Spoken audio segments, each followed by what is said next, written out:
Greetings and salutations, and welcome to Flintlocks and Fireballs, where a handful of mad actors will attempt to survive the treacherous waters of Dungeons and Dragons. I am your host and Dungeon Master, Jason Phelps, and I am joined, as ever, by Robbie, General Election Bellekom, Sam, General Erection Burns, and Ellie, One Direction Sparrow. Mine is much worse than a general erection. Fuck you. I had to return to form eventually. I don't know. It's election day. Yes. We're all absolutely fine, thank you for asking. Nothing is terrifying. Sometime in between the start of this recording and the finishing of it, the polls will close. Oh shit, they will. Yeah. I hate that. Oh god. This podcast might just be the word election over and over again for 4 hours because we've really been struggling to talk about anything else because we're all terrified. It is, it has Old been... news for you. Oh, Yeah, yes. You, of course, will have learned about this 2 months ago. I mean, frankly, the Tories are out or they aren't. With you. We really hope that they're out. I don't know why. Well, I'm not optimistic. I'm not remotely optimistic. I really hope it's okay. But yeah. I'm holding on to hope. I know but that of a course, lot you of know whether that hope businesses. was dashed or I know not. that a lot of businesses and stuff stay apolitical, but I think you probably know our leaning from the story. So Yeah. fuck it, really. Yeah. Like, there's certain things we will stay apolitical on, but funnily enough, It's this not the isn't one of those. In brighter news, I would like to say a very special hello to our listeners in Sweden. We give a lot of love to the Finnish Sweden have listeners. been amazing lately. But to extend the same hand of friendship to our other Scandinavian listeners, inexplicable Scandinavian listenership. Yeah, I mean, so I've started looking at our chart position. I'm not going to tell you all the stats because that feels a little bit weird. But we were for a brief time, and maybe still are, I don't know. But for a little brief period at least, we were number 2 on gaming podcasts in Sweden in particular, which we were very pleased about. I love it. I'm confused, and I love it. I'm confused, but I'm here for it. Was. Hello, Sweden. We love you. I didn't look at what number 1 was. Now I feel like forgot. we're Eurovision. Oh. Here I am with the scores from Stockholm.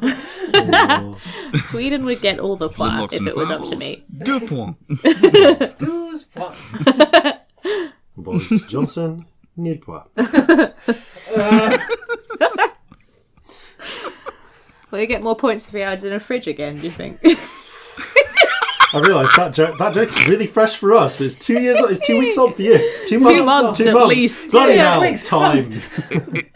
It is a thing that in 10 years' time, people will go, what, seriously, the Prime Minister did that? Yeah, he did. Yeah. Like 2 days before an election as well. We're all fine. Everything's fine. And let's find out how fine we actually are at the time of listening by asking future us what messages from the present. Be gentle. It's Future Jason with messages from the present. Listen up for a spot from our friends over at Infinite Deer during the break this episode. The second episode of the Jim Henson's Labyrinth RPG stream we recorded with Riverhorse Games has gone up on their YouTube page. Link in the description. This episode, Birds and Bombs, recounts the party's encounters with nesting wildlife and goblin health and safety. We recorded an actual play video series of the game after we were invited by the lovely people at Riverhorse Games, producers of My Little Pony, Tales of Equestria, amongst many other titles, to come over to their studio and record a full adventure in the Labyrinth system. Played by us and game mastered by Riverhorse's utterly lovely Jack Cesar, episodes are released every Friday at 1 p.m. GMT, live on Riverhorse's YouTube channel, and will remain on YouTube indefinitely thereafter, so you can catch up on the whole series. And that's it for announcements this time. Back to you, Past Jason. Everything's fine, everything's fine. And that concludes Messages from the Apocalypse, where we're all hiding out in fridges, Indiana Jones style. Yeah. Just like stealing medicine if we need it at this point. Just stealing it. Buying it on the black market, you know. Good luck with that, there'll be shortages. Yeah. True. Good luck finding any. And the black market will also be privately owned by that point. Ah. Just so... Can we nationalise the black market? That would be hilarious, but I don't know even how we'd start doing that. And on that cheerful note, it's time for us to begin for us to go to a bright, sunny location where everyone's also fine. Everyone's fine, with no long-standing complications about heading to Murder Island. I mean, in fairness, no, you're not heading to Murder Island. You're heading to Porto Omicidium. So just to Pirate Island. Island of Murder. Yes. Or Port Murder. Oh, Murder Port and Murder Island. Yeah, Fuck Murder you. Island is just off from Port Murder. How did I not notice that? Fuck you. Flintlocks and Fireballs. Our land stands on the sabre's edge. Our cities are a powder keg. Brother chains, brother, no one's free. A life on land is short, you'll see. So gather your muskets, gather your spears, we'll plunder the shores of Calcinea. No kraken, storm or spell we fear, so come and sail with us, my dear. Previously on Flintlocks and Fireballs, the party have just arrived in Sunder after a 3-month journey, there or thereabouts. The party have sailed across the Sanguine Ocean, around the ever-turning Eversquall, a constant 3,000-mile wide hurricane that exists in the middle of the ocean, and had a number of small encounters.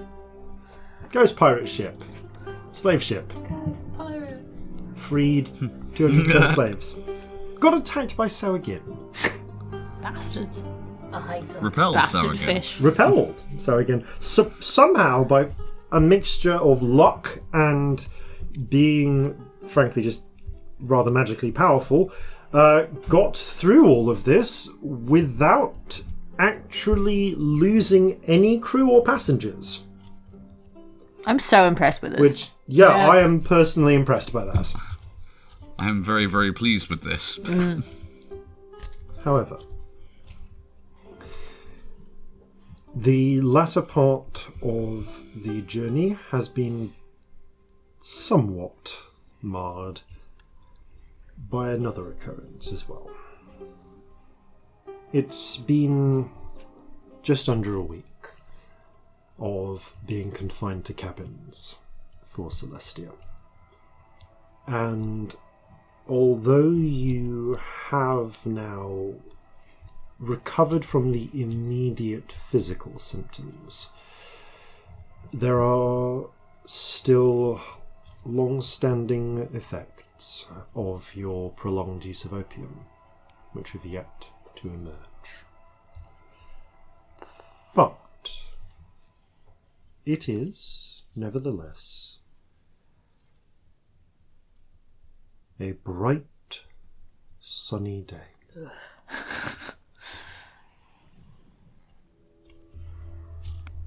It is the 28th of Full Bows, in the year 1798.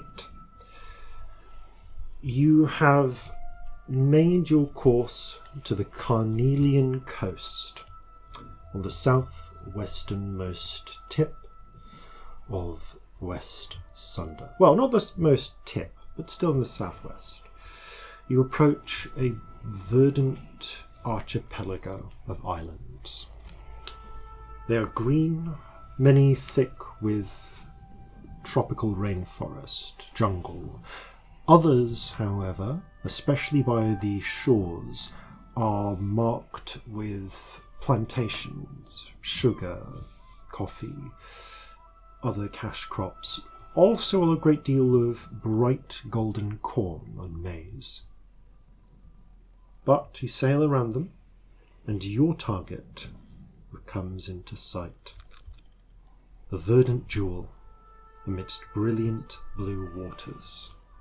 A paradise of an island that feels almost marred by the swatch of whites and faded browns that mark the settlement upon its shores. The foremost portion of the island rises up in a steep tree-covered hill. It's a smaller island nearer the larger, less colonised island behind it. And while a pair of cliffs do form a natural bay, in between them a settlement has formed.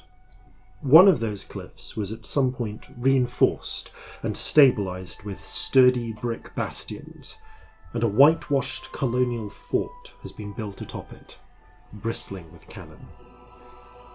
The buildings of the town below are similarly whitewashed, though more often simple shacks of local wood.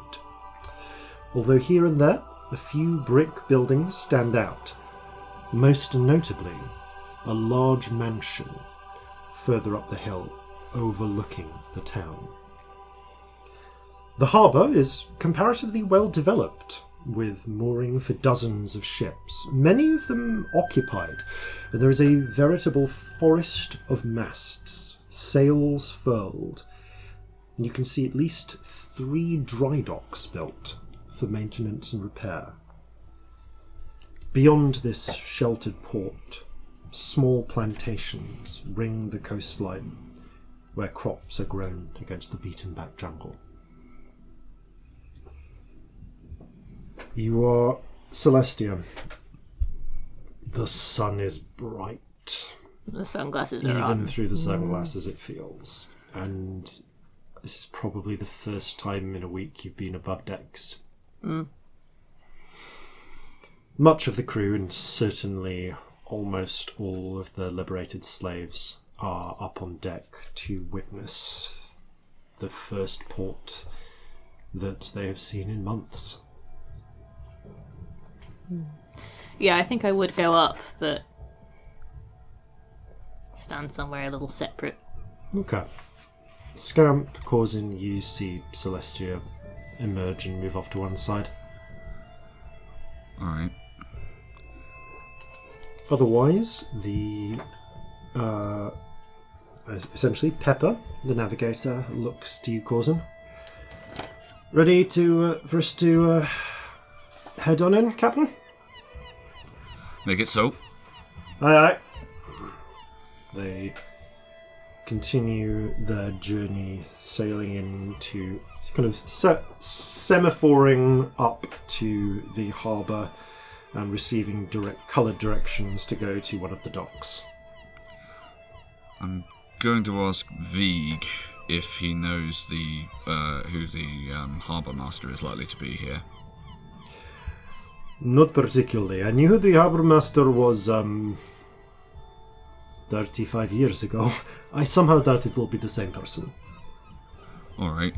Well, just thought I'd check with you. He's, I imagine that in a place like this, even with the laws being as they are, there could be a fairly high turnover rate, if you see what I mean. That I would imagine so, yes. I've already taken the liberty of briefing the crew as to Grandmother's law. Good. But you'll no doubt get a full listing of exactly what it is when we arrive.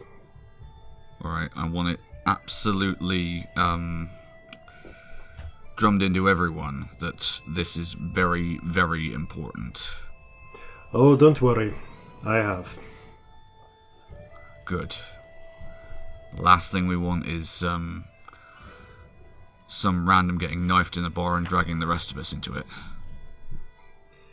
From what I remember, Grandmother Law is very specific.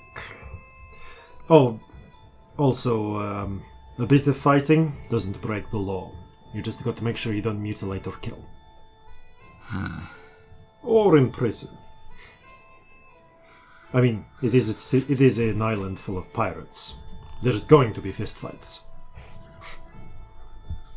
fair, although I've dealt with, I think, people like with Grandmother Law before, and not really much good came of it. I'll just leave it at that. As you say, Captain. Gotta be cautious here. As you pull in, there are many ships here. Many of them are just essentially sloops, like the Charlie's Regret. They are small, fast ships favoured by pirates for quickly hunting down and taking prizes that are relatively undefended, that have been caught unawares. A few do stand out. There are at least 5, maybe as many as 8 ships that are larger. There's actually a bit more than that. There are about 10 or 12 total. You pass by a couple that you note the names of. One of them, one of the largest ones is actually a fourth-rate frigate. Fourth-rate, obviously some sort of Haldanisman that has been kitted out for war. It says it has its markings on the side proclaim it to be the Lantern. Okay. There is another one as well. It's a little fifth-rate, but it's looking at the design of it, the sleek designs. It's had similar structure and structural designs to the Kraken's Bane. Not as advanced, but definitely built for speed and reasonably well armed. It's named the Trotter. The Trotter, okay. You also note a lot of small modifications, such as high standing points and so on, that are designed for this ship to be run by a majority of halflings, or at least halfling-sized people. Possibly even goblins or something. Indeed, yeah. could be goblins. I would imagine our ship would have optional height modifications, wouldn't it? Oh, yeah. Most Like ships steps do, and stuff, but yeah. this one has been built with a mind for a majority Like everyone's halfling small, crew, yeah. or majority goblin crew, as the case may be. That's cool. There's a couple more another one draws your attention as you sail past it. The opposite of the fast little one, the Chopper, is a fifth-rate that is so heavily burdened down with cannon that it must be it must be easily a good knot slower than the standard fifth-rate. Like we feel like it's a bit deeper in the it's sea. deeper in the water. Yeah. The Chopper is clearly built if the Chopper can actually get to anything, you get the feeling it can blow it out of the water without a problem. The trick is actually getting it to. The problem is getting to the Chopper, as it were. Yeah. So, but there is one ship where you definitely do recognise it. A moderately armed, moderately quick, fifth-rate, currently with rolled up white and blue sails, marked the Hesperidia. Nice. All right. Just for convenience sake, is there an empty dock nearby? You are actually heading to an empty dock, which you have been directed to. Okay. So, as you do so, just making a note here. There's no checks for this. You kind of look at the population. There are lots of people working around the docks. It is an active dock. Not all of them are necessarily, doing dock work. Some are just going place to place. This is clearly a vibrant little, not even a little town, a large town, verging on a small city, perhaps. But it has an immediately obvious population. There are a number of humans, and a certain number of halflings. You'd say maybe of the people that you're seeing, just under a third are human, maybe a tenth are halfling. Right. You also see that about a third of the population that you can see on the docks are goblins. of various types. Mostly goblins, some hobgoblins, a couple of bugbears. There are here and there a couple of orcs wandering around, small numbers. But there's two other races or possibly species you see. About a tenth that you see are strange people you've never seen before. Some of them seem to be humanoid, but some of them less so. But you can kind of tell that they are of a kin, as all of them are marked by their bright and colourful scales and serpentine features. Some seem almost very humanoid, like human-like, but with slightly differently shaped skulls. But you see at least one heavy stevedore who has a giant snake's tail instead of the lower part of his body.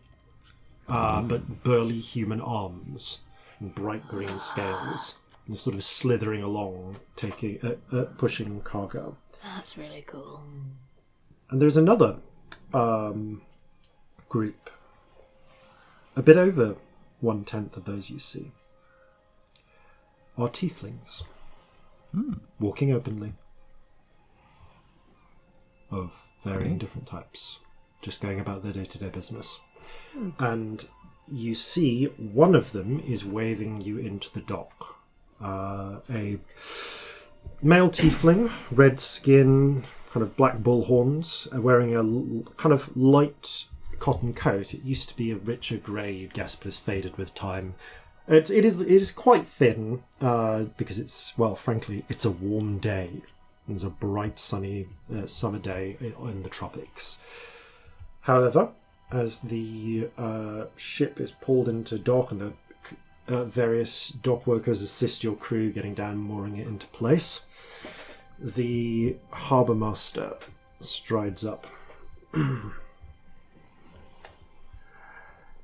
Well, hello there. I understand you're the captain of this Kraken's Bane? That's correct. Yes, you're going to get a lot of this. Looking forward to it. Okay. Nice to meet you. I'm Slaughter Kovac. I'm the harbour master. His name's Slaughter. That's amazing. Tiefling names. Yeah. I'm going to hang back a bit here. I understand. Yeah, you're hanging back behind the group. So, I'm going to sort of gravitate towards Scamp, actually. looks around, notes the large number of very simply, like, you've replaced the clothing as best you can of the various liberated slaves, but it's been based on what you've been able to get. So Fighty's been helping. yeah, Fighty's been helping, but Fighty only brought so much material. Yeah, a lot of them are essentially wearing sailcloth clothing. Makes a note, frowns. You wouldn't be with Meow and who's Merlot's replacement? Briggs? That would be correct. Right. Who's asking, though? Oh, just curiosity, just because I noticed you've got a number of people on board who look like passengers who maybe you brought off an unwelcome voyage. They were a bit, shall we say, down on their luck. Understood. And we're hoping to improve their situation. Well, I don't know if you've been briefed on the particulars of the law, and he takes out a scroll and a pen, and one of his assistants, a human dock worker, brings up a little folding table, sets out, unrolls the scroll, weights it down with a couple of little rocks, and puts the pen down. Okay, so I understand most of you won't be able to read, so I will loudly read out the particulars of the law. Understand that if you agree to abide by the law, you need to use this pen to make your mark on the paper. If you don't agree to abide by the law, then you're not protected by the law, but you're also not bound by it. The law is enforced by Grandmother Law. She's a scary fucking old bitch who will fuck you up in weird ways if you agree to obey the law and then you don't. I'd lean down to Scamp. So we've heard. I feel very welcome. I don't know about you. Oh yeah, really at home. Just so you're aware, though, part of the law is there's no slavery in Porto Armacidio. I'm glad to hear it. So are we all. All right, so here you go. This is kind of takes the paper, and he's actually got a second bit of paper which he reads off of to get the exact wording right. Okay, so the law is as follows. I hereby agree that while I am on the island of Port Omicidio, or within half a mile of it, I shall abide by the following terms. I shall not willfully murder or intentionally cause the death of anyone who is sworn to obey the law. I shall not mutilate anyone who is sworn to obey the law, save by their explicit consent. Pauses a moment. So, if you're going to go get your hair cut or visit a surgeon, just make sure you've given them the thumbs up, okay? Understood. Right. I shall not steal any belonging from someone who is sworn to obey the law. I shall not imprison, enslave, or otherwise pervert or deny the physical or mental liberty of someone who is sworn to obey the law. I shall not deliberately attempt to remove the enchantment which binds me to the law. I understand that the spirit of the law matters as much as the letter, and that I am bound by both. If I should deliberately and willfully break any of the above compacts, I agree that an enchantment will alert the keeper of the law that I have done so. If I should accidentally break any of the above compacts, I agree that an enchantment will alert the keeper of the law that I have done so. I agree in advance to submit to whatever punishment the keeper of the law chooses to inflict upon me, physical, magical, or otherwise, regardless of severity. I understand that the keeper of the law will inflict one punishment per infringement of the law. I understand that the keeper of the law agrees to inflict no harm of any kind upon me, save in the enforcement of the law. The sole exception to this is if I agree to any compacts with the keeper of the law that explicitly permit them to harm me in some fashion. I understand that I make any such compacts at my own risk. So, short version, don't kill, don't cut anyone's bits off unless they give you the say-so, don't steal, don't try and put anyone back into slavery. Oh, and don't get, like a mage or something to remove the law off you. If you're happy with it, use that pen specifically, make your mark on the paper. I hope you've got a large piece of paper. Oh, don't worry. One will do. Oh, see, I've written down something last week that I'm not sure if is still there or not. I've written no weird mind stuff. That is certainly one interpretation of do not pervert or deny the mental liberty of someone who is sworn to obey the law. Cool. I'm wondering what that means. Like, am I allowed to look at thoughts? Like, what is mental liberty in this capacity? Is there an explanation? Do you consider the unwanted reading of someone else's private thoughts to be an invasion or perversion of their mental liberty? Yeah. Cool. There goes this character's I'm not reflex. saying that this law does not have grey areas, but it is designed to be as simple as it could be made, while also as ironclad as it could be made. I need to be super careful about Tides of Chaos, because if I accidentally cast a fireball, that counts. Oh, you're fucked. Yeah. Yeah, you are aware that there is a distinction between accidental and intentional, but you don't know what that distinction means. Oh well. A number of the crew do kind of looking to the... Actually, they look to... A number of them look to you first. Captain. Very well. Some of them don't sign. Some of them just sort of awkwardly shuffle past and pretend they've signed, or they've got to pick up the paper and just sort of scribble in the air above it and run off.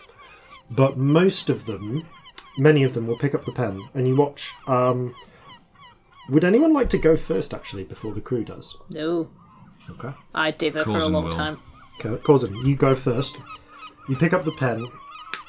Do you want to just go for like an X, or do you want to write your name? Slaughter actually says, "Damn birds! Could someone shoot one of those birds?" Yes. That sound effect cut out at exactly the right time. That felt good. Oh, fucking noise. Right, well, fortunately, just in case anyone's doubting, yeah, seagulls totally not protected by the law. I don't imagine they've signed, darling. Not exactly, no. Anyway, yeah, you can either put your name or you can put an X. Can Jeffrey sign, Course- please? Corzin is going to write I guess. Yep. Captain Brandy. Okay. The point is, as you put Captain Brandy, but as you pick up the pen and write, you feel a pain just inside your, not your wrist, but like the area where the just behind your palm, like where all the bones are. And you notice that as you write it, it comes out in bright, glistening red blood. As you finish it, the name sinks into the paper and is gone. There's a crackle of purple, just a little purple wisp that appears around your hand and then fades. Saints fucking damn it. Actually, maybe Jeffrey shouldn't sign. Okay, neither Jeffrey nor Marjorie are bound by the law. I don't think I could stop him trying to steal. I think Jeffrey had better not sign, otherwise we're all fucked. So, Also, he's a monkey, he's about as accountable as the seagulls. kind of seeing this, a lot of them, I mean, many of them are just illiterate, but they mark little marks and ow, and then move on, and yeah, a large number of the crew do I bind feel themselves. really weird about signing a hag contract. Yeah. V kind of comes in and goes, sorry, I should mention, I signed this years ago, so I'm not going to sign, but if you don't want to, just pretend you did. So long as you don't come face to face with grandmother law, you can usually pretend. What do we do? I don't know. I feel like everybody else is gradually signing while we're having this Signing or conversation. quietly pretending to sign, or Yeah. I like the idea of being protected. Me too. I hate the idea of being bound. Yeah, me too. Also, it's fucking hag deal. Yeah, if it was anything else. But... I don't like it myself, although it seems like if we're going to ensure the safety of people, it's the only option we have open to us at the moment.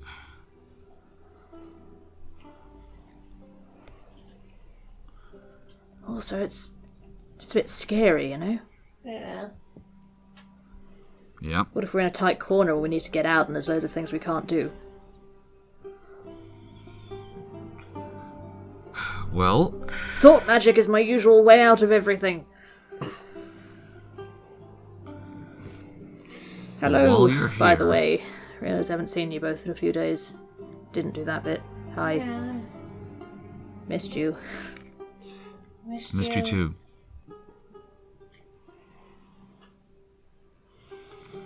Come here. And, Corzin... Again, size difference being what it is, he has to sort of just gesture for a hug rather than actually just, like, hugging your shins. She kind of looks down at you. Are you sure? Yes. Wasn't sure we were still on hugging terms. Of course we are. Really? Just because I'm the captain now doesn't mean I stopped being your friend. I was sort of under the impression you... I wasn't sure you liked me anymore. What? You were What pretty did you pissed say? off. Ridiculous. I've not seen you like that before.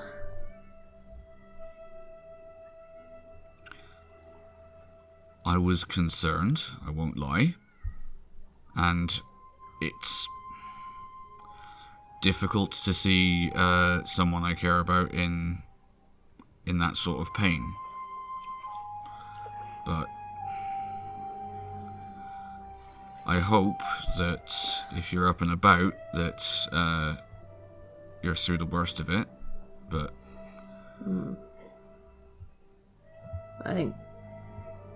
Physically. Well, Feel weird though. I'm sure you do, but we're here, and we'll do our best to be there if you're tempted. Scamp, I was going to ask you actually. Could you not get that bowl out around me for a while? Dragon's got it. Good.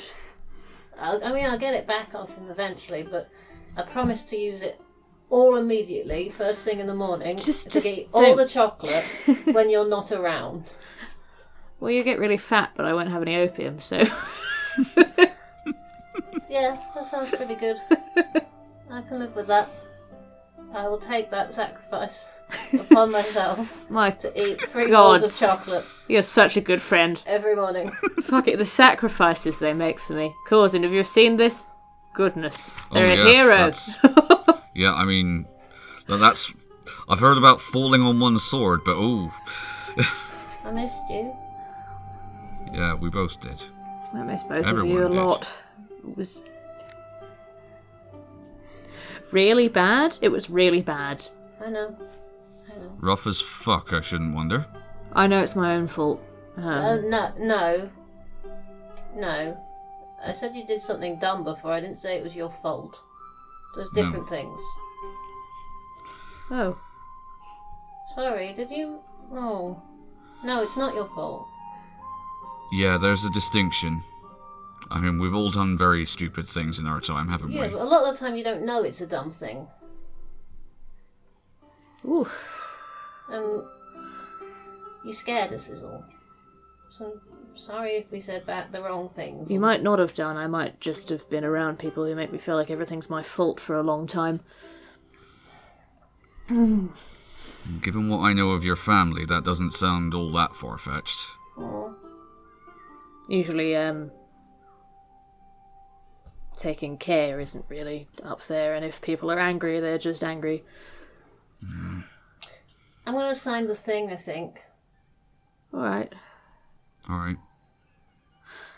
I guess I'll sign too then. Let's all be in the same boat together. We're on a boat, so it's funny. I see what you did there. You're the last 2 to sign. Oh yeah. Yeah. In all seriousness, though, it is nice literally all being on the same ship together. And being part of a crew that we helped create. Yeah. I sort of feel nothing right now, but I'm sure it is. I understand. You're not obligated to feel anything. It's weird though, still lots of people I don't know everywhere. It's very strange. Confess, new town's freaking me out a bit. Alright, well, let's... A couple approach you actually as you're having this discussion. 2 short figures, one much shorter than the other, as Molly and Corzin Jr., and holding Molly's hand, come up just as you're having this conversation. Corzin, little Corzin here is wanting to take a bit of a look around town. There's lots of ships. So I Yes, there understand are. you're probably going to have a lot of stuff to be getting on with. I'm going to take him around for a little bit of a walk. And, well, I'll meet you back a bit later, alright? Alright, I'll do a recce, see what I find, and if there's any little cores in appropriate places, I'll point them out to you. Best of luck. I'll see what I can find as well. I mean, we're not far from Murder Island. That sounds like a good place to take children. Wasn't my first choice, no. Oh, it sounds lovely. I think we should go right How's now. little Corzin signed? Molly has signed. It's a good point. I think under the circumstances, Molly is going to have hesitated for a bit, but gotten little cause to do it. You want the kid to be protected. Yeah. That hurts. Not worried about the kid messing with people's mind or imprisoning them. Yeah. Yeah. I'm Worried about keeping other them- people I'm taking worried the about, child. but she is worried about keeping her son protected. So I guess at this point we both sign. Yeah. Should we say that definitely Where's happens? jab of pain in your hands as you feel the blood extracted into the pen. I would imagine I feel that a lot because my pain receptors are still weird. Yeah, it's like getting properly stabbed in the hand. I must not tell lies, what? With the last signatures, Slaughter rolls up the paper. Well, thank you for your time. If you got it, any questions about the port, Captain, before I head back to work? Not specifically, but looking at what we've got out here, is this what you'd consider to be busy for you? It's not bad. Depends, obviously, large, I guess what you'd call a transient population. Depends which captains are in. There's a fair... we got resident members of the island, but it's the captains are the ones who have the say. Any places to avoid, or tavern recommendations? Yes. Depends what you're into. Looks, make sure the little one's just sees little Corzin going down with his mother. I give little Corzin a wave with 5 finger puppets on the hand as he goes away. He waves frantically back and forth, looking up, amazed by this new pirate island. He goes, "Oh well, depends if you're looking for a good sort of time." No. Well, I was going to recommend the tavern.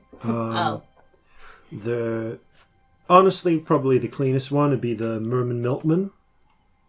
Why is this a thing? What? Is this a surface thing? Is this... No, it's weird.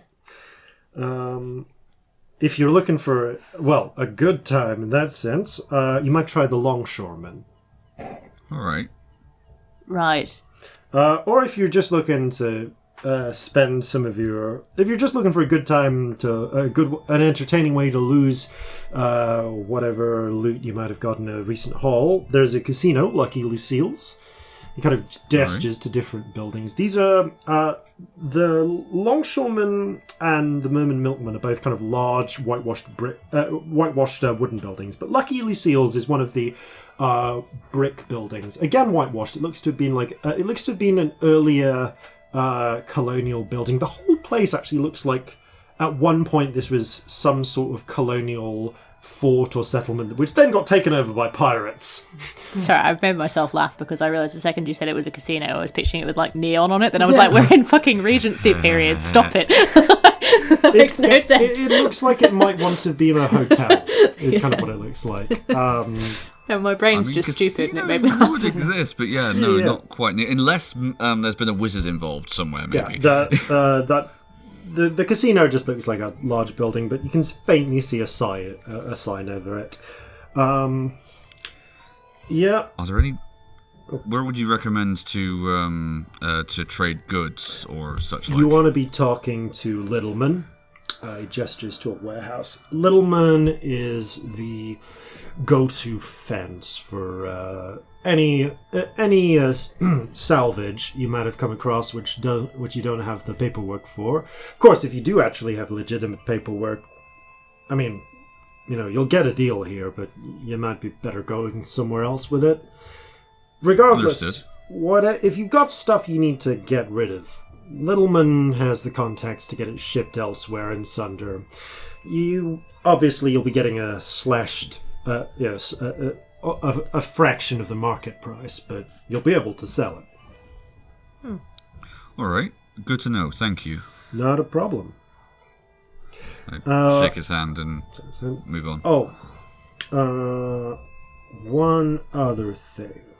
Yeah. If for whatever reason you got a dispute or anything like that, you want to talk to the captain's council. You're a captain, so that automatically means that you've not got only the council have got a voice in the council, but they have to listen to you. Understand? Or the council's chambers, then. Points up to the big building up there in Brandy Mansion. What mansion? Brandy Mansion. You never heard of Bloodbeard Brandy? Yes. That was his house. Yeah, once or twice. You can see on the side of the ship, V is sort of narrowing his eyes, glaring up at it. Yeah, used to call him the Pirate King back in the day. Wow. These are clearly not Slaughter's days, by the way. Slaughter looks like maybe in his 30s. Okay. Anyway, you got any troubles, you go talk to them, and you said you were one of Yao's lot. I mean, Yao's on the council, so she'd be the one to talk to. All right. Okay. Looking forward to having a word with her. Otherwise, thank you for your time. Have a good day. Don't cause any trouble. At least... Thank you very much. No serious trouble. Remember, if you get in a fist fight, kicking, punching, biting, just don't bite anything off. Thanks for the tip. And he cocks his hat. Give him a little, slightly nervous salute as he leaves. He gives you a salute. At this point, I think it's impossible to have hidden... just as he's going, there's a moment where he double takes on seeing Scamp. I'm hanging way back, though. I don't want to go in between this guy. Most people have left. Yeah. Give me a stealth check. It's a disadvantage this evening. Okay. 26. I'm not fully hiding, but I'm just sort of lurking. Okay, You can look behind me. You're absolutely. looking back a bit, so he doesn't immediately notice you then. I put my hood up as soon as we can. So yeah, no sign of you then. He sort of looks around, frowns from a as if canting, then shrugs and walks off. Corzin is going to tap the side of his hat and go, Scamp, are you worried about running into family? I mean, you are sort of hiding behind me, darling. I'm not going up, sure. I'm just not. What, You for the sure? whole time we're here? Yep. No, I'm staying here. Not sure that's gonna help, darling.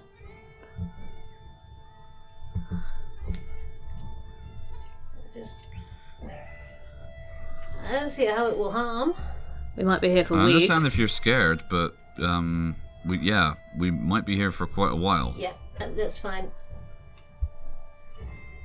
I don't think that is fine. No.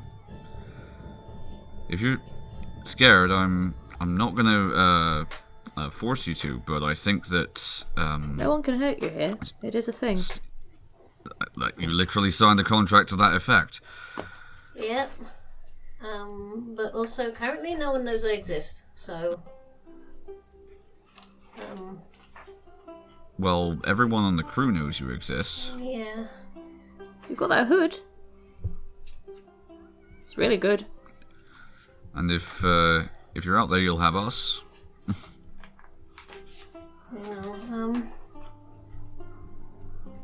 Give me a few minutes. I'm gonna do a thing, and then maybe I'll come on. Okay.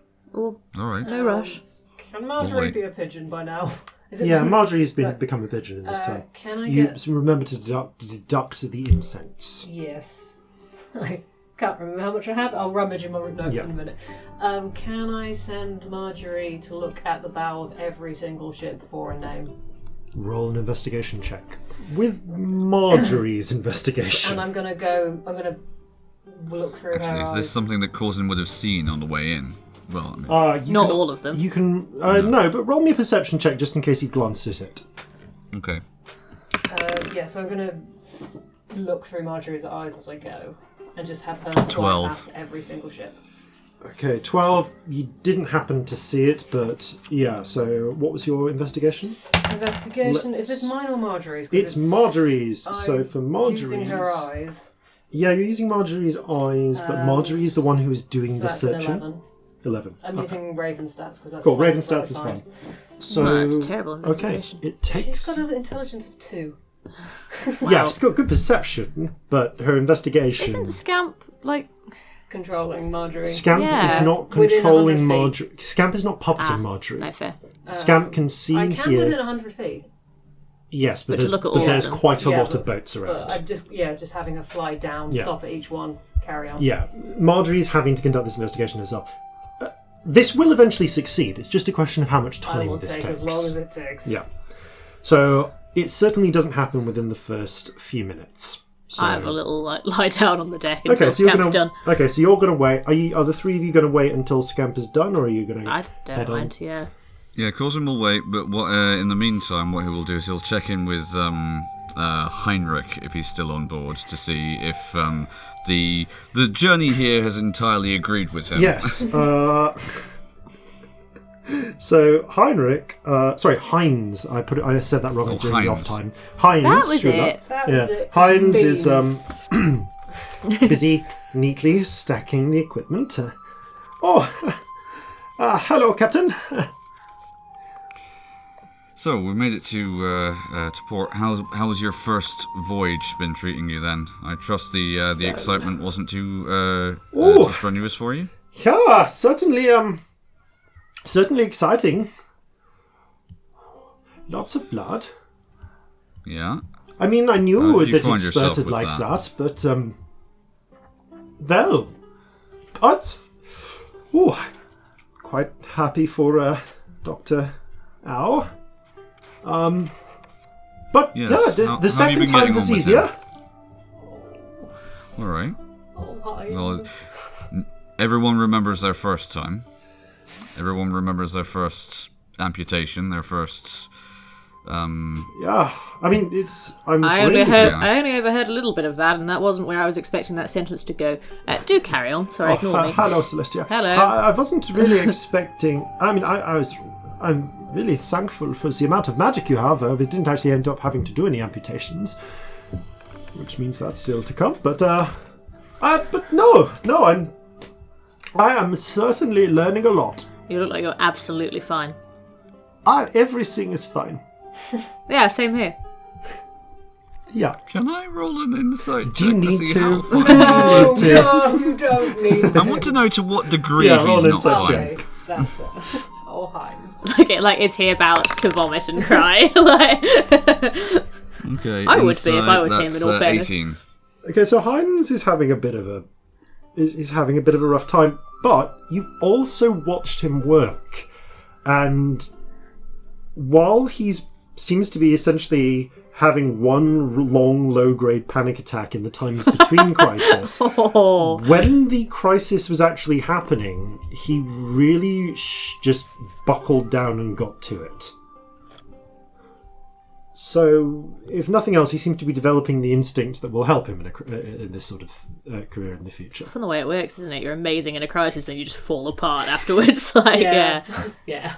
Oh, that relates. Yeah. So, yeah, Heinz has a way to go on his journey, on his surgical journey, but he is walking that path. I like him. I remember the first day I started as surgeon. I damn near was so nervous I nearly amputated somebody's wrong leg. Oh, fuck. That would have been bad. No, I heard about that. That's why they tend to put the little charcoal marking. I'm sorry, Yeah. you charcoal. You have to label the leg so you don't get the wrong one. Sometimes there's a lot of things going on, is what my old professor used to say, and if you're not careful... Wow. I feel safe. It's just important to remember when you're working with another surgeon, whether they are doing the X to indicate that is the leg you want to go, or the leg that you don't want to go. Why isn't there some sort of universal code on that one? That feels important. That feels like an important thing to standardise, but Yeah. strangely enough... Yeah, the Osirians do it a different way to the Sulians, who do it a different way to the Wendish. It is a thing, but the point is you've got to mark the operation site. Fuck me, I'm glad I'm not a surgeon. I love instruments. Well, they're just instruments of a different kind. Yeah, but you know, if I do badly, people just sort of don't enjoy it. They don't have like the wrong leg off, or they're dead, you know? I mean, in fairness, people don't enjoy it when I do it right. They enjoy it a lot less This if you is did it true. wrong.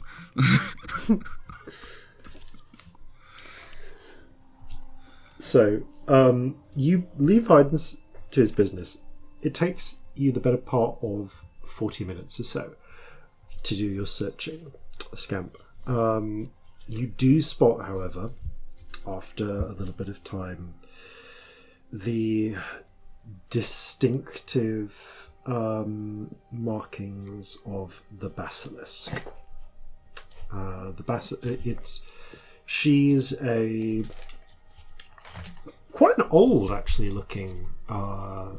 You'd say fifth rate, probably a couple of decades old. But there's been repairs work done at some point. and you actually can tell from the telltale markings on the hull where enchantments have been done by someone at some point to strengthen it. That said, it's well equipped. It's actually quite done up as well. It almost seems a little like if it weren't for the sheer amount of weapons on it, you would assume it was almost like a little pleasure frigate.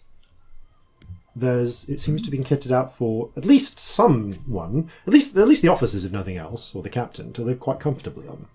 There are a number, or as you peer through the eyes, there are a number of crew who are still working it, just essentially just mopping the deck and looking after things, maintaining just a gentle guard against those who have not signed the Don't Steal Things contract. And you see someone step out of the forecastle.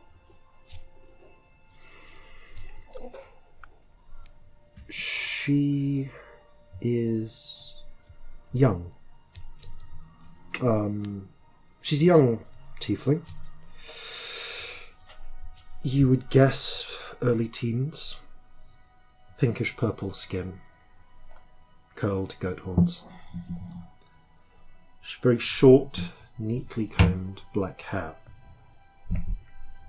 Can just make out dark purple blank eyes.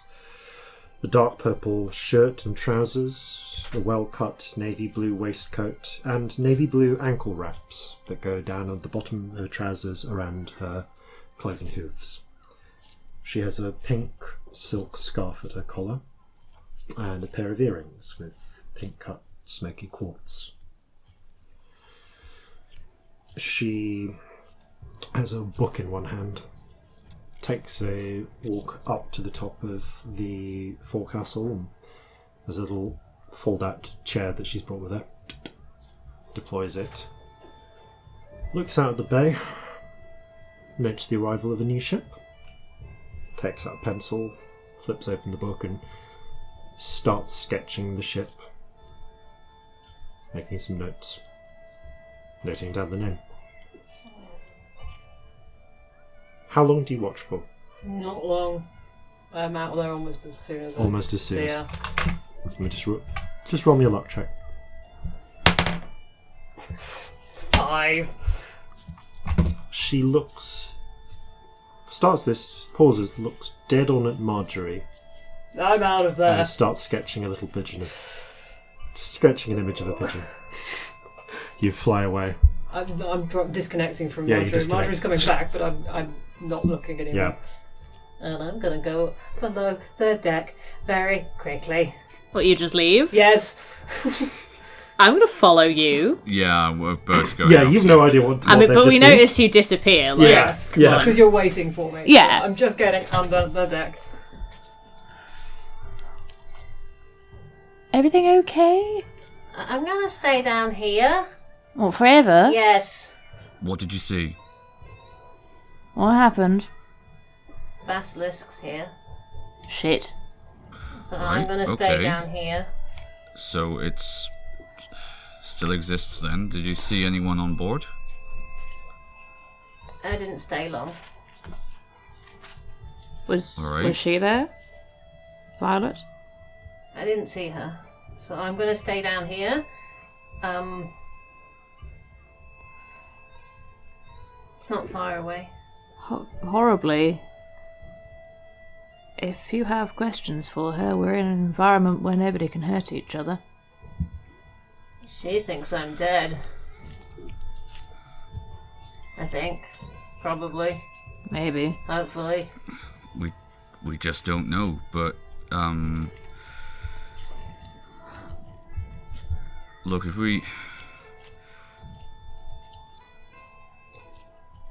if for the moment we just steer clear of that. Did it look like it had many people on board? Like a normal amount for a ship in port. Right. not sure you should just stay on the ship for the whole time. No. I understand why, of course. I get why, but... I honestly don't think this is going to help. No. You can't just... not do things because of horrible family members. Yeah. But if your family thought you were dead and had stopped looking, would you change that? We probably not. Genuinely do not know what your family, if family they even are, think about you. And I understand that is scary, and you don't necessarily want to advertise the fact that you're alive to them, because you don't know what that will mean. We know they haven't been looking. Alright, well, if they haven't been hiding. Alright. It's been years. If they wanted to find me, they would have. Clearly they didn't, or they think I'm dead, so I don't want to risk changing that. Alright, well, they might not be here forever. True, maybe I'll just sit and watch until they go, or maybe I'll come with you through Marjorie, or... There is a call from above. Captain! We have a visitor. Alright, I'll be up in a moment.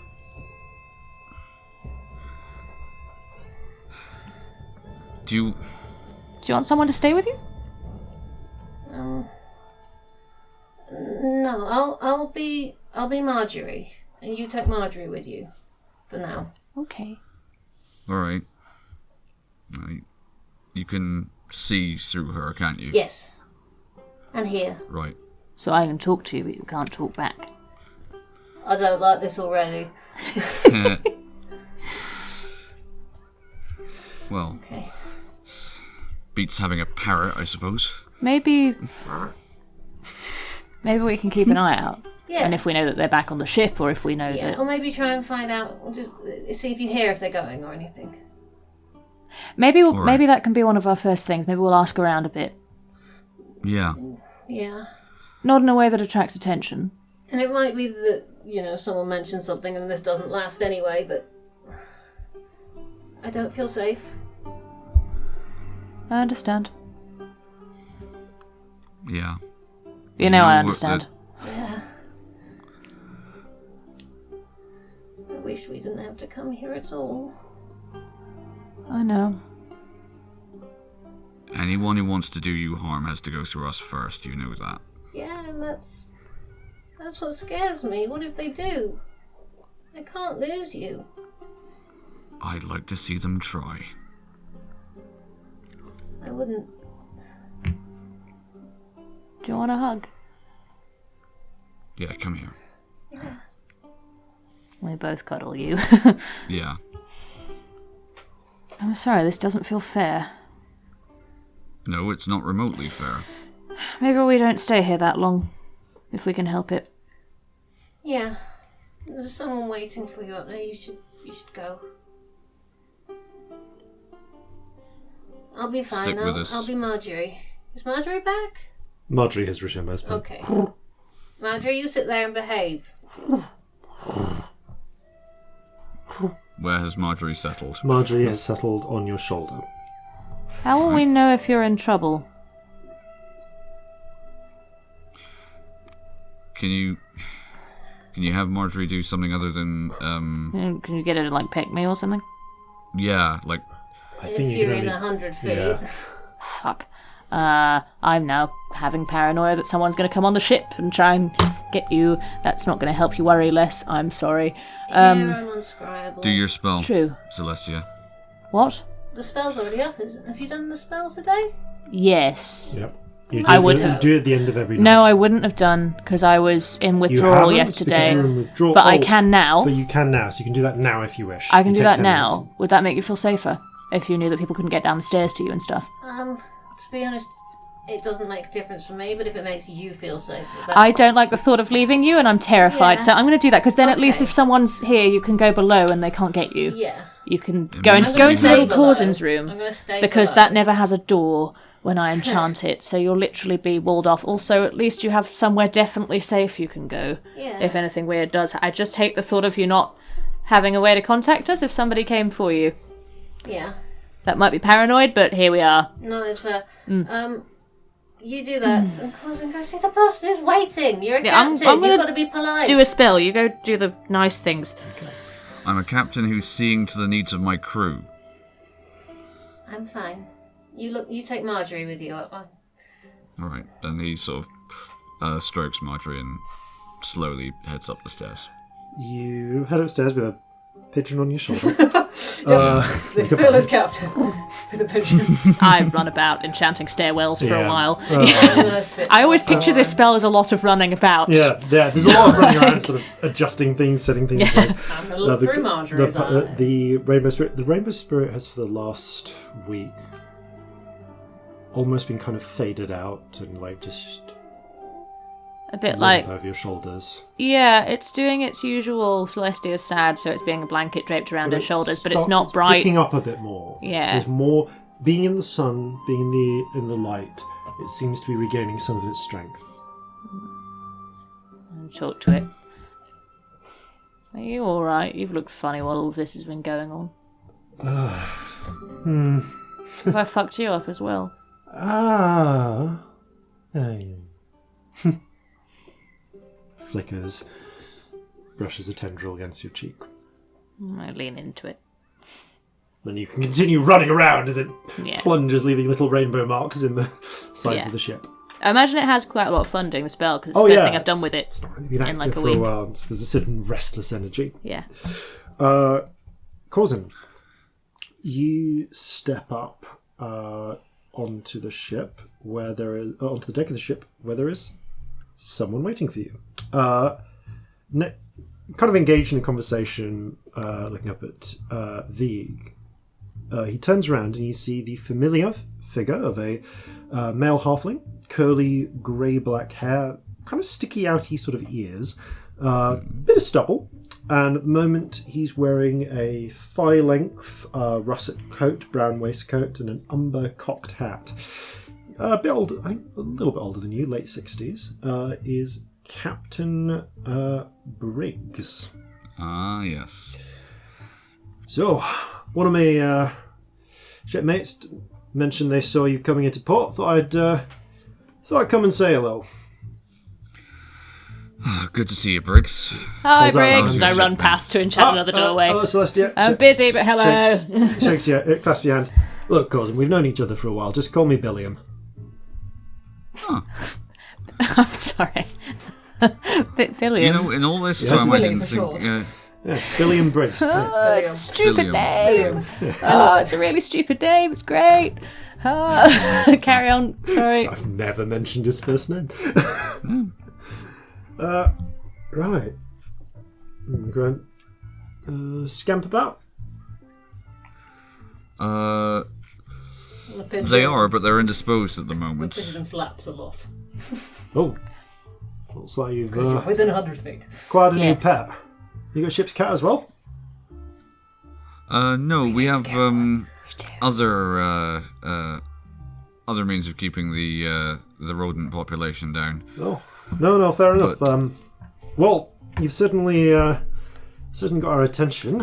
I I was very, very happy to hear about it to get your sending. And I've seen from some of the new arrivals that have been looking around that you... Yes, I was going to ask you about that. So, what's the next part of the process now? Okay, so that's where... We can't very well just say, well, here you are, we're in Sunder, get on with it. No, we've got a bit of a process for that. It'll depend on what they want to do. A lot of them will want resettling.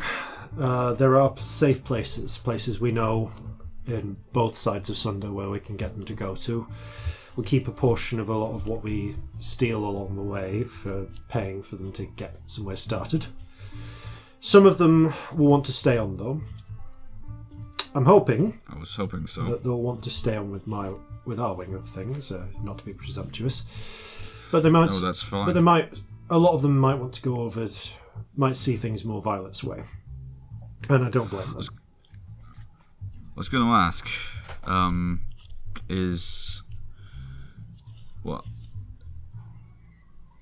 is there going to be a meeting of the Captain's Council soon? There is actually a meeting underway. It's you just happen to have come in at the right about the right time. It's fairly dry, but if we pop up, we should be able to catch the other two when they come out, and it'll be good to actually have a proper meeting of all of us, especially since, you're definitely doing the work of the Scarlet Winds, so I'd like to properly. Is this all of us currently? Aye, she's as an organisation, she's not what she was. I understand there's probably a high turnover. A bit of that, but also just don't get me wrong. All of us want the right things, but we have some disagreements about how best to go about it. I can imagine. Disagreements that end in anyone getting sunk? No, but it makes it hard for us to coordinate. That's the problem. See, to put it down, you'll meet them and you probably see, but there's three of us left. Well, there's Yao Te.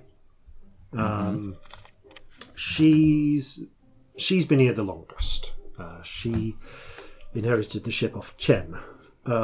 Sorry, I never really talked to you about the basics of it, but Chen was a goblin, escaped from slavery in the Phaerasian colonies, actually on Salahefa, and kind of started the Scarlet Winds.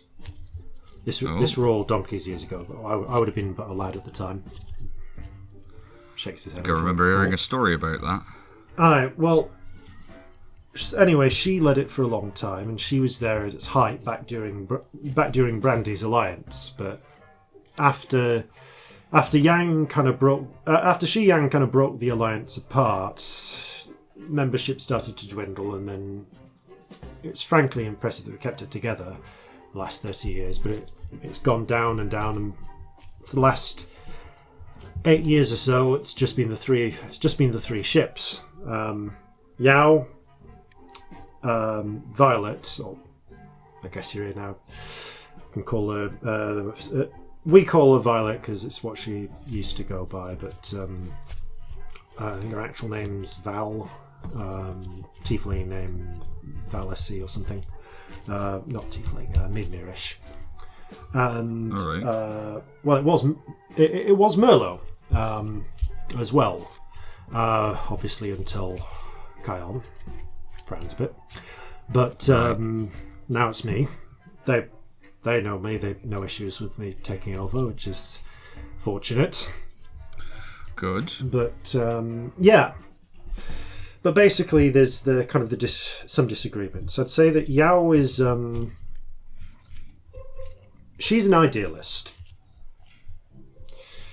and I say this in the kindest way I can.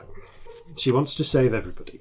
She wants to do the best she can to make sure that people get out and get free. And sometimes that means that she doesn't necessarily take the most practical things into account when doing it.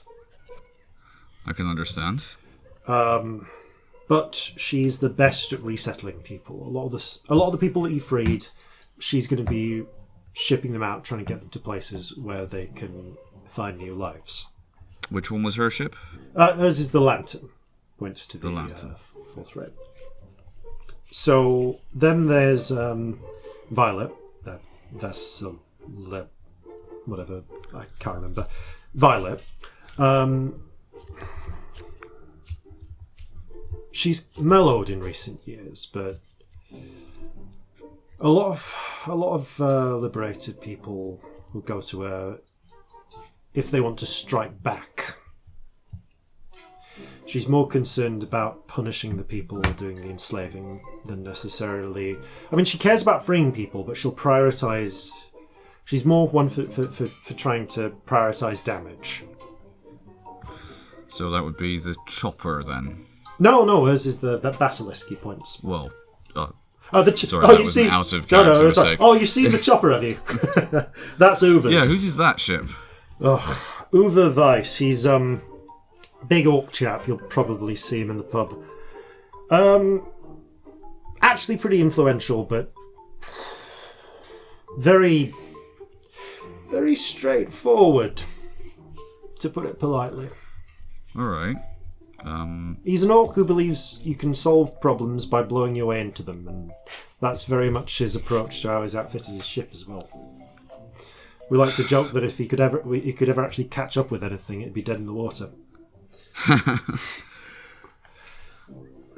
I'd say that though, he does have a bit of influence. Not on the council though.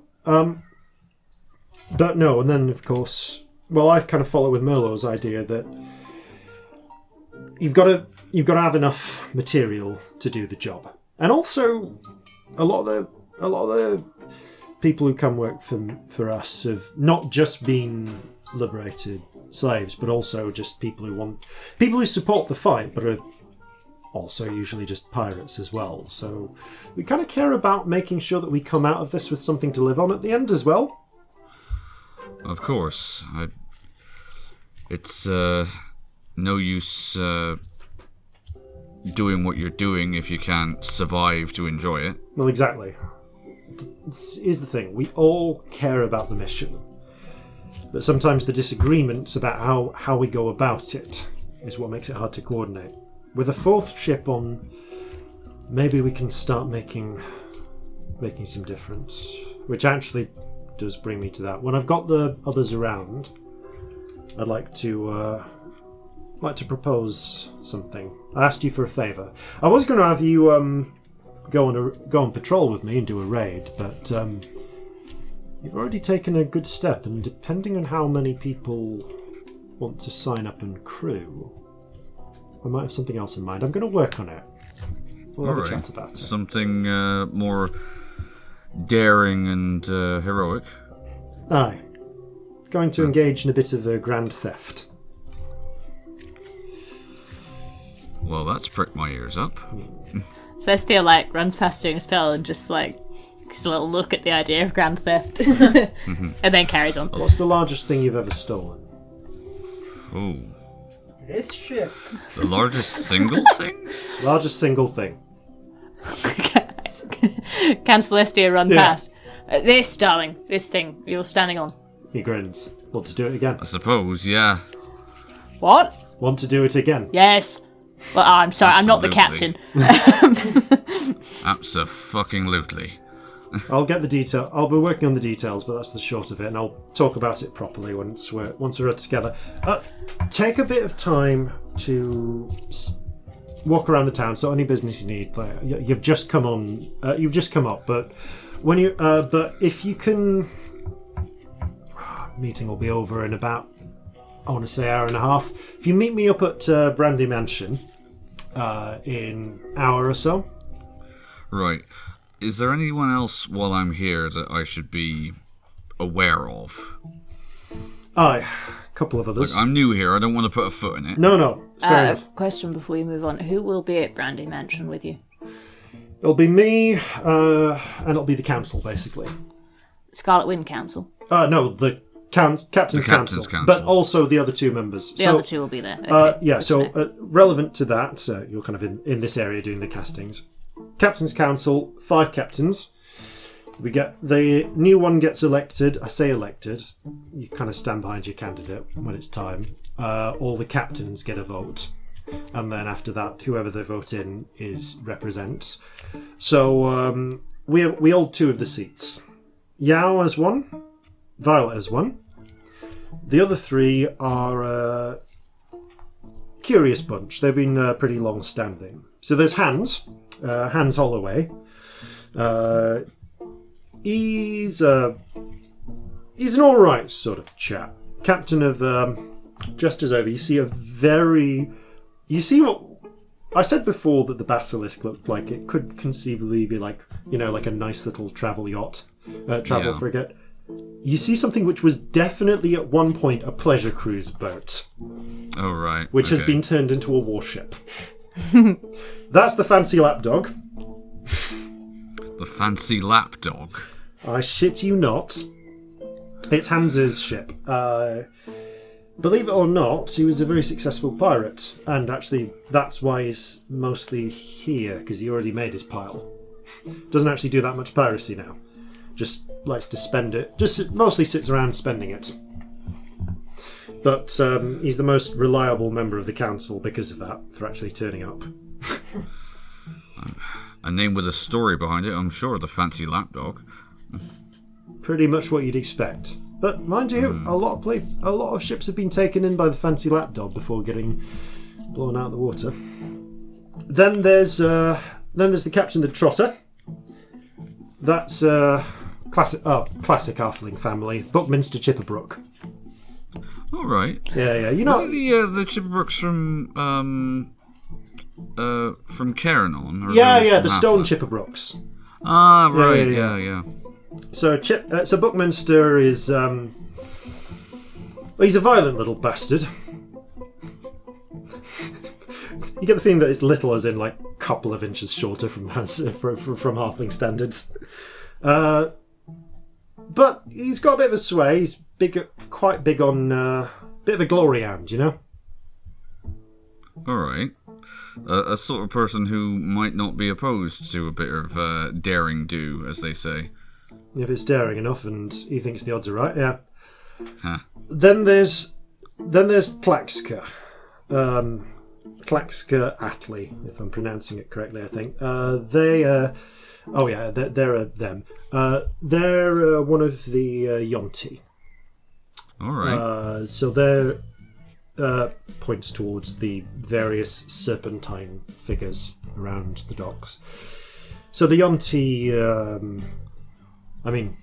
maybe some of them were on this island before the Borden showed up and colonised it, but certainly they were kind of living around West Sunder before the Ferocians showed up.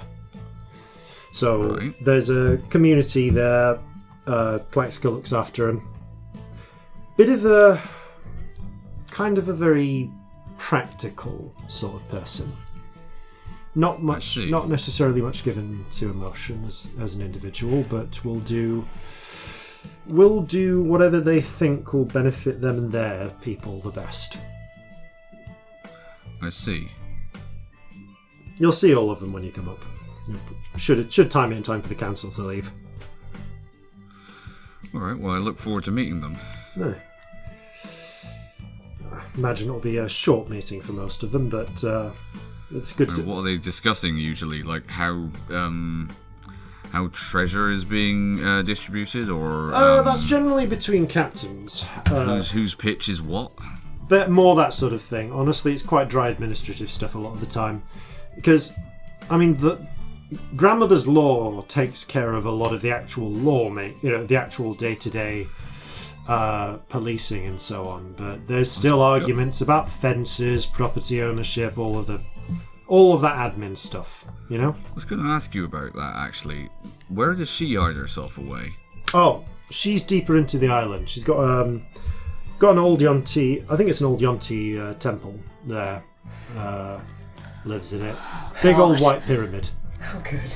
A pyramid as well. Fucking hell. Sorry, I'm not there. Carry on. So, generally... It just puts its wing over its eyes. If someone makes enough of crowing about someone breaking the law, though, she'll turn up. And when I say she turns up, I mean she just, out of nowhere, turns up. That doesn't surprise me. I've had run-ins with her sort before. In any case, that's basically her deal. You probably won't see her unless for some reason you've got to go up and ask her for something. Generally, the advice is don't. She's big in her contracts and likely to outword you. I do desire that we might be better strangers. Aye. Otherwise, standard bit of law. You get a vote on electing a new council member if it happens. Doesn't happen often. And the council and the council captains. There we go. Get it out. Need well, they're at least obligated to listen to you, if nothing else. I was going to say, I'm the new person here. They don't know me from Frodo. Who's the who are they going to take me to be? Don't know. As long as you got a ship, the rule is, so long as you got a ship, you get a voice. Fair it's enough. The captains who run Port Homicidio.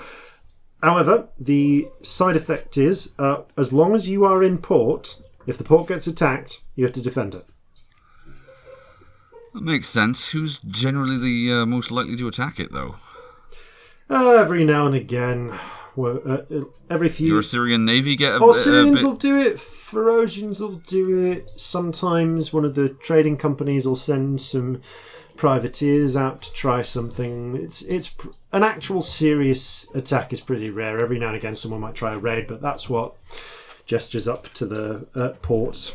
That's the point, actually. The East Seldanos trading company is not going to be particularly happy with us. Oh, you've had a run-in with them, have you? Well, that's where all the new arrivals came from. Right, yeah, well, don't worry, you'll make better enemies with them yet.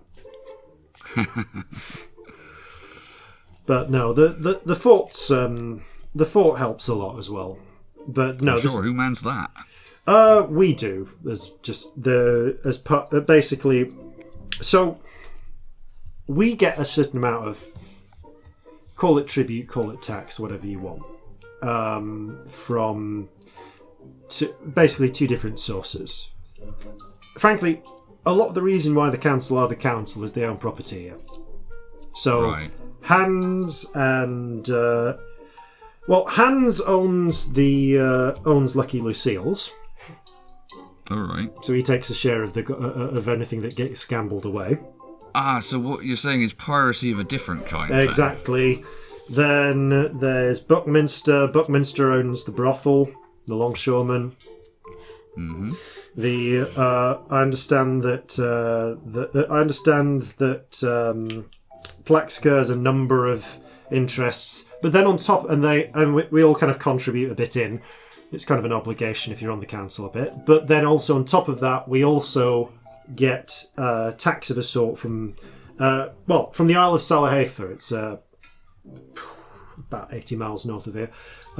Basically, they're a free port, but they're under our protection in the event they ever get attacked, and in return, they give us stuff. And we use that to pay people to man the fort. And for whatever else we need to do. Who earns the Merman Milkman? Independent, but I understand like a lot of different people have a say, as it were, in. Thanks for a moment. I believe the Merman Milkman is actually owned by the.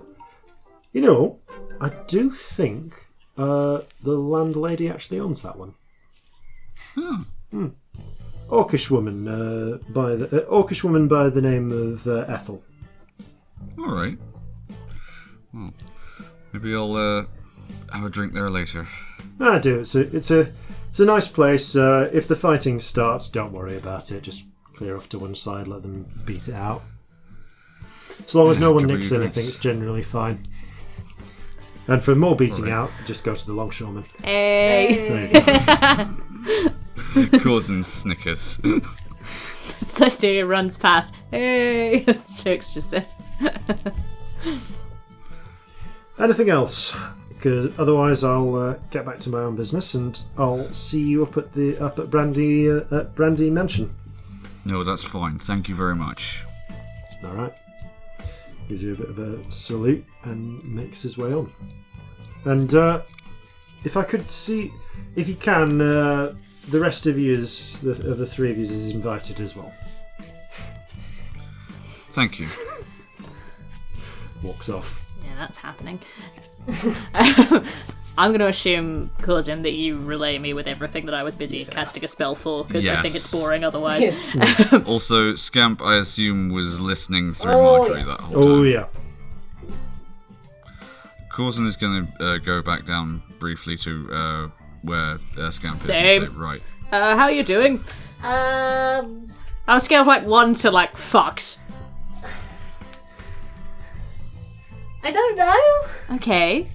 Part of me's got a weird hope that maybe she's not entirely evil. I mean, she's freeing slaves. That's not actually bad. Yeah. I mean, justice was really bad, and now isn't. Yeah. People do change, as I'm sure you've, well, as we're living proof of. I don't know. Well, not knowing at least allows for possibilities, doesn't it? Yeah. It's a very nice thing to say, but I don't think it means anything. Sorry. So we're doing the not lying or withholding information from each other thing still, right? So I should probably say I did see someone on that ship. Okay. Alright. Was it Who her? did you see? No, younger. Oh. Oh. Yeah. How young? Bit older than me, maybe? Not much. Or about the same, I don't know. I'm bad at ages. You don't know what your age I is. don't know what age I am. Did they look like you at all? I assume you wouldn't be being weird There wasn't otherwise. just a person on the ship. I saw a No, person who no. was the same I age saw as a me. person. Now I feel weird. And now that I would be can very never leave strange. the ship. No, there was not the same, but not different enough to not be the same. Right. So you... Do you want somebody else to go and have a look? We can. Could take Marjorie. Maybe. I don't know. Alternately, if you do want to go yourself, there's... Oh. Kind of just wish I could be invisible.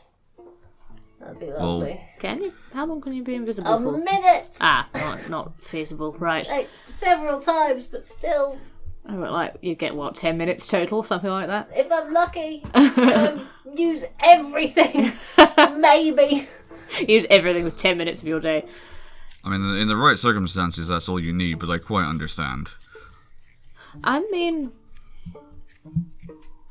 you do have that amazing cloak, but if you don't feel safe, Yeah. you don't feel safe, and I understand. What if I'm being silly and they're not all bad? Just vengeful. I think Well, maybe the only way we you're find going to that know out. that for sure is by going and finding out. Well, the thing is, either you can come and lurk in the back, or we can go, we can meet them, we can take Marjorie so you see, but you don't have to be there. But that's up to you. What if they try and take a friend off me? Or any of the others? What if they want them? They'd have to know that you had them. It's not exactly You don't advertise something it. you advertise. But I could tell when they're nearby. Oh. I can feel them. Like, not always, but like the one in the temple. But you're a sorcerer. You're not like other people. Is that something that sorcerers can do? I Perhaps? don't know. It might be because I already had friend. Yeah, at this point, met a grand total of 1 sorcerer's maybe ghost. An echo. It might be because I've got friend. It might just be something I can do. Does friend know if that's the case? Friend? I'm not sure. But you can feel when they're nearby. That is true. So if they've got one, then they probably can... Friend knows when they're nearby. If they've got a friend, Yeah, Alright. it worries me. I get that. Can you feel one nearby now? Can I? Make a charisma check. Ooh. So much of me wants to tides it, but I'm not doing it in this Can I town. give them inspiration, or is that cheeky? You can try, yeah. Yeah, can I do that? I pop a hand on their shoulder as they're sort of mulling this over and just give Just them a bear nod in and you mind see a their little ship- rainbow. Their ship might be sanctumed. This is a whole one from the inspiration novel. But it's something. It does take it up to a 24. Wow. I rolled an 18. And then 1 from inspiration. I'm pretty charismatic. Nothing. I'm not feeling anything right now. Okay. All right, that's something. I don't remember feeling lux much, though. I don't know if it varies or... I don't know. Well, we're here. Yeah. Whatever you Yeah, we're pick, always I mean. here. And maybe I'll put on the beard for a bit. She's in a meeting right now. Yes, she She's is. not around. You could have a Yeah. look The round. other one's Yeah, we could have a look round the town. totally watching everything that's going on in the port. She was drawing Marjorie, but... Is it she? All right. I don't remember. Whoops. There were Let's no say I've obvious. never asked. You don't know for sure. I mean, yeah. Well, they were watching. They saw Marjorie. They were drawing Marjorie and the boats and things. So... Well, one thing that we can be reasonably assured of, you said yourself, they're not looking for you. So... No, not. I mean, They never did. is it worthwhile? We know they're in the meeting. You can get off the boat for a bit, have a look round the town. Corzin, do we need to go to this meeting? Do you want to go to the meeting? We do I need think to it would meet be them. useful. Well, not unless the ship, the crew. Someone needs to meet them. Yeah. What would you like? No one Would you else like somebody absolutely with has you? to, but- Would you like us both to go there? What would you like? No offense, Corzin, but in the meeting, it might be worth having Celestia there. Yeah, I was in like the least awful way possible. No. I am very good at talking and things. And if I'm having to do a lot of talking, then I definitely want you by my side. Okay. Let's just see how we feel when it gets to the end of the meeting. I'm going to put the beard on. Okay. Are you going to come? All right? Yeah, All right. not to the meeting necessarily. But you're going to come out for a bit. Yeah, we've got an hour and a half, and then I'm coming back probably. Okay. That's fine. Hey, whatever you need, you know that we're here. Of course. I hate this Always. beard. It does smell of Jeffrey though, so that's quite comforting. Actually, that's all. Let me just get No! that. No, there's a literal piece of shit like just under your lip. It'll add to the character. Please let me pull the monkey shit away from your mouth. This is Fine. horrible. I There's just gingerly some pull basic it off. hygiene you have to... It's just after you finished touching that shit and throwing it away, you remembered you could have done that with prestidigitation. What? Oh. You wipe Huh. you wipe the shit off your fingers. I mean, I click it off my fingers. Oh yeah, it's Oh, awkward my- though. There's the same fingers you're clicking with, so it's a weird experience. Yeah. My magic works again. That's exciting. Your magic stopped? Oh, that's what you were really Had ill. I not mentioned that? No. It's one of the side effects. Yeah, didn't know that one before it happened. No. Just sort of stopped for a while. Oh, sorry, I've not that's- actually seen someone who could do magic with that specifically, but I've heard that's what Scary, happens I'm sometimes. sorry. Yeah, shit. I mean, it wasn't top of the priorities. The sort of screaming agony was mostly what I was bad. thinking about. Sorry, I No, Didn't mean to be loud. Don't No, apologise you're for fine. being in pain. No, never. That's no. again, bit weird. I know. Usually being in pain is a thing I have to be sorry for. Yeah. It's really easy Well, to not forget that you anymore. two are nice. And we understand, and that's why, we're just gonna gently remind you whenever something like that happens that that's not how it needs to be anymore. In the spirit of proper honesty, I feel really weird because, like, quite on top of everything else, Leah's there. Yeah. If we could just I pretend didn't that ask this about didn't Leah deliberately. happen to her, Yeah, that would be yeah. great. I'm not gonna say a word. Thank you. you. Know that. And That's entirely up to you. let's just all keep an eye on each other a lot. Everything's really strange. I mean, good luck. I'm going to be super stealthy. Oh, where are you? I can't see you. You're invisible. Should we get off this fucking ship? Yeah. I want to leave. We've been on here for If ages. we don't do it soon, I'm going to. Alright, you ready? Come on, let's stretch Yeah, our let's land go. backs. The three of you step out and settle down onto the docks.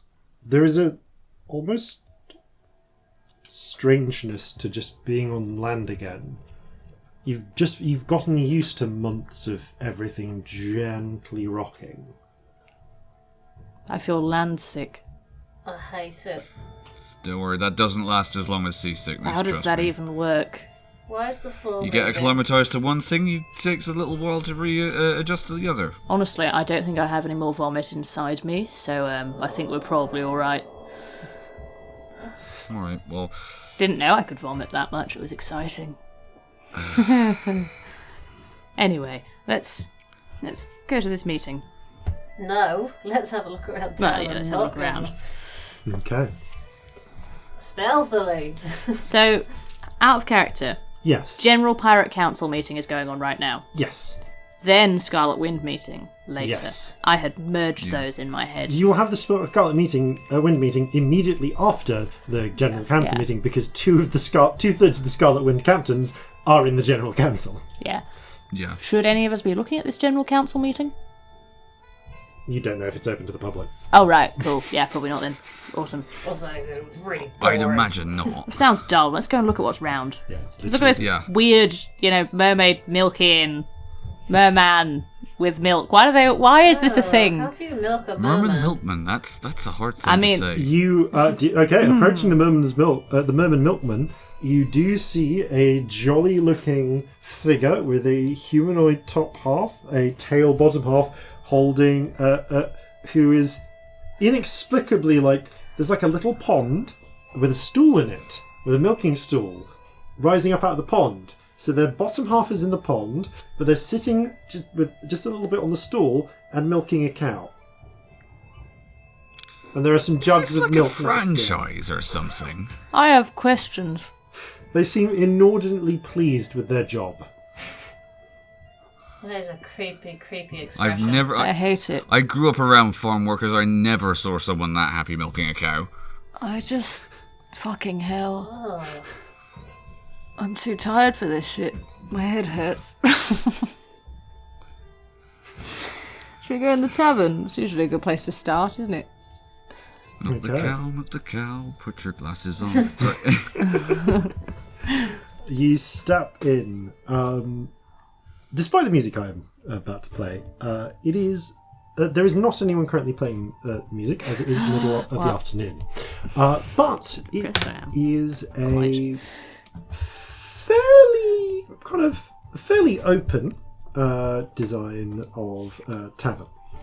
There are booths and there are tables with chairs and so on put in the but they kind of flank around the corners. There's a wide open space in the centre near where the bar is, possibly for dancing.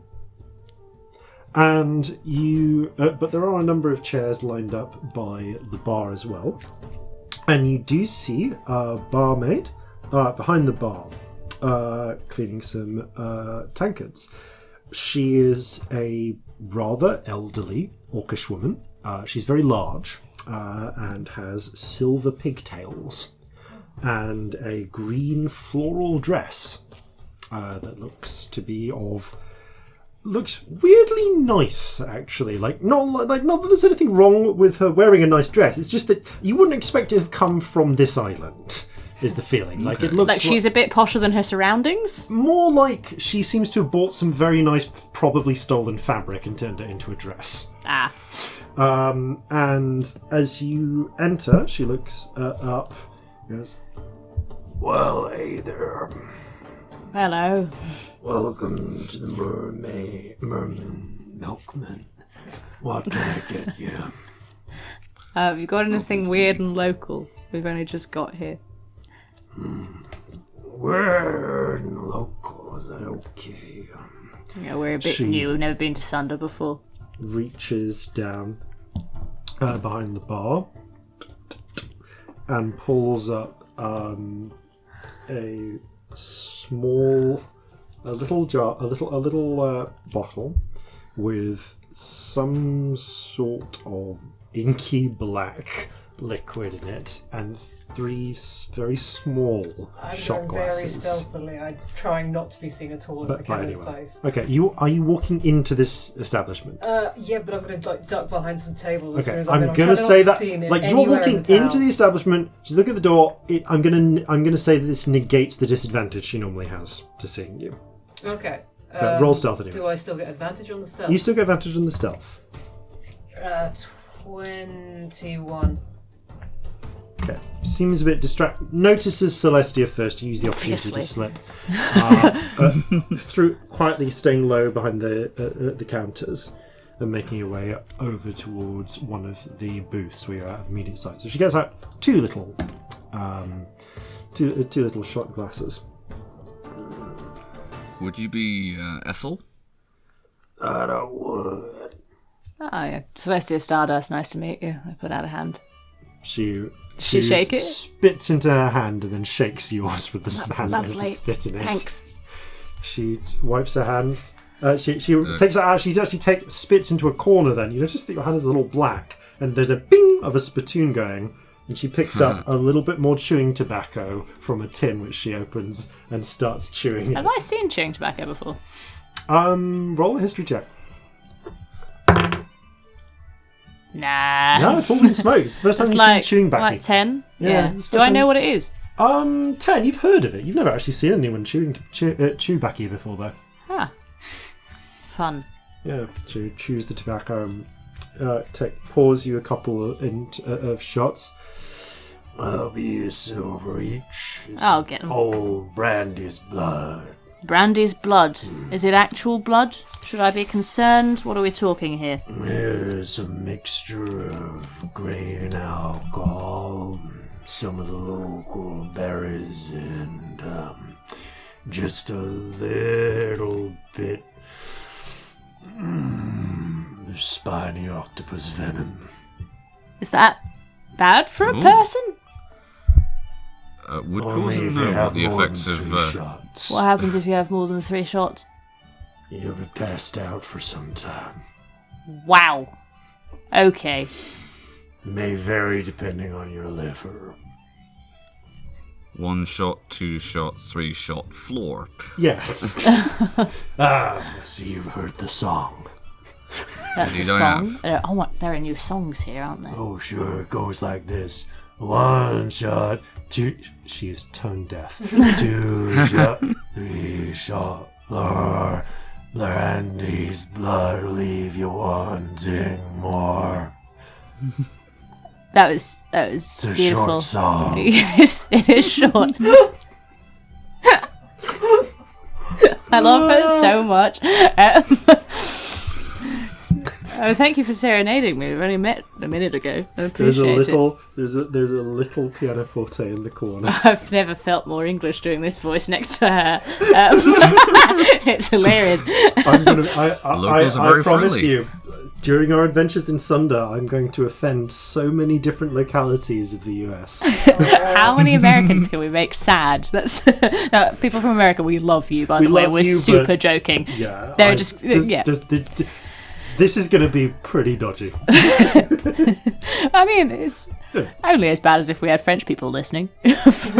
Oh, Let's be yeah, fair, I've your French already accent is offended- really good. It's like, really it's not. really good. All the French people have told me, but Oh. don't worry, I've insulted all of France already. I'm just going across the pond for this one. Oh.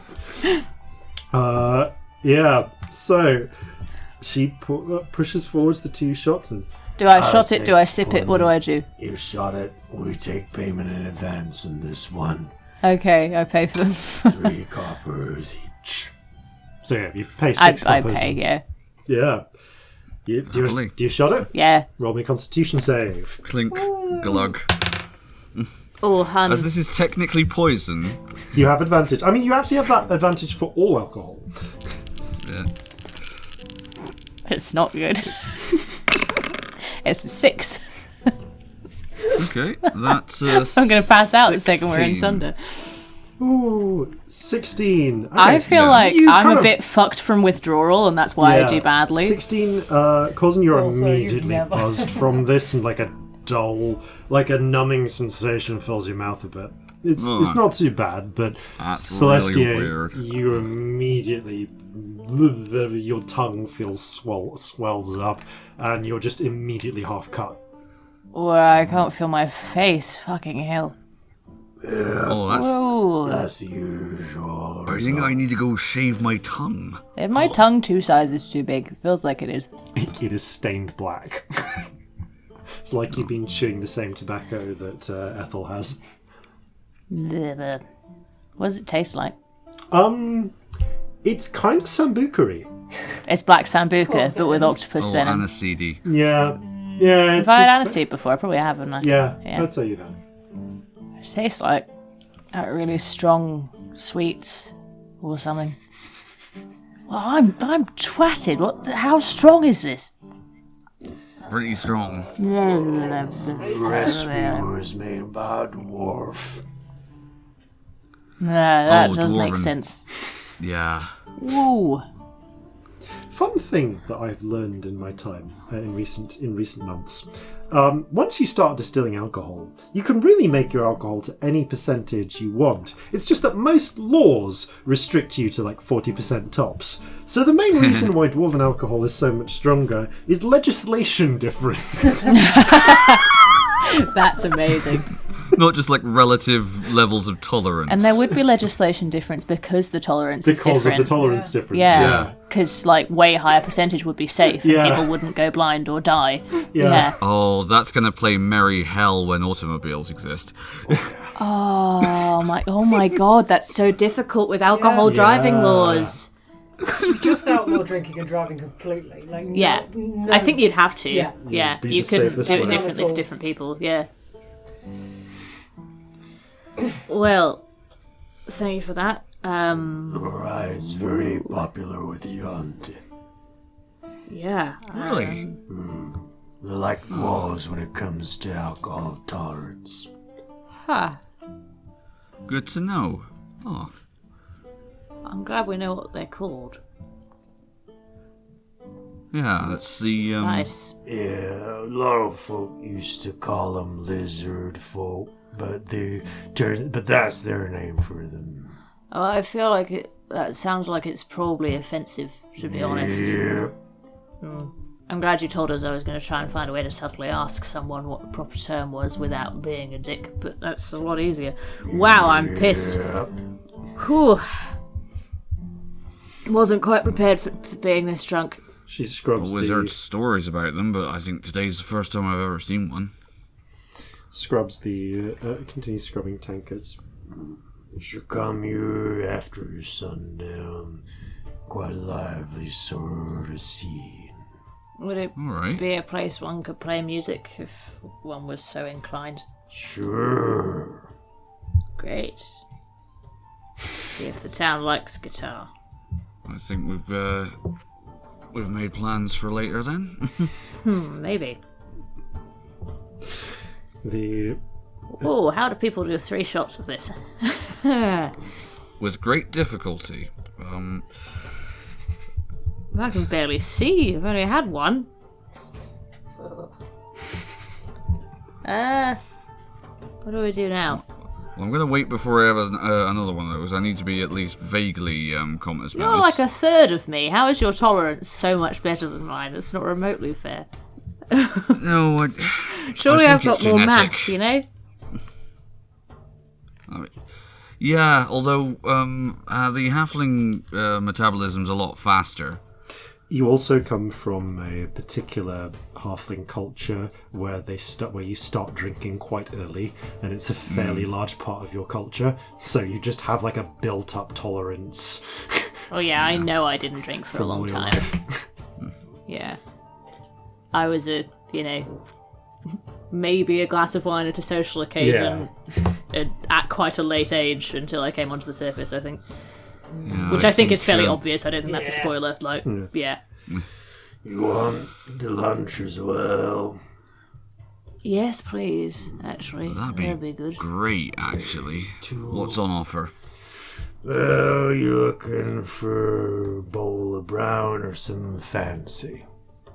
What's in brown? It's brown. You don't ask. Is it good brown? It's alright, brown. What's the fancy option? Out of interest. We can do you some local Ika lizard tail, braised with some greens.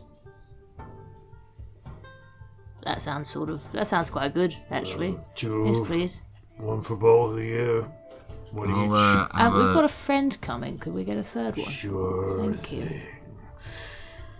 thing. Silver each, or two if you want a glass of wine with it. Yeah, go on. Fuck it. Pay six You silver are drunk pieces. already, And she leaves Love this. says substances. your conscience. I'll be about 15 minutes. Okay. She Good. calls. Thank you very much. She wanders back here. I'd pay for scamps. See, no, she doesn't leave. She leans back and calls. That's my money.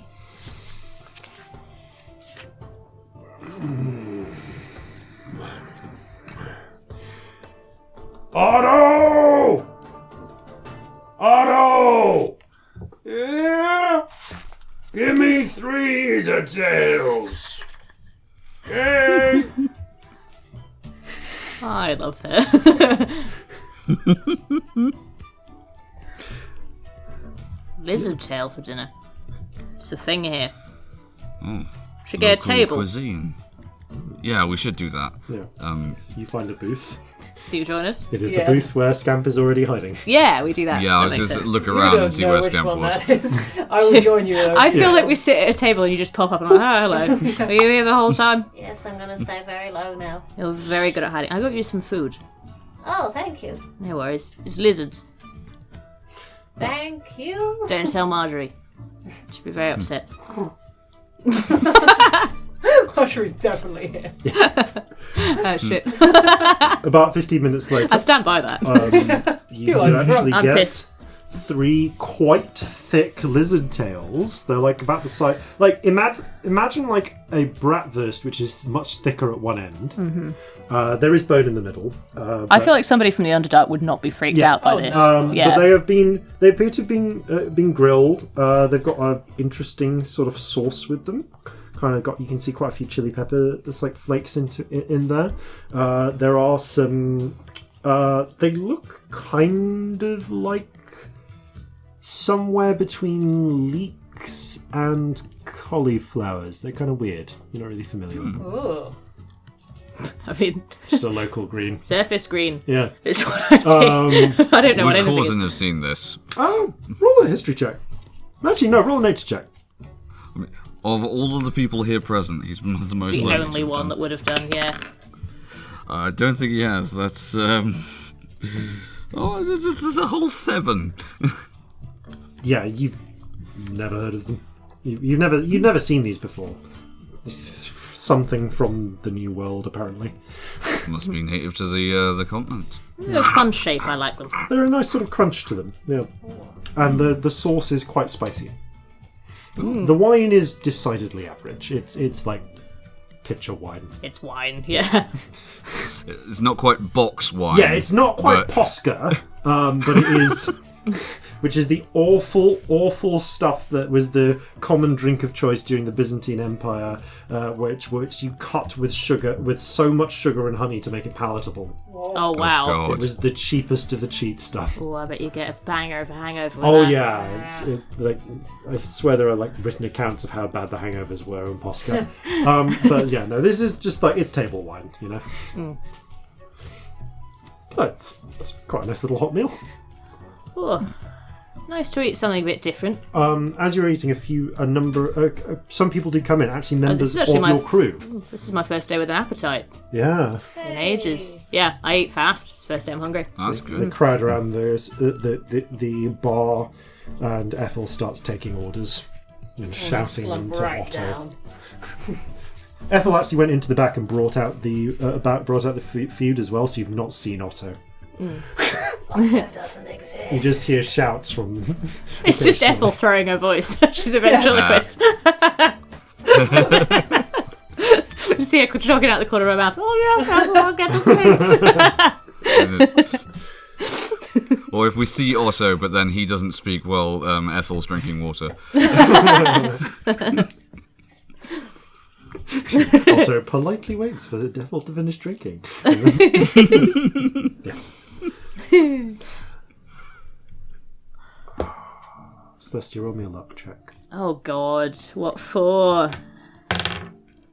That's cocked. 6. Oh. Amongst those coming in, going for an afternoon drink drunk. or a meal. Am I still drunk?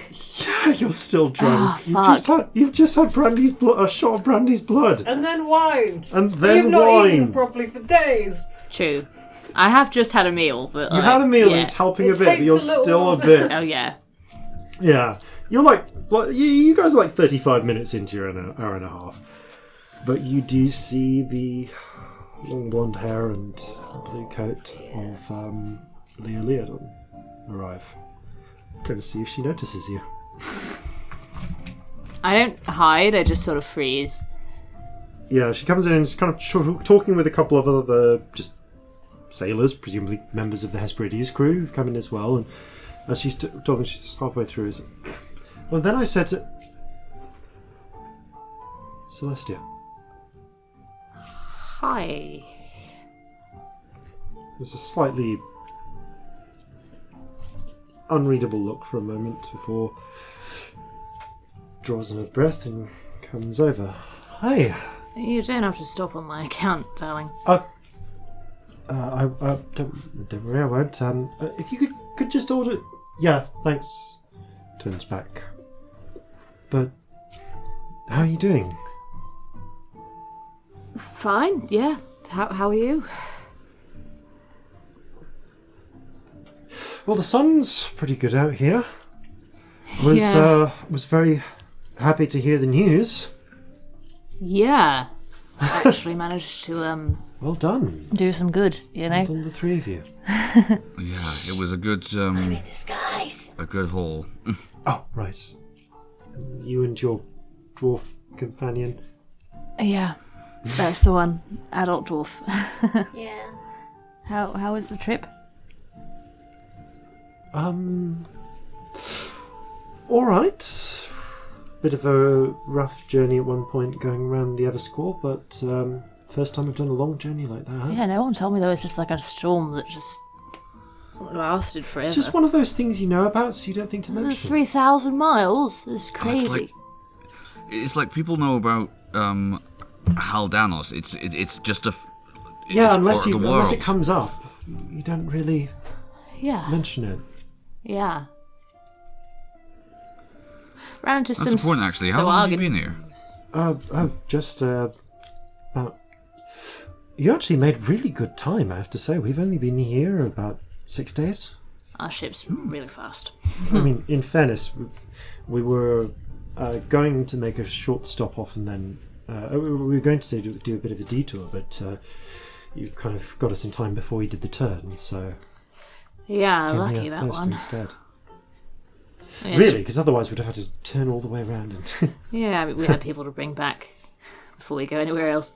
yes, am I all right to ride with you when you're heading on to Thunderswatch? Yeah, of course. Of course. Good. It would make Good. sense, wouldn't it? No, it would. Got to head on there eventually. Yes. But- Briggs is not going to miss his ship surgery We're for that one. interviewing replacements. Are you not planning on staying on for any length of time? I or- don't know. I mean, Yeah. I don't know what I'm going to find. Of course, I understand. Yeah, I suppose not. If you want me to look in again at any other point, I can still... Yeah, I mean, I don't know. I don't know what I'm going to do. Maybe I'll go back to it. Maybe I'll...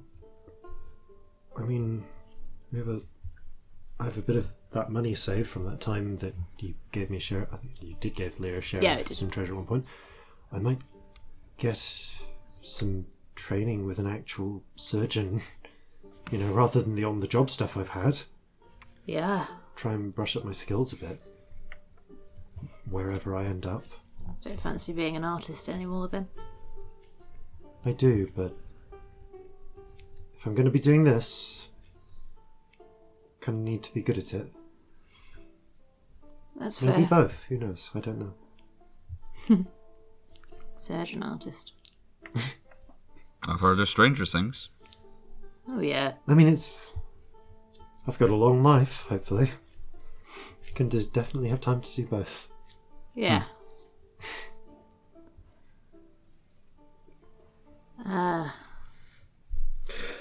This is awkward, It's isn't really it? weird. It's really weird. Look, it's good to see you, Celestia. It's good. It's great to see all three of you. It's good to see you too. I should go. Do whatever you like. We'll catch up. Properly. Tell Peter to be Alright. careful with the black stuff. I look round. I look round. I'm not playing a character. I'm playing everyone. Sorry. Everyone in the world momentarily looks round. became a player rather than the DM. Sorry. Leah looks around. You can see that Peter is there. There is one empty shot love glass. Peter. There is one empty I shot glass assumed. before him. There is a second one going into his mouth, and he's reaching through really? it. No! Let him do it. Runs over and let's see whether Leah gets there in time. Opposed initiative check. Okay, Liam manages to rescue the third temptation one. to take a D4 from Leah. So So big. So It's high a narrow. It is a very I'm narrow initiative check. If you want to do it, I'm you saving can. them. I'm terrified to do anything that takes away things I can do right now. Okay. Fair. Okay. Leah manages to get to it in time. Peter. Oh well, that's got a bit of a kick to. Pause. Just falls straight backwards like a plank. Okay, I feel a little bit less bad for being half cut for one shot. shot then. Not sure I can make it to the second, to be honest. It's like Sabnet on that moonshine. Oh, I miss Sabnet. We should check in with him sometime. Maybe I should have married him. I'm sure it would have been a good time, wouldn't it? I dread to think what the reception would have been like. Oh, Leah wild. is busy Lethal. dragging Peter to a corner. Oh, I assume she's gone, she's out yeah. of the way. So what do we do now? I don't What know. do we need to do in this town? Should we just leave? Let's just leave. Well, we got to offload the people we picked up, and also, I think, if nothing else, actually, we've got a whole bunch of weapons we can sell. True, you can either sell them, or if you want to keep them on, should you ever want to equip more units, you can do that as well. We do need to fix the boat. True. That's the main thing. This is actually a very valid point. It's got holes in it. I will say that as part of the group that's come in, you do see Watcher Wheels, who is getting herself some lunch, comes over. Oh, Captain, good to see you. Just took Benny over to talk with the carpenters at the dry docks. They can sort us out. I'll bring you the bill. Won't be a few hundred gold. And they do definitely have the bits required. We're going to be in dock at least overnight. Alright, that sounds reasonable. I'll have the preparations made to pay the right people. She gives a nod. How much damage have you got left on the ship right now? It's 500 and something out of 700? It was 535 500 out of 700. Yeah, cool. So you have 165 damage to repair. Yeah. Basically, after a bit of dickering with them, Wheels has ended up at a roundish figure of 450 gold. How many gold do we have on the ship right now? You can also sell things at the fence and so on to acquire more. I've got it somewhere. That would be What we useful, have. Oh, I'm confused. Oh God, I have no idea. Figure out later. I'm sorry, I really don't know. My notes are really confused. That's all right. We'll look at it on the break. I don't know how Let's much do you that have. off air because this is going to get boring. Yeah. I don't know how much you have, but we'll work it out. We'll figure it out. Yeah. Regardless, we should be able It's to. not going to bankrupt us 400 gold, is not. I don't think it should, no, because we definitely should be sold fine. those emeralds also, and stuff. just to remind you, you have the necessary paperwork for your 5 tons of samovars to sell them in any legal port. Yeah. You do not have the paperwork for the 9 tons of pepper that we require. found. That you legitimately salvage. I mean, yeah, if you want to take it to a legitimate port and make an argument that you salvaged it, you can. We want to sell it. No, I think the pepper is something we can sell here. Yeah. Yeah. Fair enough. That being I'm the not case. talking about the navigator. So We could sell pepper. I'm sure she'd fetch good No, it's prices. against the rules. No, very emphatically not a good idea. So yeah, but no, you just mark it down that it's 450 gold to fix the ship, and it will be. Totally just realised that I'm a drow that made that joke. Yeah. That's not good. You got drunk. You do. Some of the locals do.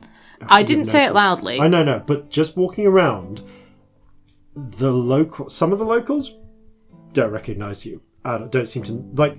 You get different group looks from different groups. Some don't give a shit. The Yonti just seem curious, like they've never seen someone like you. I would before. imagine we're curiously looking at each other. Yeah. The some of the humans and halflings, a lot of the goblins, there is some seething resentment seeing you, and you get a definite feeling that if it wasn't for the law, you'd have run into trouble by now. Yeah, I just keep distance and try not to infringe upon anyone's space. Yeah. And just stay away. Regardless, no one has picked a fight with you yet.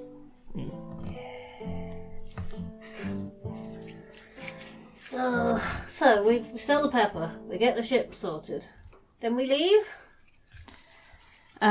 Didn't Briggs have something he wanted us to do? Yeah. We owe him a favour. There might be a there raid were to do. plans, but I've no doubt that that plan will ultimately involve leaving this place. Yeah, I mean, it might be that it's on the way or something. But I It would think make sense. I think we've got to be prepared that if he needs us to stay, we have to. We owe him a favour. Yeah. But if not, we try and get out as soon as we can. Yeah. Also, that's a question that's maybe worth asking at the meeting later. Is this something that Briggs just wants to do with us, or is it something that involves all of the Scarlet Winds? I'm sure he'll say. Yeah. Yeah. Worth I mean- clarifying, though. It sounded like it was just us from what he said. He said that now Yeah. we've done some work, we might be ready to steal a ship with him. He didn't mention that it was a whole Scarlet Wind thing. Yeah. But let's check. So we Yeah. know what we're doing. Okay. So, anything else you want to do before the end of your hour and a half? You've got maybe 45 minutes left. Have an explore, really. Okay. To be honest, Yeah, that's probably I what we think do. that's what I would do. Yeah. Okay. Are there any sweet shops?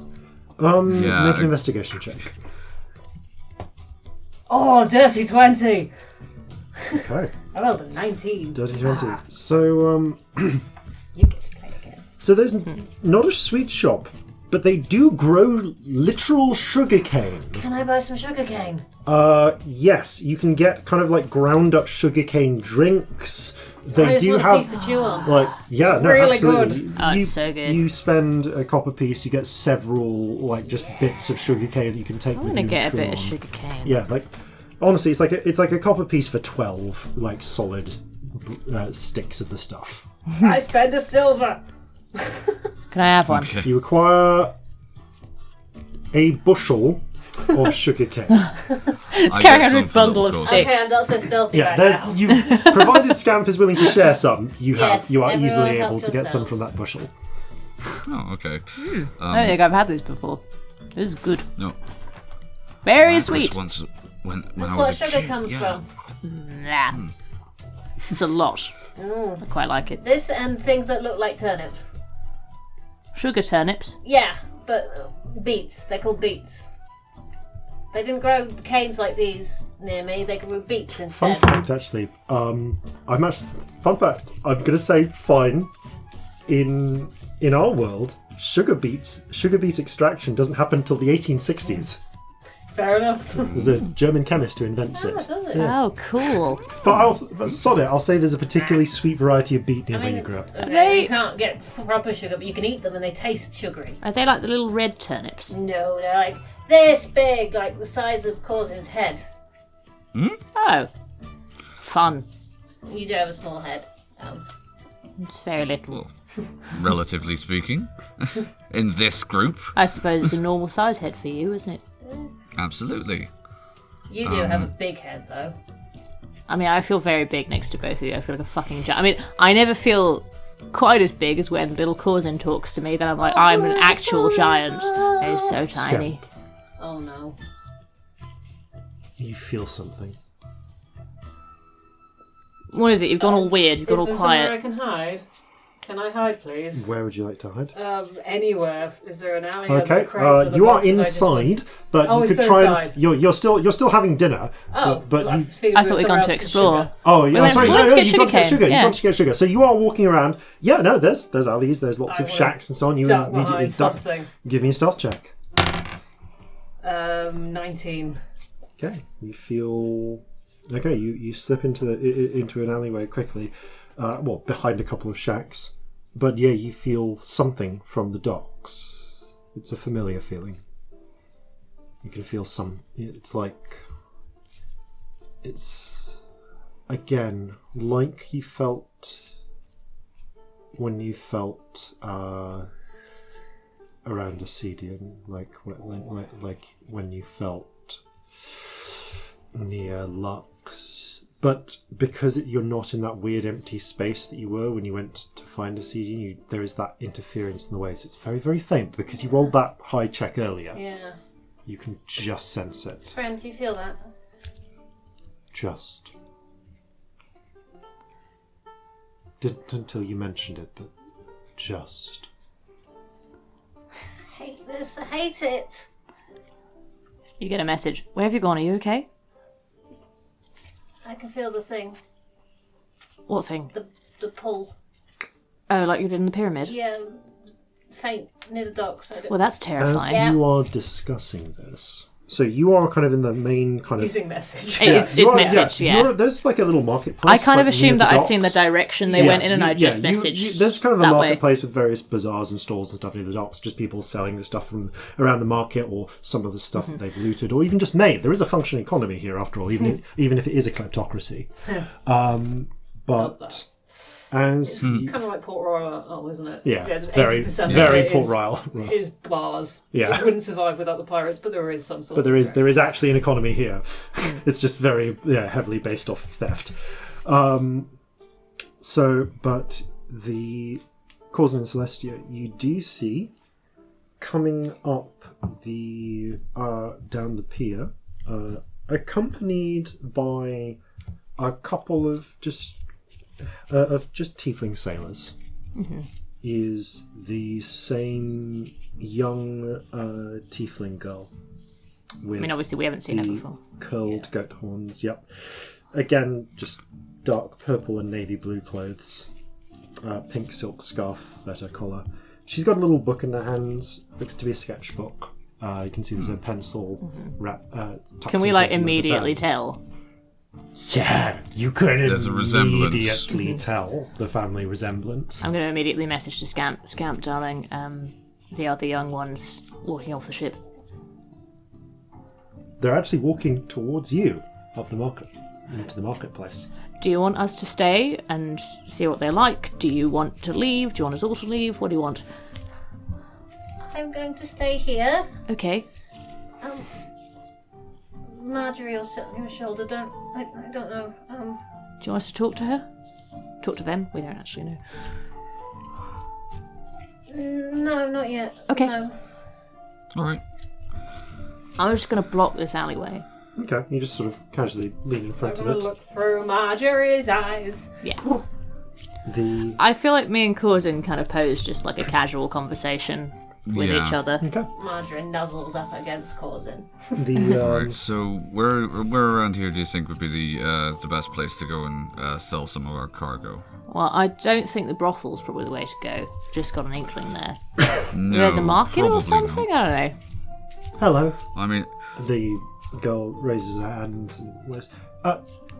Sorry to bother you. Hello, all right, darling. Forgive me, but are you the owner of that pigeon? Yeah, it's his. Oh no. Oh, sorry, they live on our ship. Oh, she folds to a bit of into a sketchbook and holds up. You can see on 2 pictures there is a kind of slightly hastily base levels drawn and then filled out almost from memory sketch of Marjorie and a sketch of your ship. Is it good? It's pretty good. It's just pencil sketch. It's a rather nice pencil sketch. Some good shading. That's really good. Oh, thank you. Yeah. I just happened to. I saw your bird looking at me, and it's rare I see a pigeon around these parts. I think she went for a bit of a jaunt earlier. Not surprising. Are Sorry. you new here? No. I basically live here. Sorry, you're. But you are. I assume. I'll be. There, you're with. So, if you, are you? Sorry, is this your ship? Points to the Kraken's main drawing. Yes, yeah. Oh, That's ours. fantastic. And kind of judges by hat. Captain, then. At your service. She put a cause in. Why is it causing? Because the hat. The hat. Good to meet you. Sorry, holds out a hand. Sorry, I'll introduce myself. Victory. Oh, Celestia Stardust. Nice to meet you. Full name is Victory Kotzel. Console. Yes. Pleased to meet you, Nice Victor. name. And yourself, Captain? Corzin Horhace. Pleasure to meet you. So, what brings you to Sunder? Oh, as I say, I live here. Oh, Sorry, you probably don't realise. That's actually a fair point. We just got here. Yes, no, it's got the accent. Sorry, I got this from old crew members. Just almost everyone talks like, Sunderin sort of accents around here. It's actually a bit nice to hear someone else with Jovan ones. No, You don't hear many around here? some depends where they come from. I mean, you get all sorts, obviously. Port being what it is. But no. Sorry, what was the question? I got completely distracted by the sound of your voice. I can't remember. Just asking I if was you. going to ask you. Yeah, you're obviously new, aren't you? Yes, Yes, Yeah, that's right. No, literally an hour ago. yeah. Important question. There's kind of a firm look to her eyes that comes out of nowhere. How are you about tieflings? Fine. Very Good, pro, as great. you'll be able to tell. Immediately, the hostility goes. We're worried because we're from Jova. Frankly, yeah. Yeah, people suck there. I mean, not I know, completely, right? but with the tiefling thing, yeah. I visited once. Shit. Frowns Oh, and really? shakes Whereabouts? out. We went to went to see the motherland, as it were, back up to Meadmere. Oh, Oh. Yeah, it's cold. bloody Used to freezing, warm isn't most it? of my life. My friend who's a Celestia and- tiefling who was originally from Meadmere. Really? Celestia and Corzin both roll insight checks. Okay. Can Marjorie? No. Oh This no. is not something that you have the power to do. 3. Natural 1, but lucky. Oh, God. Still not very good. It's something 10. important. 10's enough. It's taken you this conversation to really notice it. Victory stands out to you, seems real in the same way that Scamp does, compared to other people. Oh. Real. More present in the world. It was talked about in the very, very first episode. We can see spirits, but with Scamp, they don't have spirits, but they look a lot more solid and real and present than everybody else does. Oh, I see. Right. Okay. Yeah. She smells. So you had you have a tiefling friend from the old country? A few. We know a family. Yes. Yeah. Great. What's the family name, out of curiosity? Grimani. Friends from Grimani.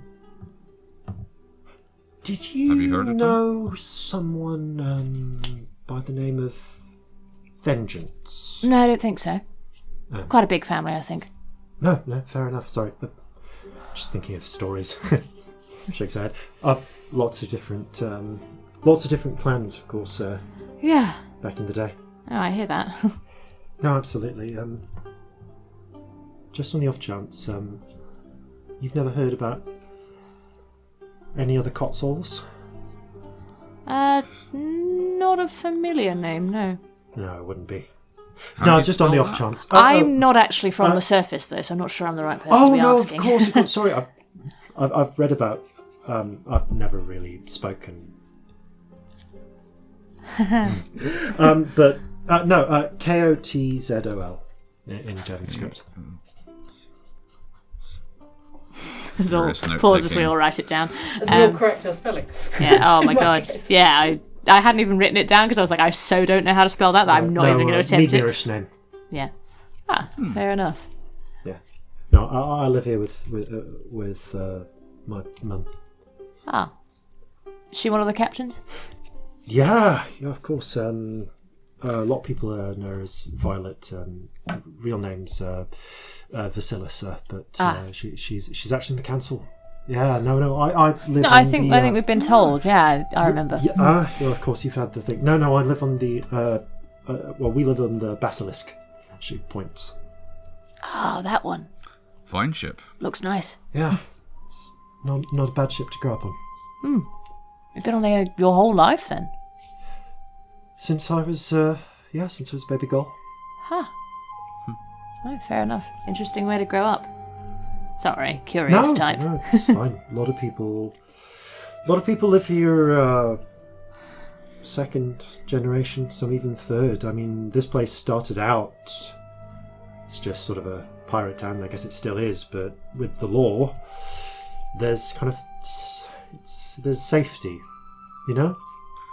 Yeah, how thought long they has could- that been in effect, as it were, do you know? I think someone once said since time immemorial. I don't know. There's the legend is that one day Grandma Law just turned up, decided that she'd offer the law to anyone who was living there, and it happened. There must have been like before Brandy. Right. But Brandy took advantage of it as a safe place. It used to be kind of like a sugar port, and then it Right. all kind of went a bit south. And they were all I think Borden. Yeah, they were from Border. Like a lot of the ports around here, but it was failing, and then pirates started to come here because, well, there wasn't much here, but they were always up for buying cheap goods. And then more moved in, and then law moved in as well, and yeah, safe. You know? As a person who knows the way around this place, you don't happen to know where we might be able to sell some of our cargo, do you? Oh, you want to talk to Littleman? He's the Littleman? Yeah, he's the main main fellow who owns them. Don't be afraid. He's got a heart of gold, really. All Good to right. know. Thank you. She That's, points very towards useful. the warehouse that you've been indicated to before. Right. Well, nice to meet you. Yeah, lovely to meet Anyway. you. Sorry, I just saw the bird. And what's her name? Does she have a name? Marjorie. Marjorie. Lovely. She writes down in the next to the sketch of Marjorie. Marjorie. Well, lovely to meet you. I will get out of your hair. Yeah, maybe No, see you around later. Probably see you around, yes. Oh, great. She nods, and she and the two sailors accompanying her continue on towards. I think it'd be towards the. What's she doing this time of day? up towards the mansion.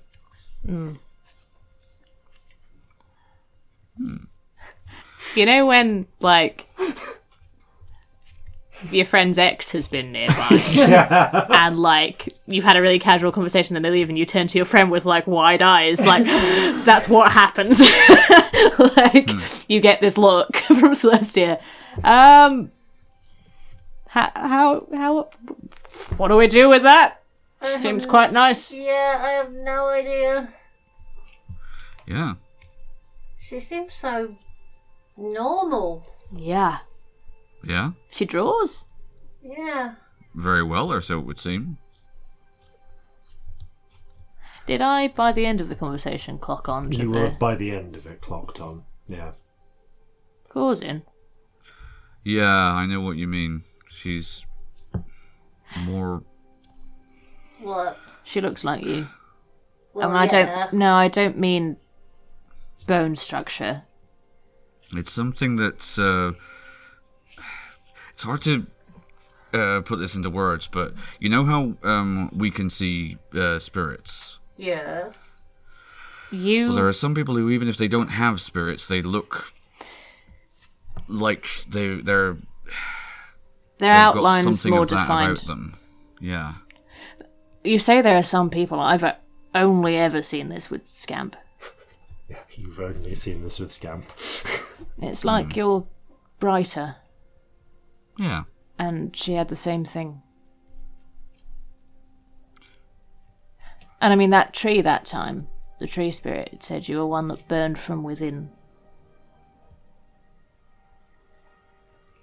Yeah. I just wonder, you know? She's a sorcerer.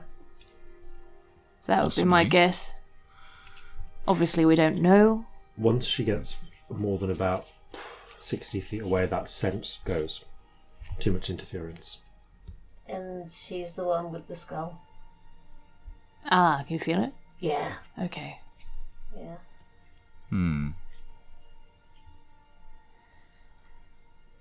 This is all a bit How, weird. Yeah. What if she's nice? What if she's okay? Would you want to talk to seems her? Nice. Obviously, I don't know. would never tell you what to do at all. But if you want people to go with you, if you want to make a meeting of it, you know we're here. It's not just Absolutely. her, though, is it? No. And maybe they're all nice, and maybe I've missed out for a long time. And I don't know if that's worse. I don't either, I'm sorry. If you did, though, there's still time. No. They didn't come back. That's fair. It's your call. I found a family. Don't need another one. Made it myself. We've got And you. we're always going to be here.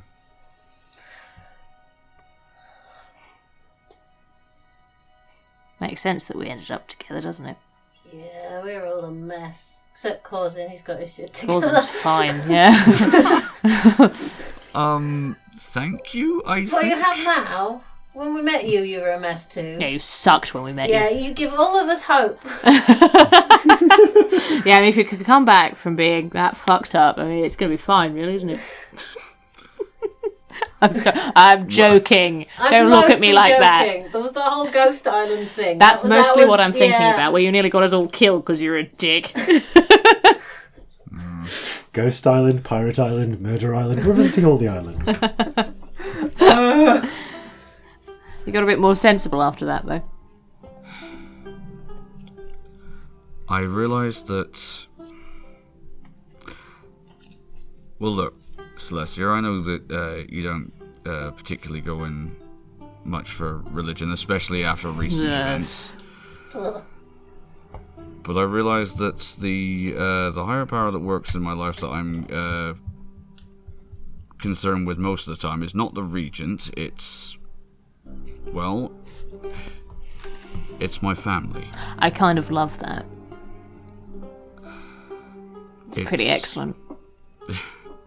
it's honestly the reason why on multiple occasions that I have stayed alive, and I have refused stubbornly to give up on what my goals are. You're a stubborn little bastard, yeah. Yes, and I think what happened on Slavitska's Isle, it just refocused that for me. Yeah. It's never not been a case, but you can forget it if you're living on your own for too long. Luckily, we found a mad halfling man who fancied adopting more family members because he's completely insane. So, you've got a family regardless of what happens with these people. And however much you want to do with them, and if you want to talk to them or you don't, we're still going to be here. They might be powerful allies. We've got a kraken to kill. That's very true. We do. But it's funny, I care about that a lot less than whether you feel safe or not. Thank you. Fuck it, we can find other people to fight with. There's a whole world out there. If you're not comfortable fighting with them, we shouldn't do it. No. Also, I mean, if we're going all military tactics and pretending that's why we're doing this, our ship's mate isn't going to work very well if they're really scared. No, but they've got a mage of their own as well. It's useful. Let's not be scared. Scared's the wrong one. Being scared is fine, but recognizing that there are things more important than your fear is also not something to lose sight of. How about we meet them in the meeting, we take Marjorie, or you can be at the back, whatever you like. We get a feeling for them, and we go from there. Yeah. We take it hour by Sounds hour. like a plan to me.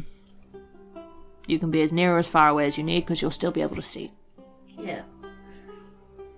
Although Marjorie will be able to see and hear. I won't! And that in itself is a little bit scary. Fuck, is that how it works? Yeah, though I have one set of sight and hearing. It's either in my head or Marjorie's. I hate that. It's awful. I don't like that you'd be on your own with... Oh. I think I could still feel. Because I don't feel Marjorie's flying. Alright. How about then... if Marjorie we have some of the other... on you. Sorry, I got distracted. Marjorie looks huge sat on your shoulder. She's bigger than your head, almost. I look like I've got this sort of weird lopsided humpback, but actually she's quite soft. It's She likes you. It's weird. Scamp, how would you feel about if I had some of the crew members stand guard with you while you're No, it's not alright. able to see or hear? I'll find somewhere nearby that's safe. We're in a pirate town that's called, like, Murder Bay or something. So I'll be back in jungle. If you want somewhere safe, you should go into little Corzin's bedroom. It doesn't have a door if you're an intruder. Or just go to wherever little Corzin happens to be, because wherever little Corzin happens to be is where Molly happens to be. That's right now. actually a really good idea. Let's just go up there, I think. We're running out of time. We'll go there and I'll figure something out when we get there. Alright. I wonder where they've got to, actually. They are apparently somewhere having a jolly good time. They will meet up with you later. Oh. I will say... natural 20. You do actually see Molly and Corzin Jr. walking towards the stall selling the sugar canes. And if you wish, you can spend...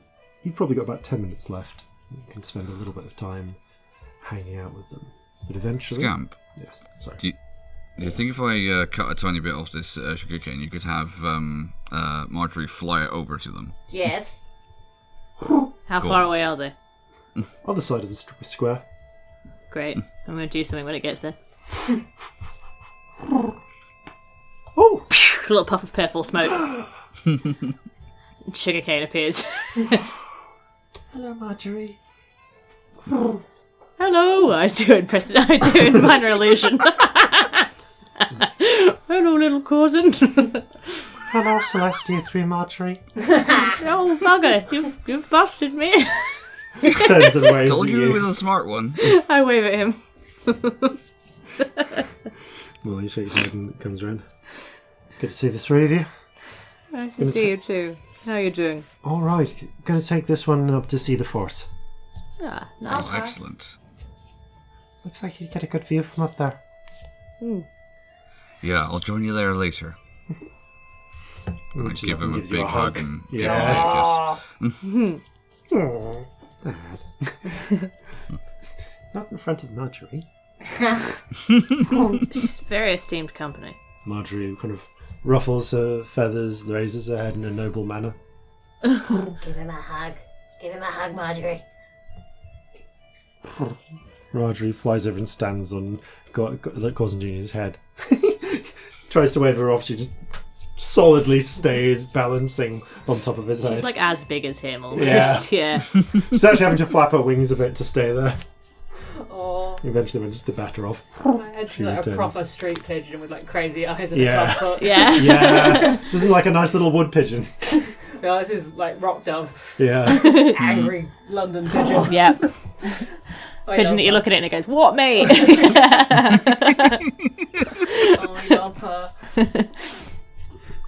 But time marches on, and looking at the place of the sun in the sky, you realise you have an appointment to keep. Right, Yes. let's go. And as you prepare to head on up, we're going to take a little bit of a break. So we'll rejoin you, approaching Bloodbeard's mansion, after these, no doubt important, messages. And now a word from our friends over at Infinite Deer. Okay, Infinite Deer promo. Let's do it. One word at a time. The Podcast is Infinite. deer. We Are Infinite. deer. Listen To us on iTunes and wherever you get your podcasts. why? Oh, we forgot to say Dungeons and Dragons. Oh, we're a D&D podcast. As a tortoise, I don't do things quickly. I don't write quickly. I don't walk quickly. So I'm glad that it doesn't take much time to like, rate, share, or subscribe to Flintlocks and Fireballs. I once was challenged to a race by a hare. I said that's very brave. It's hard to race with no kneecaps, especially as I don't do things quickly. And welcome back. Before we continue,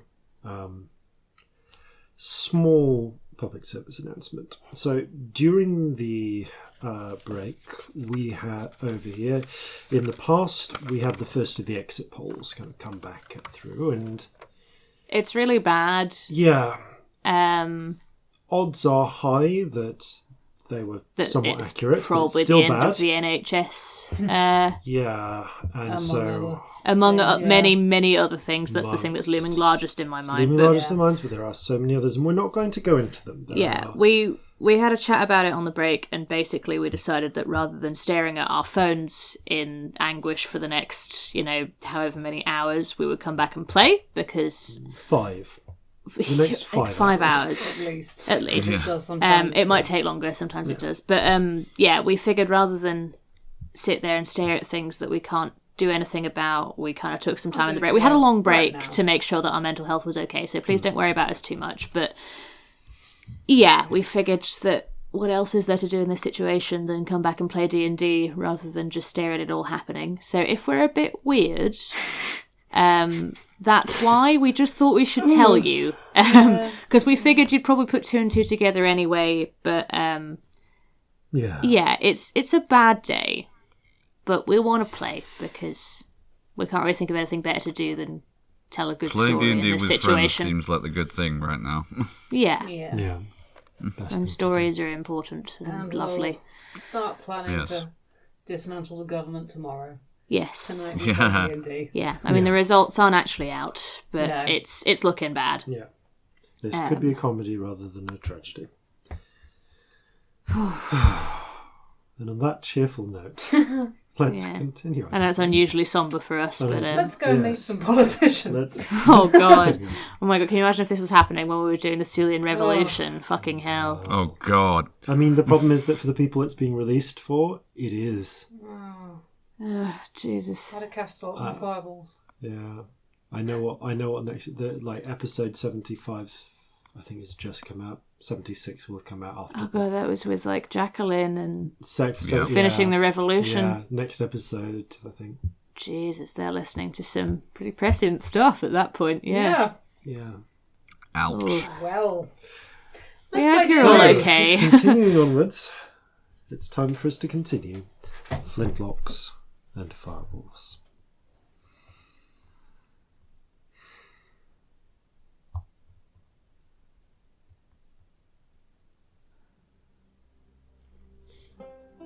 You proceed up the hill, through the streets between the various sort of shanty-like huts and self-built homes. There are, I say this, they're not complete shanties. Many of them are, but at some point during this, competent carpenters did show up and start building houses. But yes, a lot of them, they're all kind of built cheaply, whitewashed. Sometimes the whitewash is peeling. Does whitewash peel? I think it does. It's not in my like head paint, it does. but it's Paint, It flakes. basically. it flakes rather than peeling. Yeah. It flakes in places. It flakes a bit differently than paint would, but it does. But there is. I know that. I have an image in my mind. It's like that sort of cracking. Yes. Yeah. And the mansion itself has seen some better days. It's not dilapidated, but there is a lack of just solid repair and maintenance work done. There's vegetation that kind of grows up the walls a bit. Some of the roof tiles could probably do with replacing sooner rather than later, but they're not exactly at a state where they let in water. And there is not quite the care that comes from a place being truly inhabited. However, you do make your way up. Now understand, so what is your arrangement making your way up? I know for a fact, I know definitely that Celestia, Corzin and Marjorie are coming up. Yeah. Scamp, what are you doing?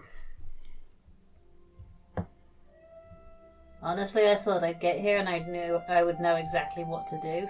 Okay. I don't know why I thought that. It is a large 3-story brick mansion. There are multiple windows. There is one main entrance. There might be other entrances around the side. It's a shame you're not smaller. I could shove you in my backpack. Like I did with Corzin that time. Yeah. What feels right? What feels safest?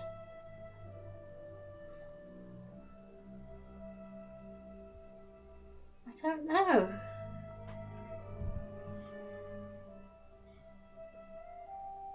Walking away feels wrong. Okay.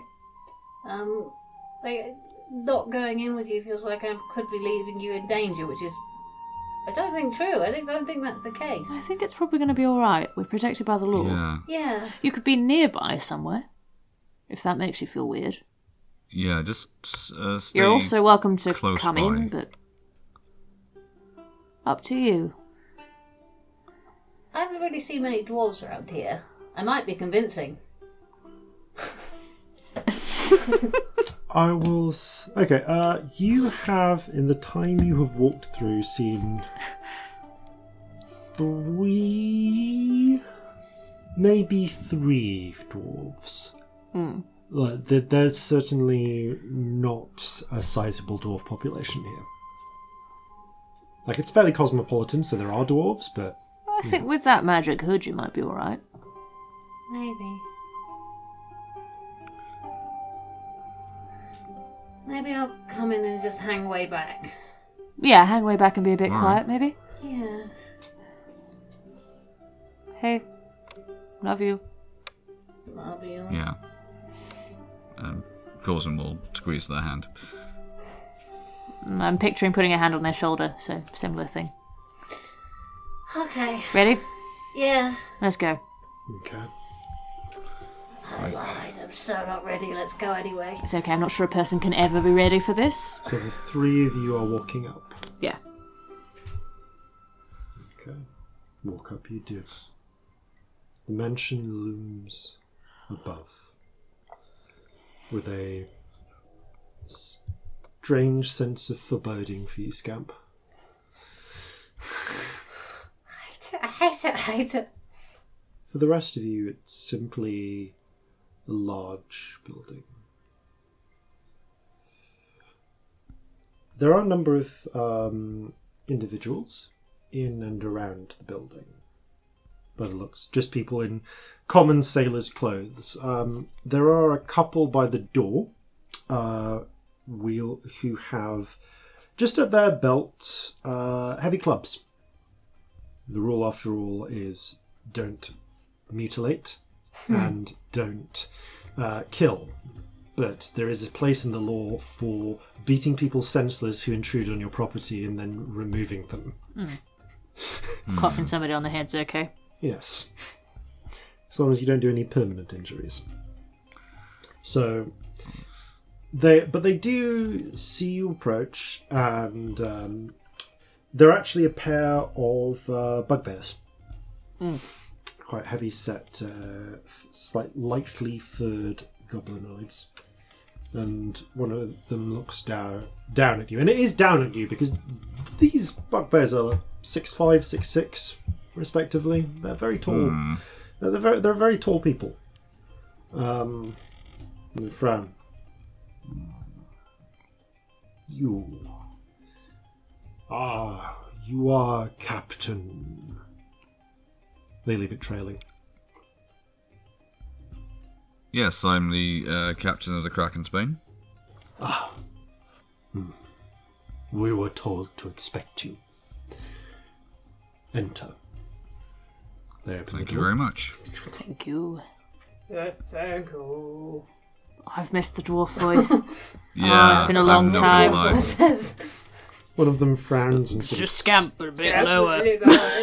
frowns and kind of sniffs at you as you approach. Pardon, they say.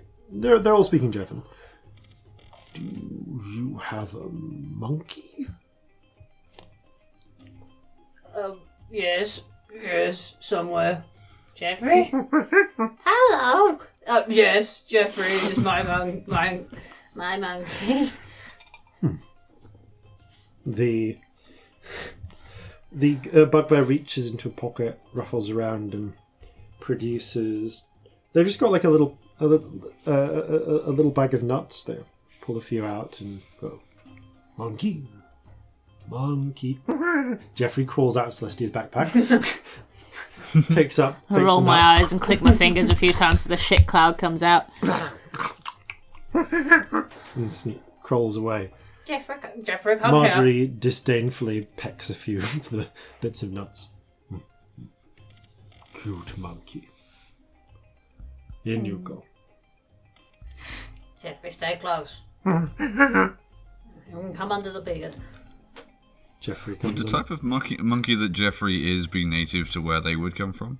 Maybe. You don't know. No idea. Not sexual.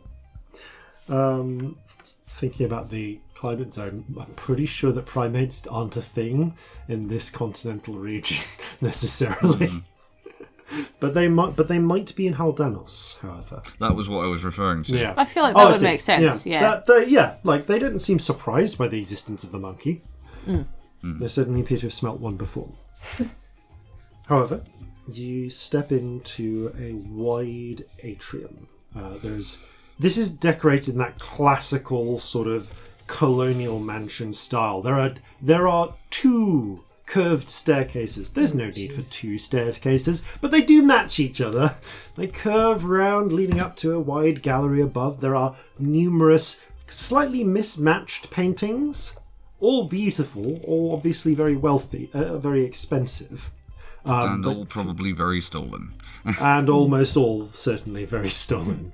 With one notable exception, which was probably commissioned. There is a 1.5 times life oil painting at the top of the stairs of Bloodbeard Brandy. Does it look like the picture what I did for the post at that time? Pretty close to it, yeah. But he's standing kind of like standing on the prow of the ship. You notice it is a very distinctive prow and seems to have a lot of silvery metals built into it with some sort of long jutting point which goes out of the frame of the painting. I love this podcast because I'm stood in a manor house looking at a portrait, and the portrait is also my character, and it's a big hairy pirate man. Yep. Yeah. I just wanted to share that moment for a second. It was really fun. Brandy has a kind of satisfied, ambitious expression on his face, and there is on his shoulder a familiar-looking parrot. Although at this point, it hasn't lost the leg yet. It does still have the eye patch. Hey, that's my parrot. Oh, fucking Yeah. parrot. Roll. Well, they do live very long. Roll a perception check. Anyone who wants to. Yes. Ooh, 8. Dirty 20. I've rolled so badly today. Corzin. You can't see it itself, but you can tell. Just hidden by the shirt, there's a little bulge, like a little round bulge, just around where Brandy's breastbone would be. I pointed out. Look, up there. See that bulge on his shit. chest? Yeah, I do.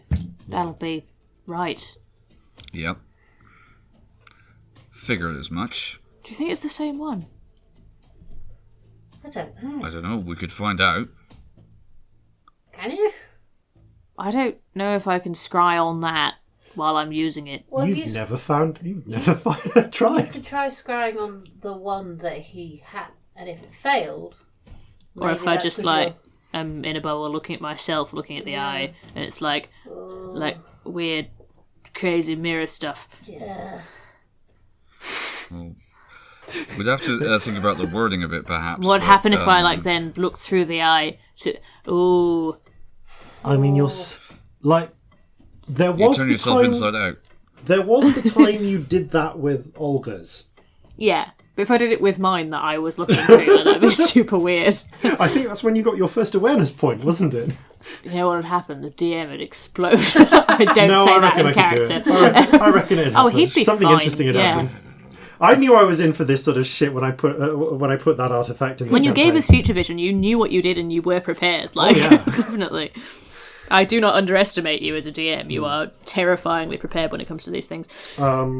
There is a moment as you're looking up at the impressive statue. You hear some footsteps and the familiar form of Captain Billiam Briggs, russet coat and all, emerges through and from a side door just behind where the stairs are. It's actually a bit blocked by it. Looks up. You made it then? Yeah. Oh, good. Right, we did. Nice place they've got here. Yeah, Right, is fancy. that? Yeah. Well, what can I say? Brandy was bloody rich. I've heard the By the looks of stories. things. Well, rich and charismatic and batshit insane, as far as I can tell. Sounds it from the stories.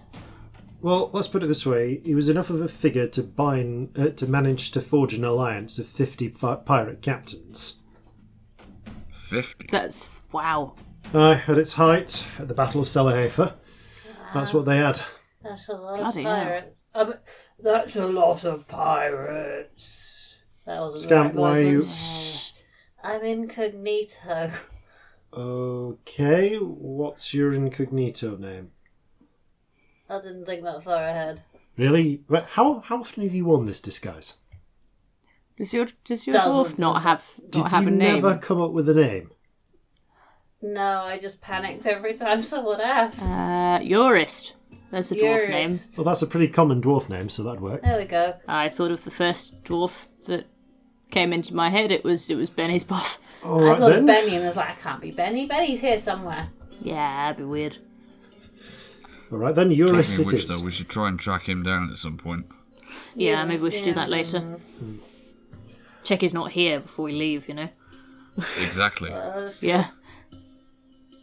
Fair enough. Don't know that. Oh no, you talked about that, didn't you? I can't remember. Yeah, oh, don't worry, nothing that concerns you. Fair enough. Fine. Fair enough. Yeah. Well, Don't worry yourself. Your timing's about right. They're finishing up. I'll take you into the little antechamber bit. I guess the council room will be free, so we can go do the chat in there. Leads you into a little what would have at one point been a little guest room. Not like a guest room with a bed and so on, but just like a little antechamber, solar for meeting people. There's comfortable chairs. There's one of those globes with the drinks inside. Something I'm noticing I'm doing in character throughout this day. Celestia is quite fidgety. Very fidgety. Biting her nails and picking at threads on her sleeves and yeah. A lot of fidgeting about with things. The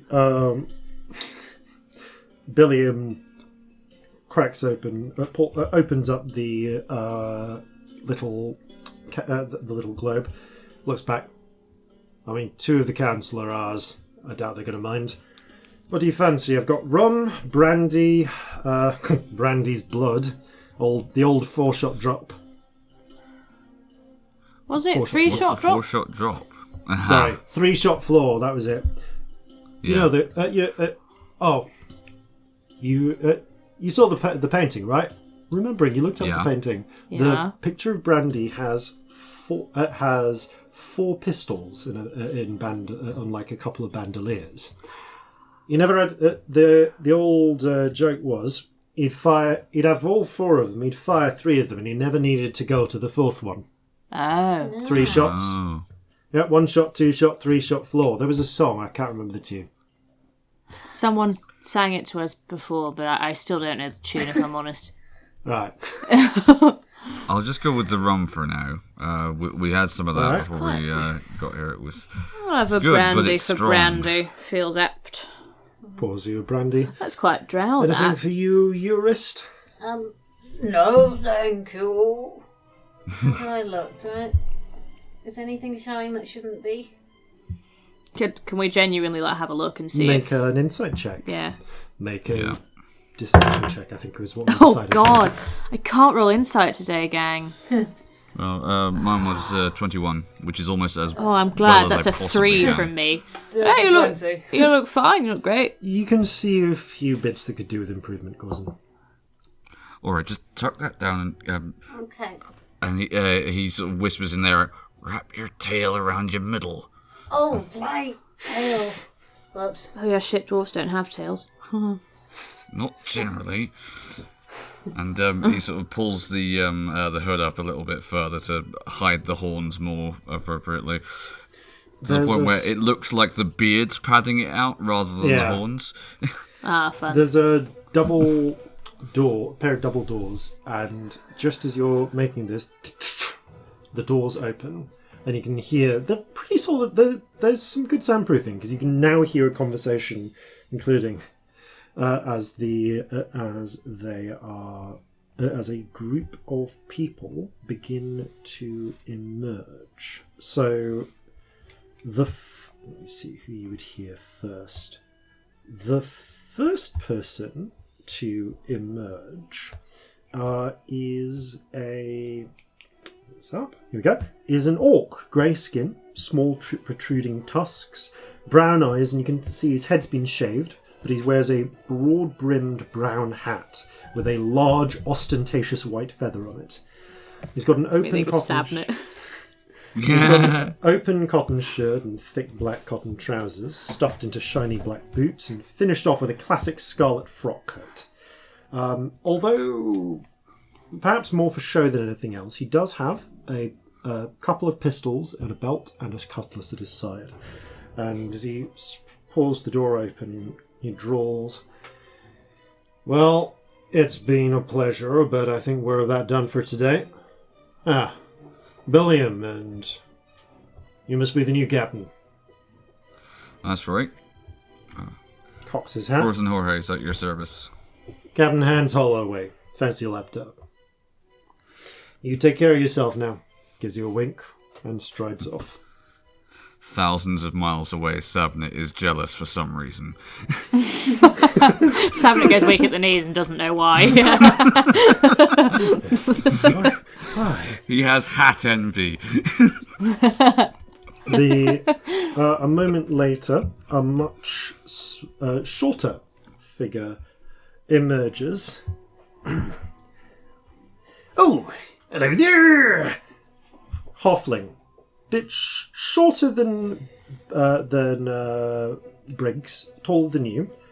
Obviously. Fat, like kind of little round, fat little blonde halfling fellow, blue eyes, deeply tanned skin, has a fine sort of light green, sort of pastel green cotton shirt. It's unbuttoned halfway down, a very expansive sort of waistcoat which is open. Gives you a little bit of a squint. "Oh, hello there! So, you must be the new captain came in, right?" That's about right. You know the law, right?" That's do. Well, then make sure that you don't cross us, or as soon as we're in open water, I'll cut your gizzard to grin. Hey, have a good one. Well, that might put a bit of a damper on things, but duly noted. Gives you kind of like that weird gesture where someone like makes a fist and then does it in a little half circle in front of them in a like sort of panto style gesture, and then skips off. That was a very good description of that gesture. I had no idea how you were going to describe that over audio format, but you did very well.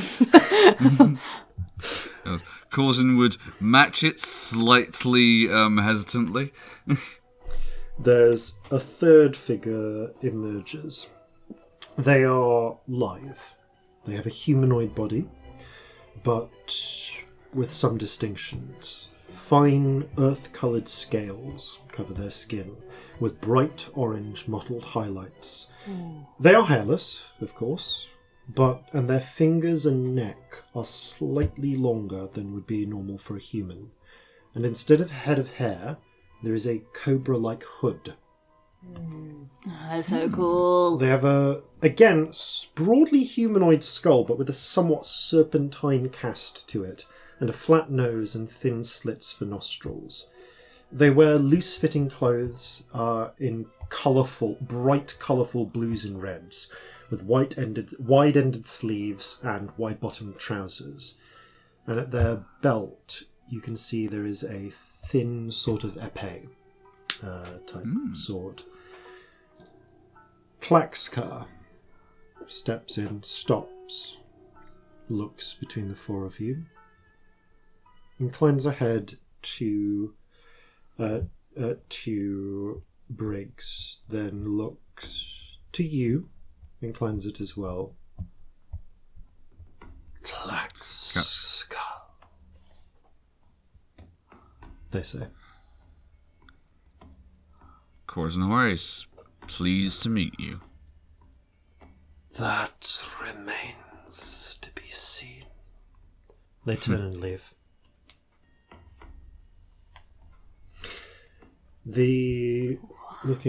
Briggs looks through. Right, well, I think we're probably good to just come in. We're right to come in. And you hear a voice call through from the other side. Yes. Stop wasting time, Briggs. Bring them in. And you step in, and you step around and enter what can be almost described as somewhere between a war room and a throne room. This large, sort of almost an audience chamber, was at some point decorated out with faux marble columns When I say faux marble, I mean literally these are wooden columns that have been meticulously painted to look like veined marble. Like what they have in the Globe. If you've ever been to the Globe Theatre, you know what I mean. I love those. They're well good. Although the flooring does appear to be imported fine stone of some description, sort of pinkish stone, and again a number of little sort of assorted bits of art, heavy statues of different figures, again not matching styles, adorn the little alcoves, and there is a kind of raised set of steps at the far end which lead up to a dais upon which there is what, without the person sitting on it that must have made this terrifying, it looks almost gaudy. Someone has fashioned a literal throne out of a mixture of human, halfling, orcish, goblin, and possibly Yonti skulls. Wow. Okay. It has spikes. Great. Of course it does. Because what else do you need on a throne of skulls? Not scary enough. Let's put some spikes on. Like, they're not on the bits where you'd sit. They're like at the top of it, like as a crest. Yeah. But this that is Bloodbeard Brandy's Not subtly. literal throne of skulls, as far as you bear can in tell. mind this idea if I ever play him again. Yeah, after finding that thing, he might have gone off the deep end a bit. Yeah. What would you think? And in front of that, at some point, the council moved in a much more reasonable round table with some nice, comfortable chairs. Specifically 5 nice, comfortable chairs. And you can see papers have been tidied up in the middle of it. But there are 2 more figures who actually do the courtesy of rising as you enter. Mm-hmm. Just before we go in the doorway, give Corzin a little nudge and go on, Captain Horhace. And you see a little tiny flash of rainbow in both my eyes and you get inspiration. Oh, D10. Thank you. The first of the 2 figures is a tall... Well, sorry, I'm going to take that back. One of the figures rises. The other does not. That figure is the bugbear. You can tell that she would be quite tall if she was standing. But she does not stand because instead of the comfortable chair, she instead rolls back out from the table in a large-rimmed wooden wheelchair. You can see that she's got quite muscular arms with which she pulls the hand rims. She could be... It's hard to tell her age. She could be middle-aged, maybe older.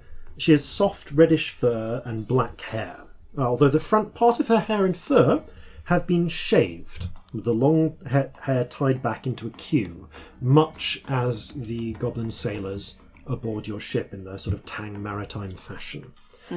She wears a wide-skirted yellow dress with a black sleeveless tunic, not unlike a waistcoat, and has a pair of pistols and a short blade on a belt at her waist. Seeing you, she does give you a curt version. It's not a standard, from the forehead salute. It's a curt version of that salute that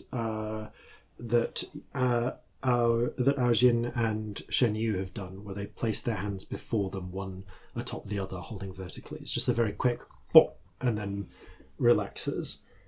Cool. You also see another figure who does stand.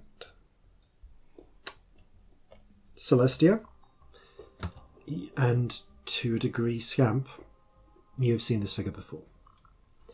She is a purple-skinned tiefling with grey-black curled goat's horns, blank crimson eyes, and long black hair, though she has silver streaks at the temples. She's quite handsome, probably in her early 50s, you would guess. And although here and there, on her, just bits around like her neck, something you see on the hands, there are a couple of those small, faint scars that you get from wounds that were only partially healed by magic. the three of you have a number of those yourself. Yeah. She wears a burgundy greatcoat, a blue waistcoat, thigh boots, and she has multiple pistols on a bandolier, a small sword, similar to that Leah uses, and has on her left hand a 5-ring piece, essentially 5 metal rings joined by a chain to like a bracelet. And the 5 rings are all of the differently coloured silvery mage metals that you've come to recognise. She does stand and gives you a more traditional salute upon arrival. And Corzin, are you wearing your weapons? Yes, for the most part. Her eyes are drawn to the sword, to one of the 2 swords you wear. Which one? Can we tell? Riptide. It would be Riptide. Oh shit, yeah. Lol. And she raises an eyebrow.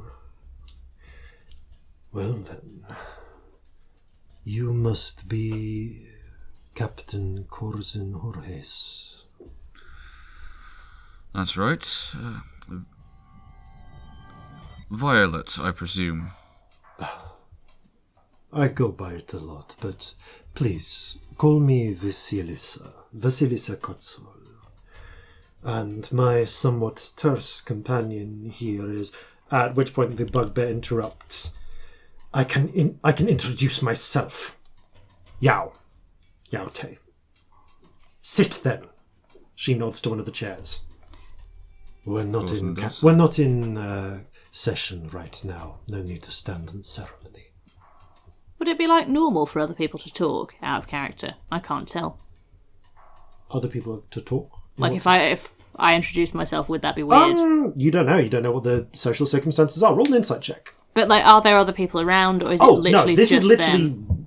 It's only the people who I've mentioned. That I'm going to say that probably as you come in, like a slightly harried-looking accountant-like sailor comes out collecting some of the notes and leaving from the council. Yeah, but like, are there any other members of their crews around? No. This is essentially a private meeting. Ooh, it's difficult for you. I'm looking at Robbie out of character. I realise that's audio format. Yeah, I just pop up a hand. Not like loads of attention, Celestia, hello, but I just kind of go, Celestia Stardust, nice to meet you. Shanty man on the Kraken's Bane. Hi. They give you a polite nod each. And Yao shifts, wheels herself over and points to the chair that was next to where she habitually sits. Use that if you wish. Thank you. You, dwarf. Yes. Name? Jurist. Hello. Sit. And sort of gives a curious glance to Briggs. Briggs cuts him. Don't worry. The dwarfs the dwarf and Celestia there are both trusted, I guess, seconds you'd call it. Vasilisa looks to you, Jurist. You are the first mate, then? No, advisor? Is that a role? Yeah, that one. Okay. So you're just going to say that I'm just going to say that your deception. Also trying to avoid saying your deception you're a score ship's got raised to 21 because Corzin helped you, because that was what was Corzin's perception insight was. So the pair of them are also going to roll insight checks. Yao seems to accept this, but you notice, but Vasilisa's gaze remains on you.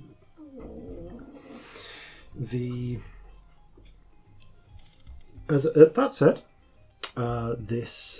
they do lean back in. Well, Vasilisa sits back down as you're invited to, and Briggs also brings in the brandy decanter from the next door. Briggs, would you mind? No, it's fine. Pour some drinks. Yao seems focused on Corzin. So, Briggs tells me you stole your ship yourself. That would be correct. And you have... fronted the bill to have it finished. Indeed. And rescued a number of people. From an East Heldanosman, yes. Ah. She nods. Good. The Briggs leans in. I understand there is a system for relocating them?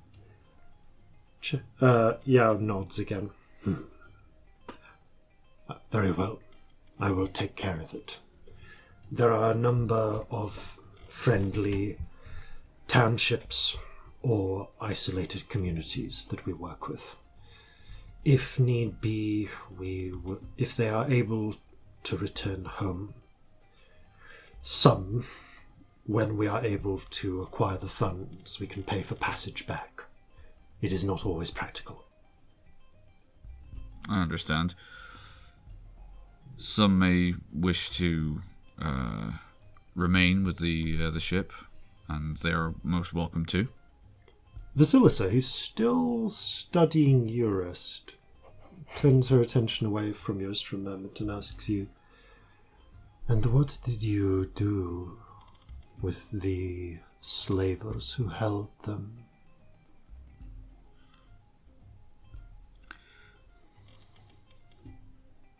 We disarmed them and took every last slave off their ship, held their captain hostage, and then sent them on their way.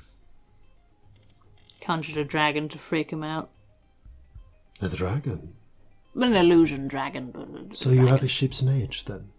Yeah, that's also me. Ah, I see. Or I wish I could see. I'm sure that if our resident cleric of the 1,000 was around, then she would see. But not so gifted. They say one of the secrets of success is surrounding yourself with talent, and I flatter myself that I have. Indeed. A shame, though, to have let them escape. Briggs cuts in. I'm sure that it was a practical decision as well as an honourable one. Well, our ship was already a bit banged up by that point. We didn't want to risk losing the people we'd freed. And we left without a single casualty on our side. Yao doesn't again, like, quite a reserved person, but Razor seems a little impressed by this. Good. Preservation of those being freed comes first. That was my concern. There's a bit of a glare between her and Vasilisa, but Vasilisa backs off it and returns to studying Eurist. Oh, God. Doesn't help that there's a monkey in my beard. I messaged to Scamp quietly. If you want to get out at any point, message. I'll think of an excuse. Celestia, roll a sleight of hand check because you're amongst people who can recognise the true message. Yeah. It's just against their passive perception, though. It's not awful. That's a 15. Not amazing, but not too bad. Your messages and Scamp's replies, unless Scamp casts a message, in which case I'll ask for another check, do not appear to be noticed by either Vasilisa or Yao. Cool.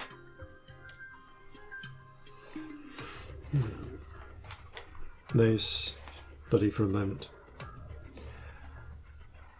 Get to the point, Briggs. Right, so I've discussed this before with you, and I understand you've all the pair of you have not been able to lend the assistance.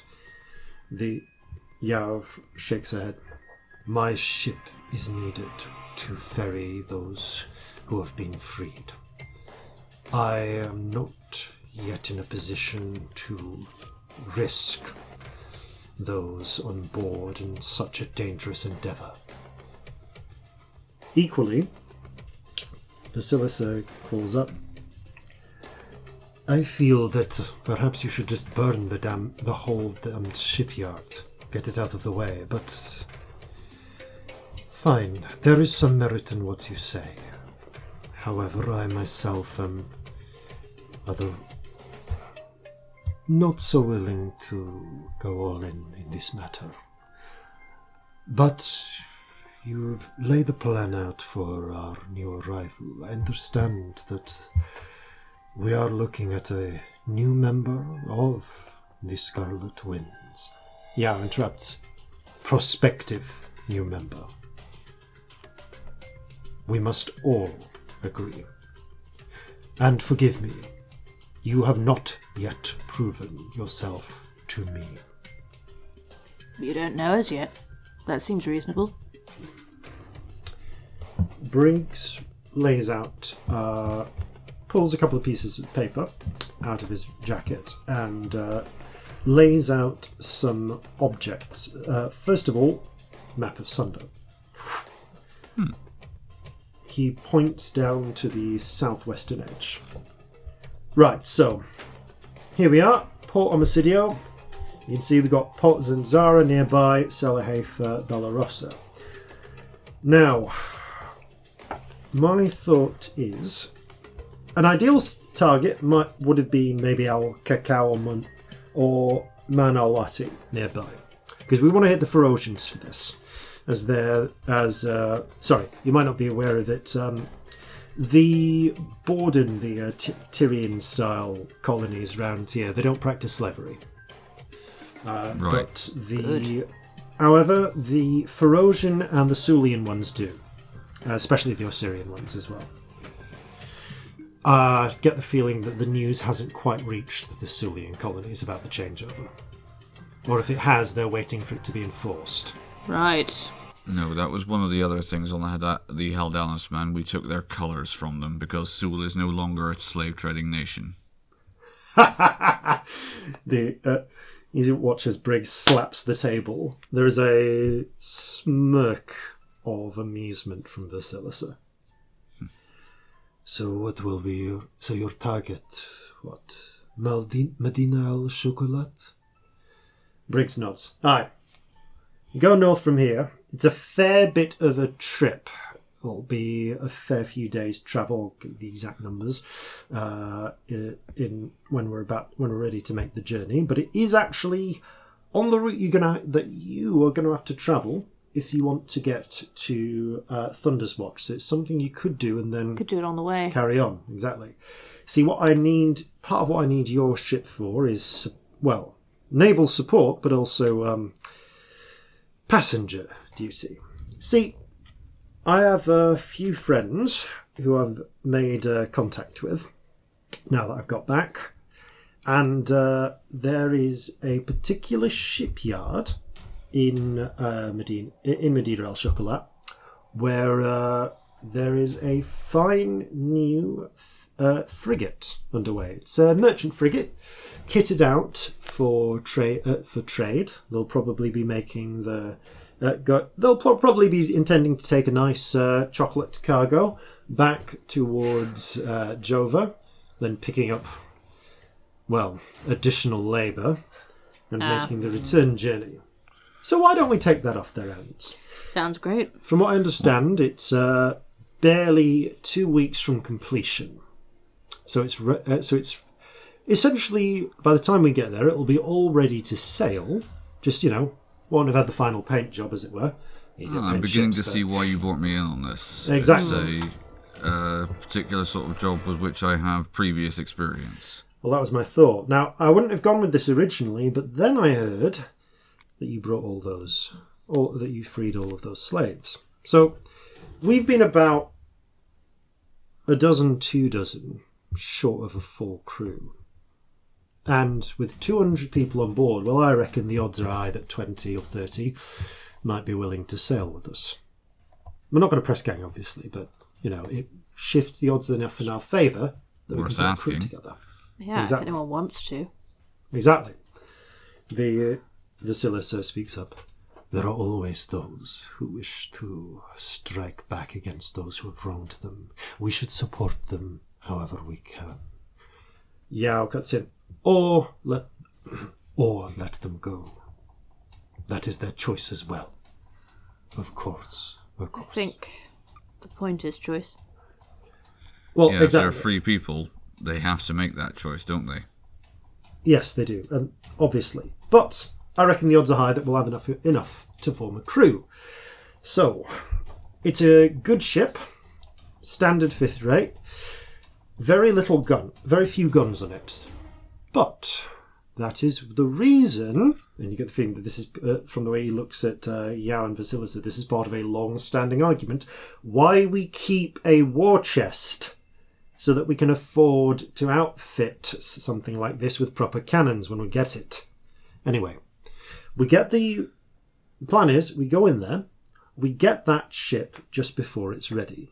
We sail it on out. Now, it's not going to have any ammunition in it, so it won't be able to defend itself.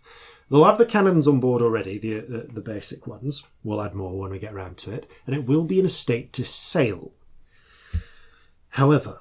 But it needs protection from us. Exactly. There is after all going to be a chase. patrol. Exactly. Now, that is where your Kraken's Bane comes in. From what I understand, what you told me and what Benny mentioned, you have the fastest ship on the water these days. Which means...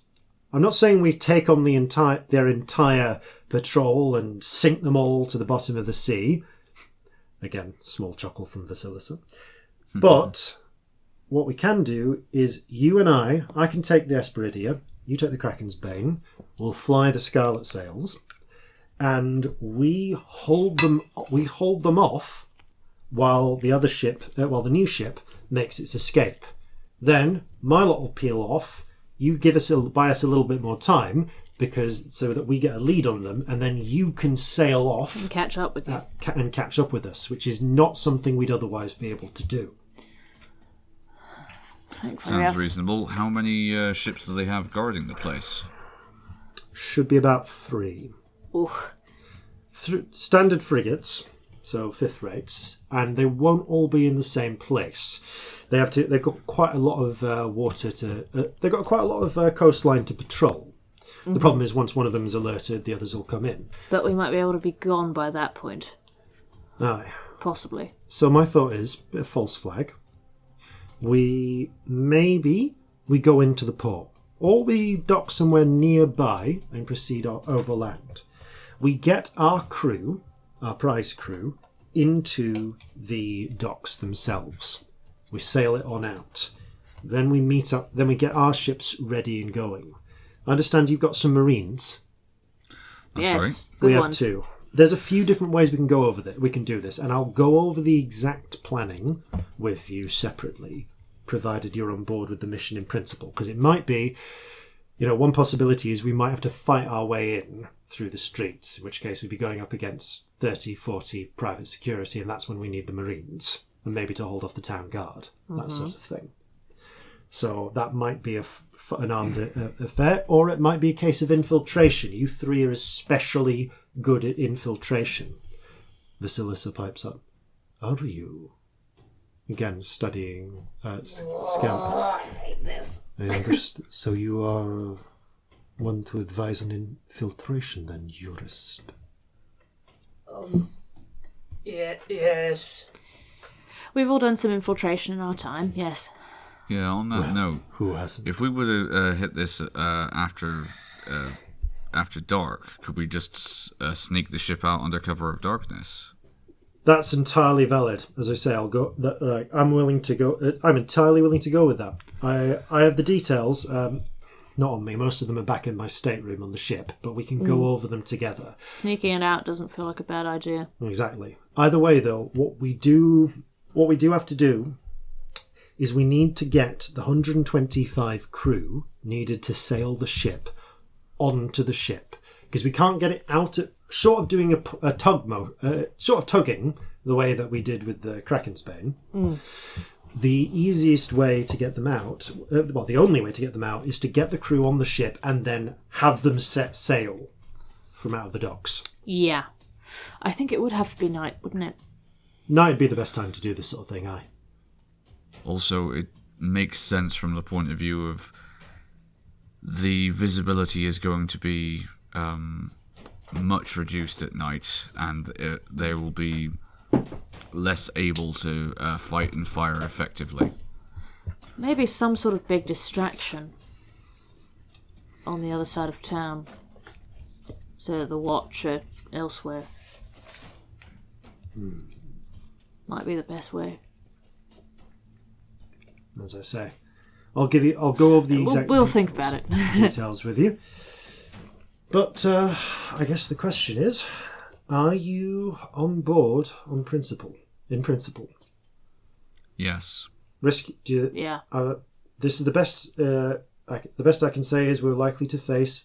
There will be a town guard that will get involved if they get alerted. There will be significant security in the dockyards, of course, because we're going to be sealing one of the trading company ships. And and of course there will be the frigates guarding. I may need the assistance of your marines if it comes to it. I will need the assistance of your ship. Right. All right. And I'll definitely need the assistance of the three of you, because none of us are particularly good infiltrators. I'm up for it. As am I. Yeah. Yes. All right then. Seems like we have a plan on board, next to the other two. Either of you have any particular issues with this as a plan? Yao shakes her head curtly. No. Proceed. Vasilisa taps the side of her. He's looking at the player's handbook and it's making me nervous. So nervous, I hate it. I hate it. I'm just making a moment to make a decision on her part. If you wish for a distraction, I could cause something suitably impressive. Perhaps a staged raid down the coast. That could be very helpful. Indeed. Anything that would draw the frigates away. I mean, yeah, if we were dealing with 1 or 2 rather than 3, that'd be really nice. All right. But I'm afraid I must charge you a price. It's a small one. I am not sure what your arrangement is, and if you have reasons to hide, I don't intend to pry too much. But I want you to answer me 2 questions. 1. What is your name, you rest? I messaged to Scamp, you don't have to answer anything.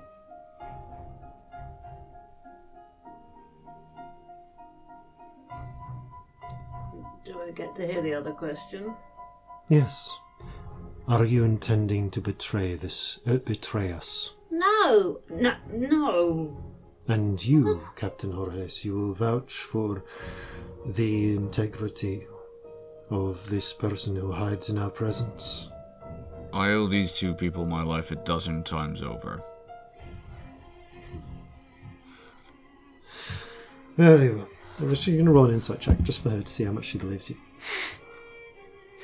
I'm not lying. Oh, I know. It's just how much she believes you. Sometimes people have reason to hide.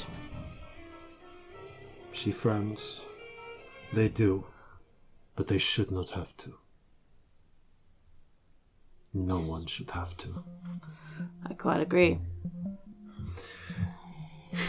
She chuckles and flicks her hand, and her whole appearance changes. The clothes don't change, but the horns seem to sink into her hair. The colour of her skin changes, and she appears to be for a moment to be a human woman in her early 20s, pale mead mirror skin and black hair with a lock of violet. But I understand certainly that there are reasons to hide. Flicks her fingers again. It's a left hand, so she flicks them again, and the illusion drops. Just know whatever your issue is, your wrist. You are free to be whoever you wish to be on this island. That is the point of it, after all.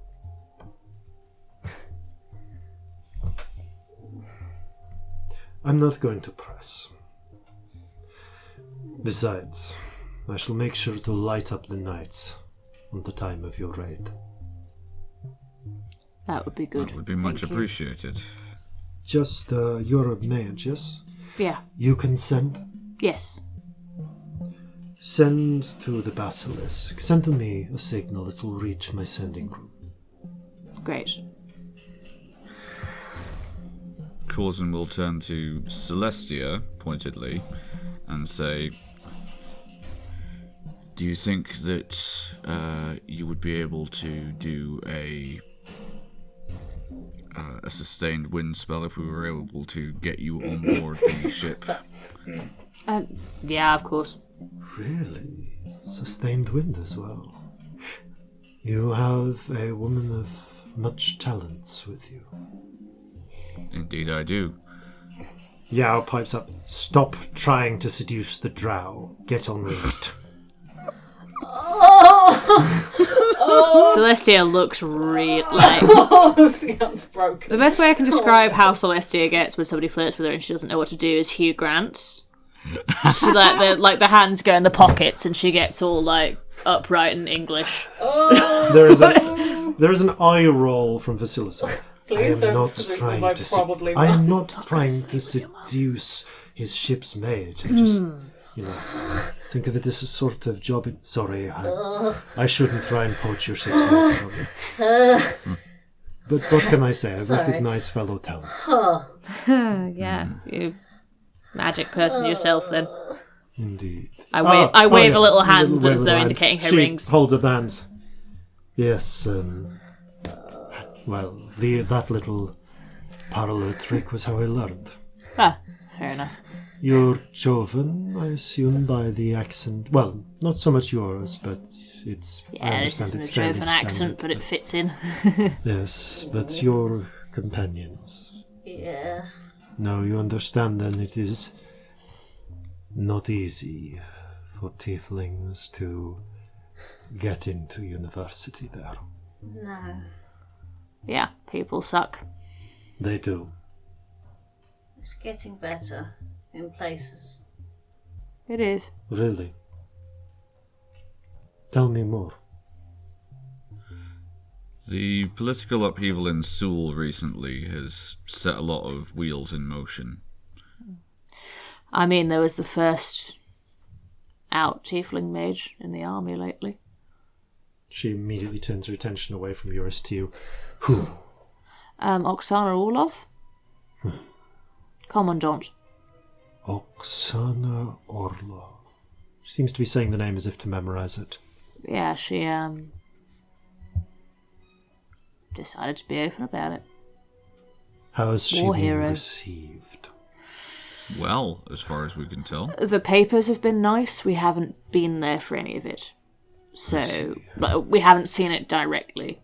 But there are now, well, there's at least one city where it's getting a lot safer. Kion, as it's been rebuilt, has a big tiefling community.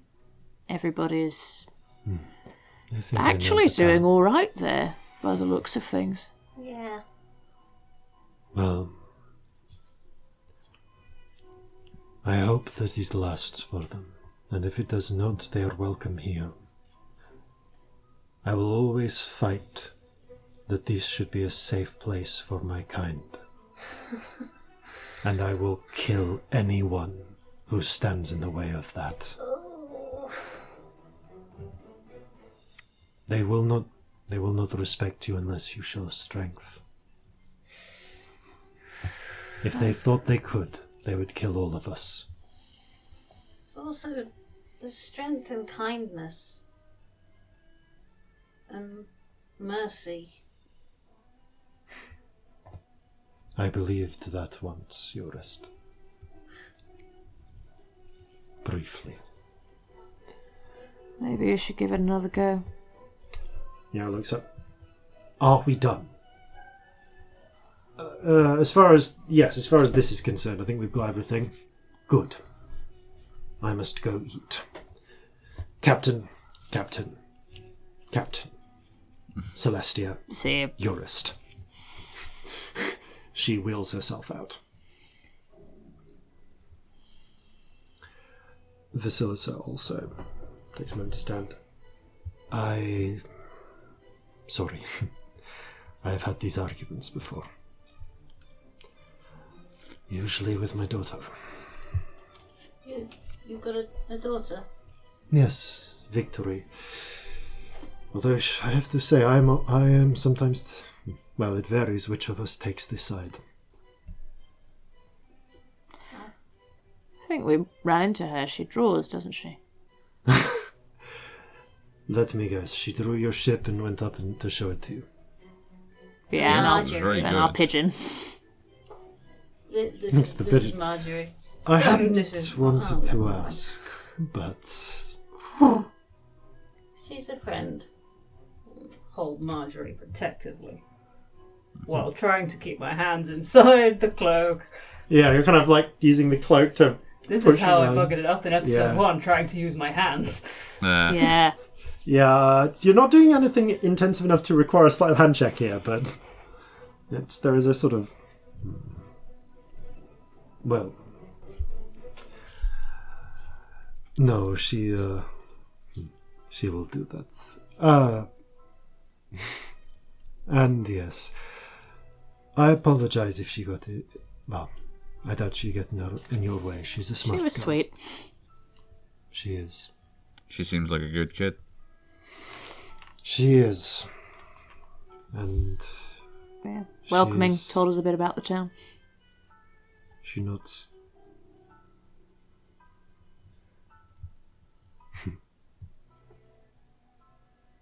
Opens her mouth as if to say something, and then seems to decide that she doesn't really know you.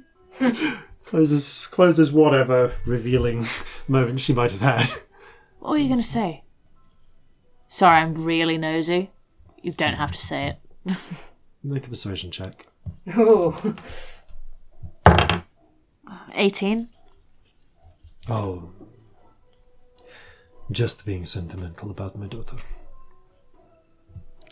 It That's is nice. the privilege of parents to be sentimental about their children. You are... I feel as if you have children yourself. A little boy. How old? 8. Going on about... How old's yours? 13. 30. Just one child? No others? Insight check. oh, what? Why? What is wrong with me in my mouth? just be quiet. You would. You took. Something Yeah. changes in her expression. It's like difficult to read exactly.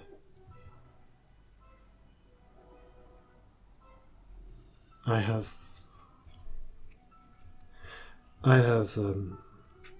one daughter. Yes.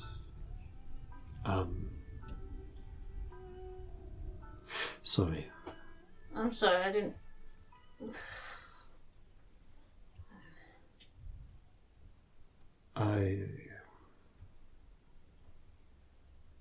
Again, there's that reticence to say anything else. I should go. Sorry. You okay? Bad times long ago. Sorry to hear that. She makes a stand.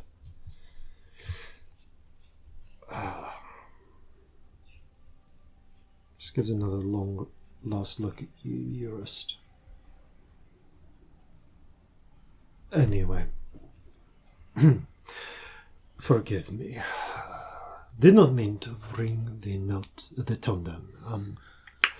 We can always do that all on our own, don't worry. Please, do any of you come for a drink on my ship at some point. We might do that. Might as well look at which targets I mean to set on fire. And we can share a drink. War Council. War Council, indeed. I may actually join you on the Hesperity for it, and of course, we need to issue you your sails. That would be most welcome. Sounds fun. Makes it all official. Just make sure to cover up your name when you're wearing them, eh? Of course. I'm sure we can have Wheels knock something up. Yeah. Stands up, gives you a lazy sort of salute, and strides out. She's tall, about 10. I realise she's tall, actually. I never mentioned it. She's about 6'2". Ooh, and he's slightly shorter than me. Yeah. Fun. As she goes, I'm going to message her. Her. Yeah. Oh, shit. Okay. Scamp. My name's Scamp. Scamp friend. She halts from her in the doorway. Thank you, Scamp friend. Anytime you wish to come have a drink, if I'm around my boat, you're welcome. That is not a come on, I wish that Yao would not keep insinuating that. It is a running joke between the pair of us. I don't do that. Why are you saying that? What happened? I felt like that was out loud. Yeah, quietly, but out loud. Like, you got to think that another message is being sent, and I'm going to say she's not really hiding it. So the pair of you see her twist her fingers a little bit at the doorway, and there's the point behind her. There's no, sorry, that's no. Just come round for a civil chat if you want to drink. She can shudders a little and carries walking on. Is it just us left? It's just you and Billy and Briggs. Right. Well, feel free to finish off the brandy. I'm going to go get a drink. See you in a bit. Rolls up. That went well, I thought. Leaves, leaving you. Pauses just as about to exit. By the way, there's a door behind the throne. Don't go into it. That's how people get killed. Brandy's bloody treasure is what's behind it, or rather the challenges he put in the way of getting to it. Right. If you're going to try and go for that thing, apparently the crown's in there, then try and make some preparations. Don't just wander in. Right. Noted. Don't feel like now's the time for that. When you say his treasure, do you mean all of his treasures? I mean, a significant amount of the treasures. I mean, some of it gestures around at the statues and so on, but yeah, I mean, he did store, like we all know that there is some sort of vault, probably magical. Apparently, he had some dwarves in for it beneath the mansion, and we can't dig. No one's managed to dig down to it. Some people have tried because there's solid rock in the way, and but there's a door, and apparently behind the door there's 3 challengers, and 2 people have come back from them because they turned around after challenge 1 and 2 respectively. You can look around for them if you want. I can't remember the names, but I'm sure if you ask you'll find them. They're still on the island. Anyway, apparently he hid some sort of fabled treasure down there, along with I imagine a fuck ton of gold. And jewels and whatever else. It's one of those things that's grown in the stories. Yeah. You know? So, but there's definitely at least... They have a habit of doing that. Aye. Well, there's at least one thing down there for sure. I mean, I guess 2 things. The first thing I know for a fact is down there is the crown. The Pirate King crown. Crown of the Pirate King. Anyone who ever wanted to become I mean, don't get me wrong, there's a few people tried to become Pirate King. There was briefly a Pirate Queen after Brandy. His first mate, Shi Yang. Before she broke the alliance of Dark. But she never wore the crown because he didn't bring it with him when he went to fight the battle where he died, did he? So the crown's in there, and anyone who actually wants to claim to be Pirate King, I mean, first of all, you need to be pretty charismatic. You need the support of all of the pirates on the island anyway, but you'd also need that bloody crown. And, Symbols. The other they thing? have power. I don't know. Some sort of apparently it was a powerful, some sort of legendary magical treasure related to the deep sea. Right. All right. I'm sure it's nothing important. As you say, things grow in the telling. But honestly, even if all there's down there is a plain cardboard box with that crown in it, it might be worth it. Oh, at some point, definitely. But I'm not risking Worth my knowing, bloody skin thank for you. it. Gives a nod. If it pauses again, if you ever want to find out a bit more about Randy and the rest of them, talk to Yao. She were there. Right. Part of his crew? No, she was part of Chen's crew. Ah. Chen fought with the Alliance. Back then we had 14 ships. Chen was the one that Goblin was thinking about. Not 3. I mean 4, I guess now. Yeah. But she was a big block of ships. She was a big block in the pirate fleet. Right. But yeah, if you ever want to hear about the Battle of Celestia, Great. talk to Yao. Right, I'm going to go get drunk. Have fun. Have fun. I understand your ship's getting dragged into dry dock, so I guess meet me tomorrow, lunchtime, and we'll talk and we'll do War Council. Cracking. Excellent. I'll be there. He makes his way up. Corzin, do the thing. The touching the ground thing. All right. Corzin casts Primeval Awareness. Okay, one moment. So, let's see what this gives me. Okay, so you sense the following, as ever. We're on the coast, so it's 6 miles. 6 mile radius, yep. Does the whole island and onto a little bit of the larger islands nearby. So, you can sense... Where have I put this? Oh, it's on the next page. There we go. Okay. You sense there is a dragon. Okay. Just the one. I mean, you can't tell numbers. You just know that there are yeah. dragons. Yeah. Does it not do sanctums, this one? That's a good point.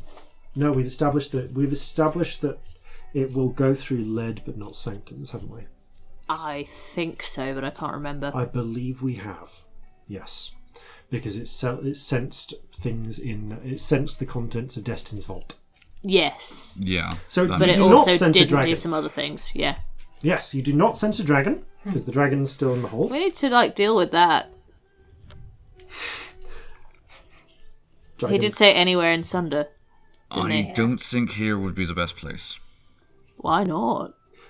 Because they'll skin him.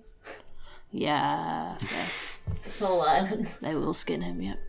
You do sense the kind of earthy, naturey sense of Fae.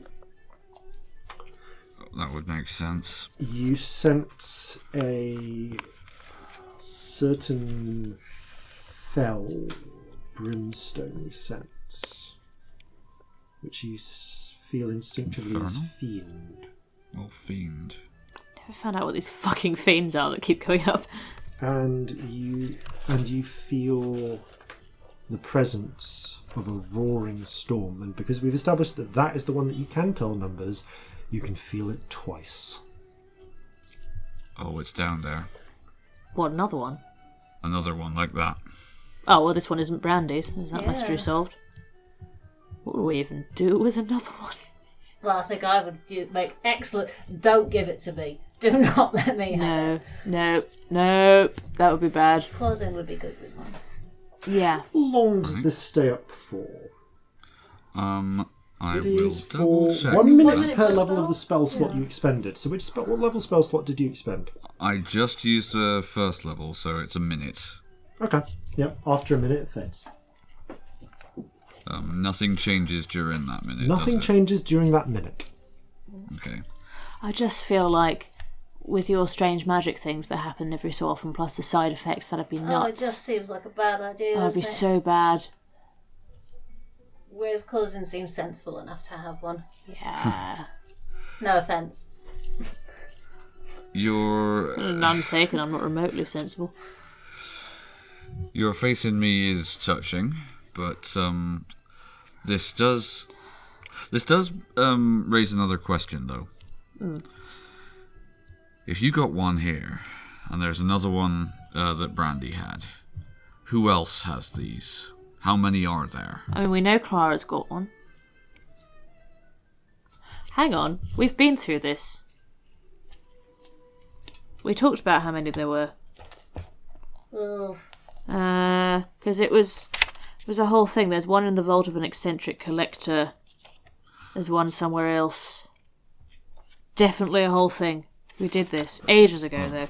Like yeah. a really long time ago. I'm leafing through my notes out of Oh character. yeah, you are back in kind of like Arc 1. You learned this sometime after the sinking of the Regret. Where's my right, other okay. notebook? Wasn't this what Di told us? Yeah. It legitimately might have been. Spiridia. That. I know that there was one in the hands of an eccentric collector, one that was in the hands of a pirate queen. One presumably that was the one Olga had. Yeah. Oh, that's too right. Cannot find it at all. I will have to look back Grasp through of my notes. Pirate Queen, Treasure Vault, Eccentric Treasure vault. There we go. Yeah. Chest of Enemy, which was Olga. Ah, yeah. So maybe 4. That might just be the 3. Chest So it of could Enemy, be- Grasp of Pirate Queen, which could be this one that somehow ended up back here, and Treasure Vault of Eccentric Collector, which is yours. Which is Destined, yeah. Let's say we had this discussion in character as well, because that's easier than doing it again. So just 3. Maybe just 3. And we know where they all are. That's comforting Relaxing. What happens if you put them all together? I don't want to They know. I feel combine sick. to form Voltron. No. to know. Captain Planet! Yes. With our 3 powers combined, storm, lightning, thunder, Aww. Captain Kraken. Oh, it's a shame there's not 7 and they're all different colours and it's like She-Ra and we formed the power of gay together because that's... It's fine, we've got 7 skulls instead. They could be the power of gay, definitely. That is what happens in She-Ra and I will hear no other explanation.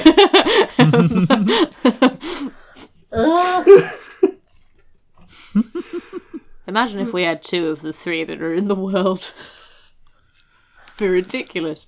Although, Yeah. I mean, Corzin, it would depend whether you wanted that or not. You'd be great with it, but it is a bastard. But it's also a step towards the Kraken. It is, and imagine how much fucking scrying we could do. So much. There are things that I can see I could do with that if I Definitely. were to have it. That's not necessarily a Frankly- thing for now, though. Frankly, if it wasn't for everybody scrying on me, we probably would have given you this one. Yeah. But You've done everybody great does things with scry that. on me. So, yeah, definitely makes sense. You know, you've honestly, if you hadn't had that, I don't know if we'd have. If things would have gone half as well as they have for us. Would have been a real problem at points. Yeah. Alright.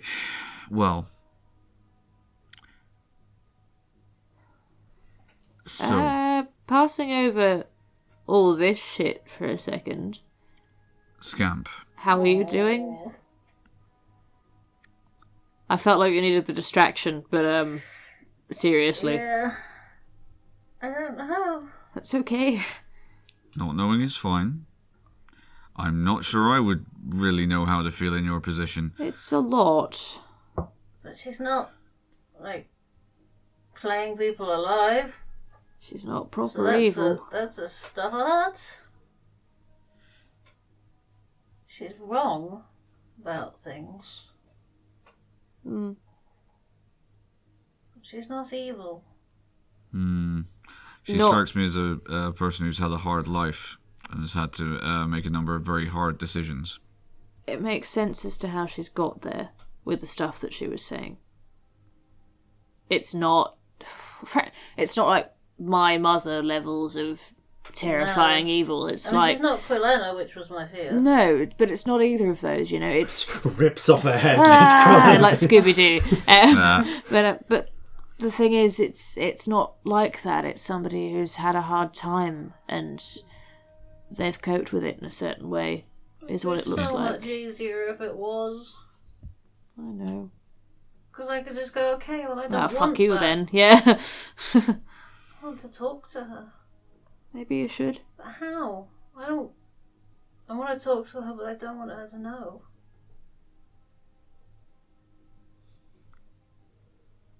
Is that because you're worried what that will mean? I like things how they are. Nothing has to change, Scamp. No, it's your choice. But it'll make things different. It'll complicate things. Things are complicated anyway, darling. And different is not necessarily worse. The thing is, whatever happens with her, you're still in charge of your situation. And you know that we'll fight to make sure that still happens. I want to talk to Victory. I want to know who she is.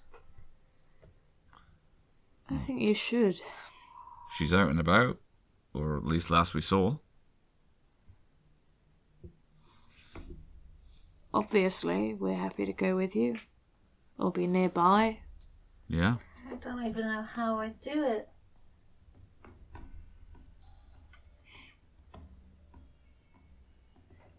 Maybe... I can't just go up to the ship and say, could I have a private word with this child? Well, no. Hello, I am an adult stranger. May I talk to your child? No, but we could lurk until she comes back out. That'd probably be really weird too, but we could. We could find her now. You could send... Do you want to? Send? I was going to say, could you send Marjorie with a... Marjorie's not very good at finding things. Do you want me to... Sorry, Marjorie. It's a thing we have in common. Do you want me to send? See if she's outside the ship. She was not that long ago. Yeah. Yeah. What would you like me to say? Just ask if you could have a chat with her. Ask if I could? Start like that? Yeah. Okay. Because she doesn't know me at all. Ask her if she sells those drawings she makes. I'm not going to ask her that over sending. I've only got 25 words. Alright, but it's an in, I suppose. It's an innocent question that opens you up to the possibility of other things. Yeah. Alright. Are you sure? Are you ready? Yeah. Okay. Because if we hesitate, Let's do it right now. Also, we're free. We've got all night. It's fine. So I take the rainbow spirit off my shoulders and kind of very slowly gather it together. Like I haven't done it for a while, and I'm trying to kind of piece back together how to do it. There's a bit of reticence as well, as if trying to remember how to do it from the spirit. It's all right. We'll get back into it. I hold it up and speak into it. Victory. It's Celestia. Drow from before. Wondered if you were around for a chat. Got some questions about town. and love your drawings. Meet up? Was that a bit weird? I feel like that might be a bit weird. You're sending a private message to a child. It's always going to be weird. A short moment later, the Rainbow Spirit returns, and a voice replies, "Your message is received. I will pass it to Victory, and a response, if any, will be delivered to your ship." La la la la. Can just send it before you say the last words. It's a ship's mage. I don't know. Oh, so she's back on the ship then. Must be. Right, let's head back that way and see what. The Yeah, redirect we'll wait. technology has been around for about 5 years, so it could have spread here by now. What's that? The redirect technology for sanctioned areas has existed for about 5 years. Yeah. So No, totally. spread. Yeah. Yeah, they said they send a message to the ship, so let's go there, and then we can wait there. Yeah. Okay. You make your way back to the ship. The day is growing late, the sun is setting, and there is a beautiful gold and pink illumination to the sky. I want to find where Molly and little Corzin are. You head up to, you remember where they are, and you can break off from the rest of the group and go visit them up at the castle. At the fortress. I do. Where you find the pair of them sitting kind of perilously close to, it's like, not perilously close, Molly's keeping little Corzin back, but fairly close to the edge of the of one of the bastions and just looking out at the sun. Pa! You're just in time for the sunset! I wouldn't have missed it. And you sit and... Come on, budge up. There we are. do you want some sugar cane? Yeah, you know what? I think I will. The three of you sit and eat some sugar cane. Molly has acquired some odd little sort of like pounded flatbreads, but they're quite colourful. What are these? Apparently the Ferocian word for them is tortilla, something like that. Oh, But they're odd shape. yeah, the stuffing is nice though. Oh, I have some burritos. It's adorable. Have some burritos. Oh, family burrito time. So cute. And spend a little bit of time, with family burritos, talking about things that little Corzin has seen. Molly mentions having to steer him away from the longshoremen. It's like, no, that's more of an adult place, little Corzin. Let's go this way. More an adult place, Corzin. Come on. There's nothing for you there. Not for a number of years. Yeah, I stay with Scamp. Pair of you make your way down and back to the ship. Yeah. Can I see Victory on her ship? Yes, you can. She's come up with some charcoals and is sitting on the forecastle and seems to be sketching the sunset in the bay. It looks like it's a fairly wide piece of canvas as well. Like this is something that she's worked a few times on. She's incorporating some of the current sunset rather than necessarily like a thing that's being done in a single evening. Is there any sign of Violet Vasily? Roll a perception check. Oh no. Natural 20. Oh, excellent. Yes.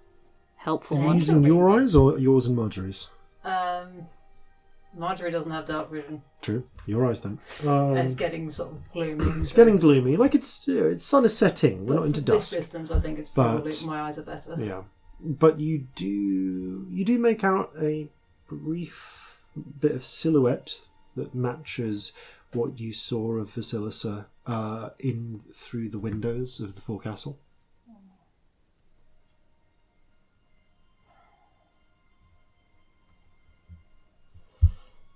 Is there a guard to the end, like to get onto the ship? Is anyone?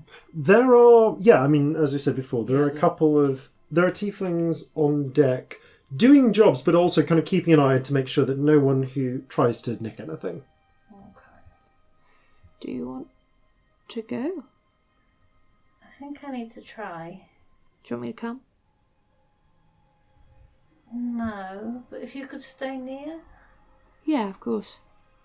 in case this all goes horribly wrong. How near would you like me? Not on the ship. I think that is going to be hard enough getting on anyway. I'll hang about on the pier. Thank you. No problem. The temptation to fly up is so high. It would be cool. Sneak up, though. I don't want to scare anyone. I really hope that Celestia doesn't think I'm a weirdo for wanting to meet up with her daughter, because that sounds really strange It from the sounds so outside. weird. Please, tell Victory that that's why, if you would, if it goes well, just Okay. so that they know that I'm not some complete weirdo. Yeah. That would be really good. I tried to make it sound not weird. There's not actually a way to do that. I'm going to try and walk onto the ship quietly and just... You can try and sneak onto the ship? Yeah, but not... Oh, yes, I am, because I don't want to talk to anyone. Okay, the direct way onto the ship is a gangplank leading up to the sort of the deck.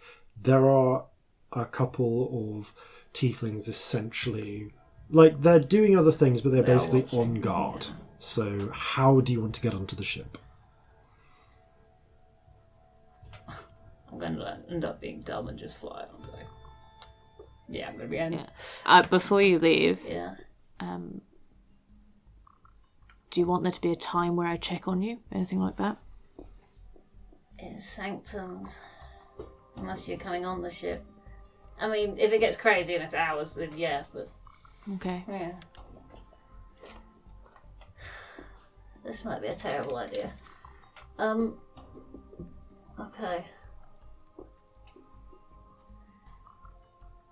I'm gonna go in the water and go around to the back of the... You're going to swim round? Yeah.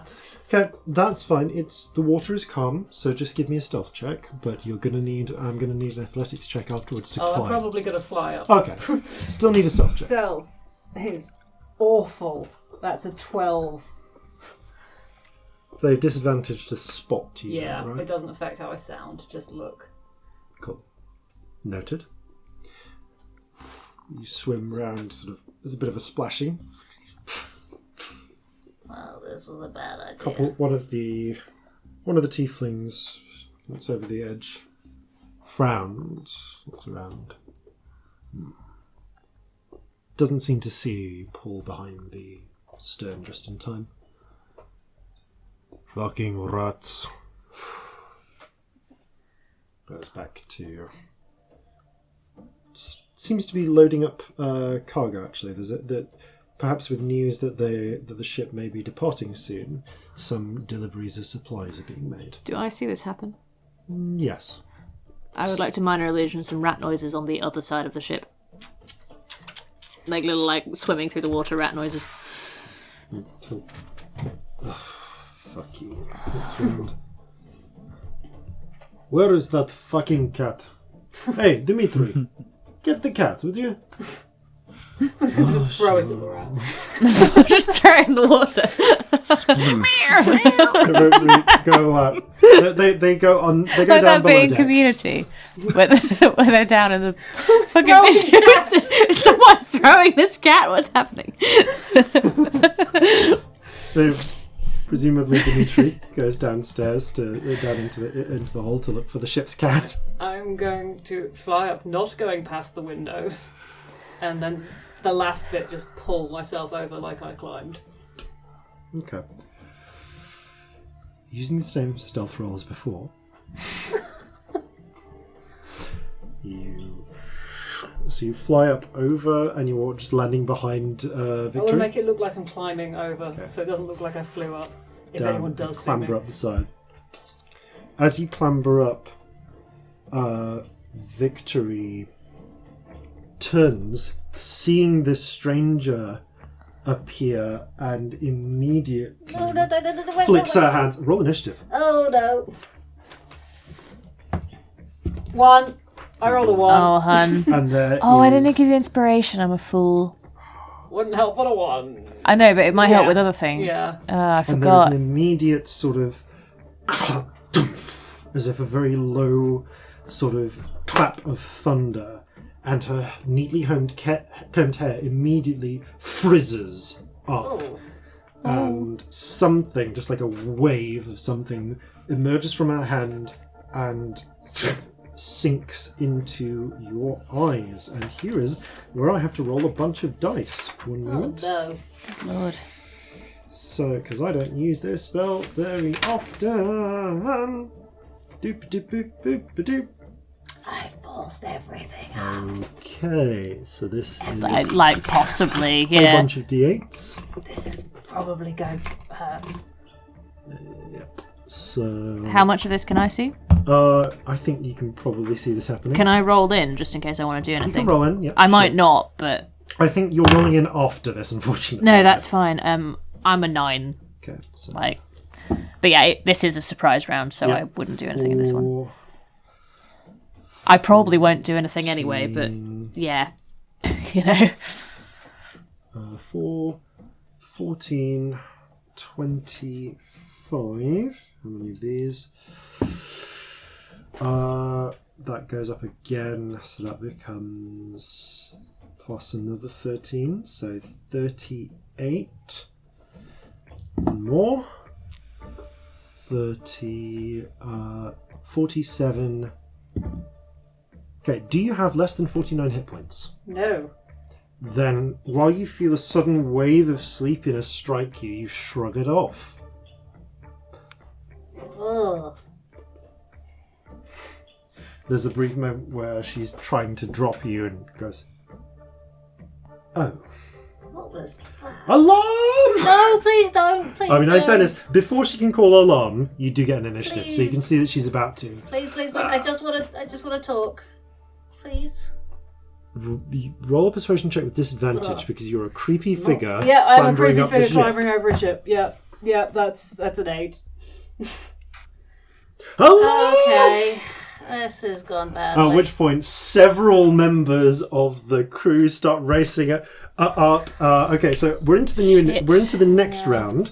I'm not again on the So ship. you rolled a 1. She rolled higher than that. Celestia, what did you roll? 9.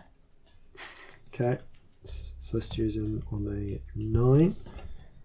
Let's roll for her as well. And for them. You have higher dexterity than they do.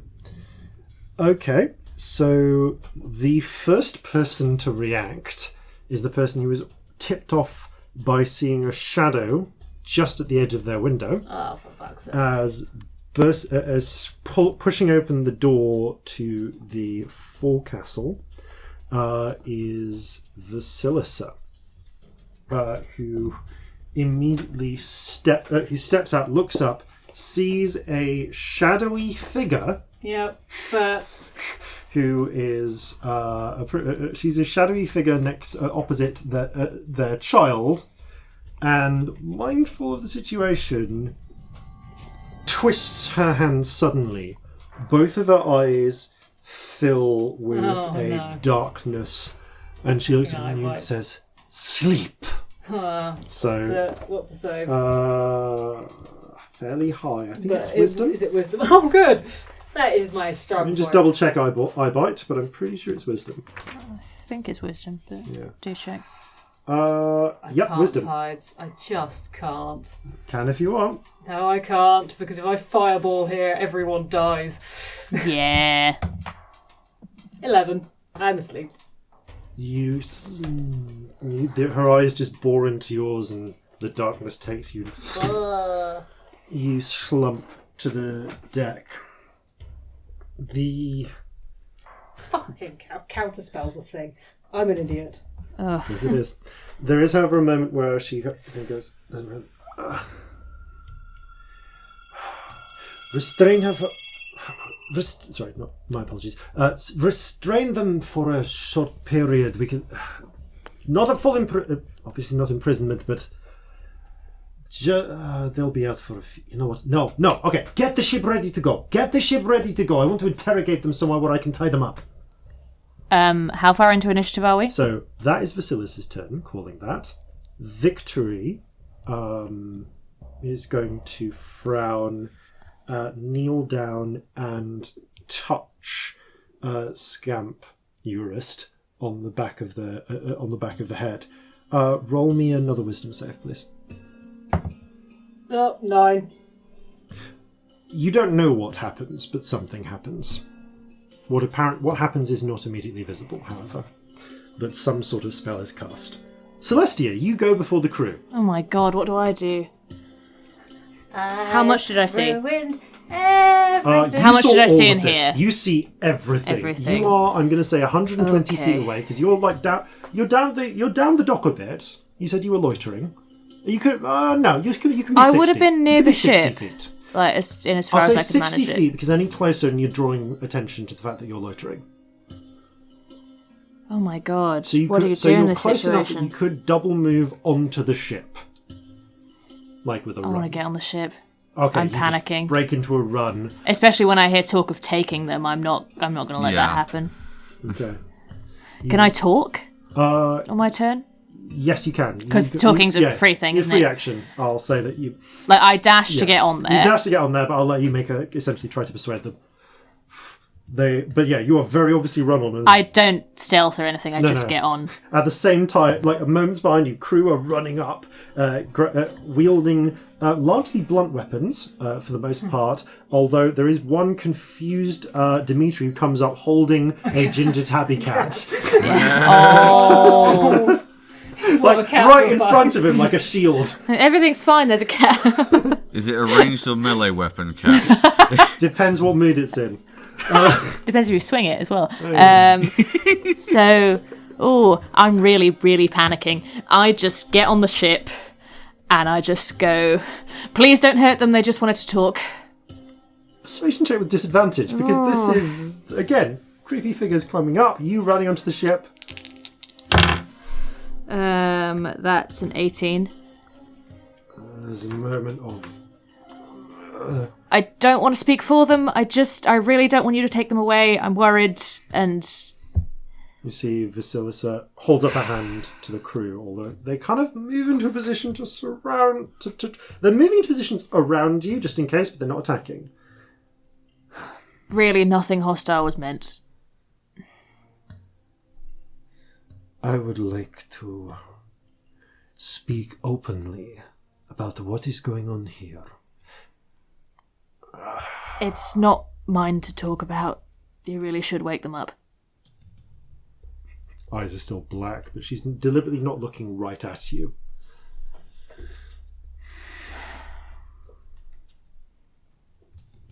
Very well. Since you are part of this whole arrangement... I was just keeping an eye to check nothing kicked off. It did, so I'm here. She looks... Bring them downstairs. Let's see what we can do about this. And you... Celestia, was it? Yes. Would you please come with me and your friend, Scamp friend, into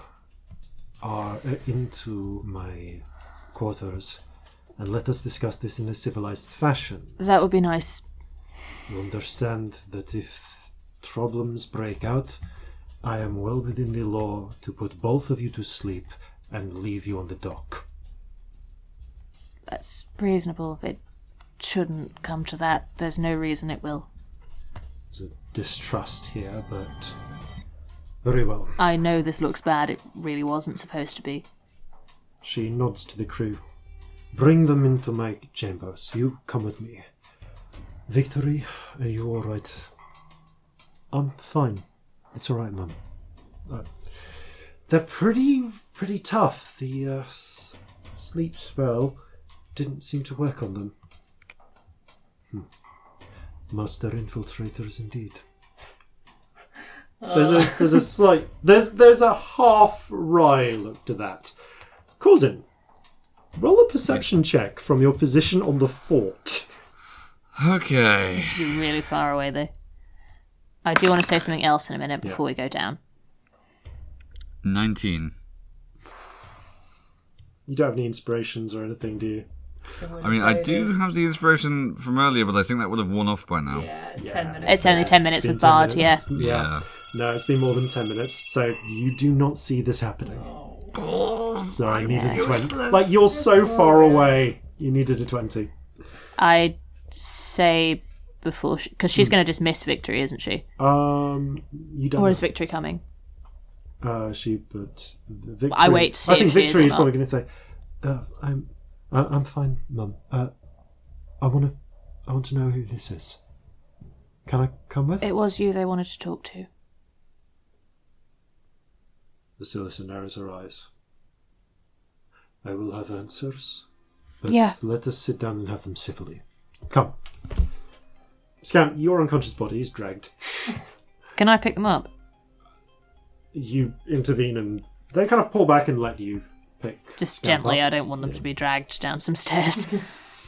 And sit. You are propped up in a chair. There are chairs and seats enough for the four of you. The guards make it clear that they will be just outside. And once you sat down, the Celestia snaps her fingers. Oh. Scamp, Hey, Scamp. you are returned to consciousness. However, there is an effect upon you. Just reminding myself which one of this it was. Actually, no, it's been counteracted by the wake up. You're good. Okay. Oh, that was the dumbest thing I've done in ages. Oh. Hey, I so will we have a say- situation. This was the best I could do. Thank you. If you want space, let me know. No. I'm good. So, why did you sneak on board my ship, and why did you... What were your intentions with my child? Oh, that sounds so much. That sounds really bad when you put it like that. For all I know, you were planning to kidnap her. No, not that. Victory puts up a hand. It's fine. Look. Victory puts up a hand. Look, it's fine, Mum. I spoke to the drow lady earlier. They're with the Krakensbane. I know they are with the Krakensbane. That is why we are having a civil conversation instead of my putting both of them to sleep and us having this conversation just beyond half a mile away with them tied up. Really shouldn't be necessary. I just want. I gave you an invitation to come and meet I me. know. I don't want. I want to know who you are, but not from you, because that's a biased answer. I assure you there are many who will give you biased answers who are not me. No, I know who you are. You have told me. What is your interest? I want to know who you are, because I want to know who I am. I'm going to take the hood off. And the beard. There's just a moment where the Celestia frowns and then draws back a little. And I was scared. And stupid. Mostly scared. She's speechless. Victory seemed nice. Victory is also staring at you, Yeah. especially at the horns. Yeah. I'm sorry. Mother, Mother, are they another console? You can't be.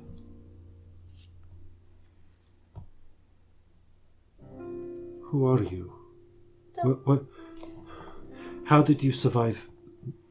How did you survive the cull? I don't know anything about the cull. And I don't think I did.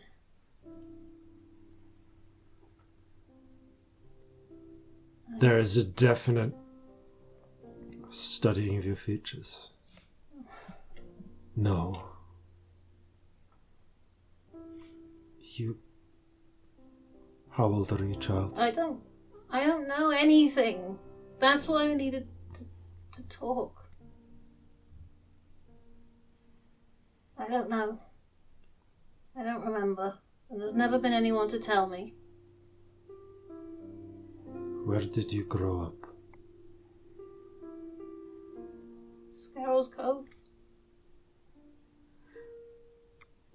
The fingers tighten. She's got her one hand, she's sitting down, she's got hands on her knees, and one of the hands tightens, the one with the rings.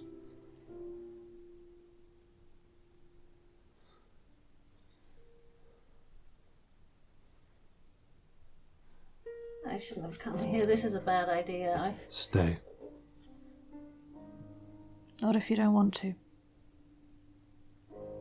It is a request. I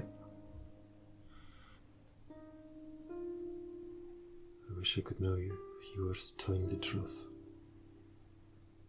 I mean, we've got a zone of truth somewhere. I think he's at the castle. Stop. You can't be... Mum, can't be what?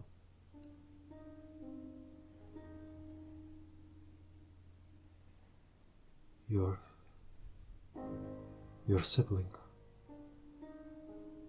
What? I am.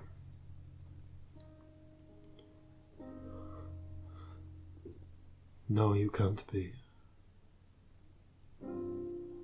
Because my first child is dead. I know they are dead. I knew it for a fact. Dead and destroyed.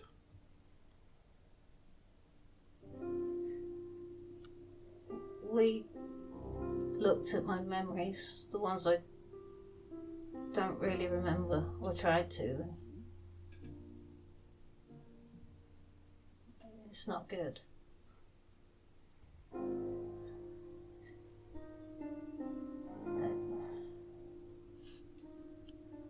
I think I died. Or something, or close. I don't know. It was cold.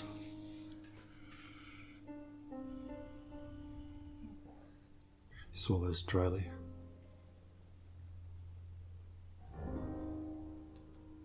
We also met a man who said he killed me, but that's Impossible. I killed that man, and I punished him for what? What was his name? He was the glutton. What was his actual name? Oh. Glutton, the Wolverine. Wolverine. Titles. Yeah. Was he? I No. see. What was his name? Did we ever find out? Google.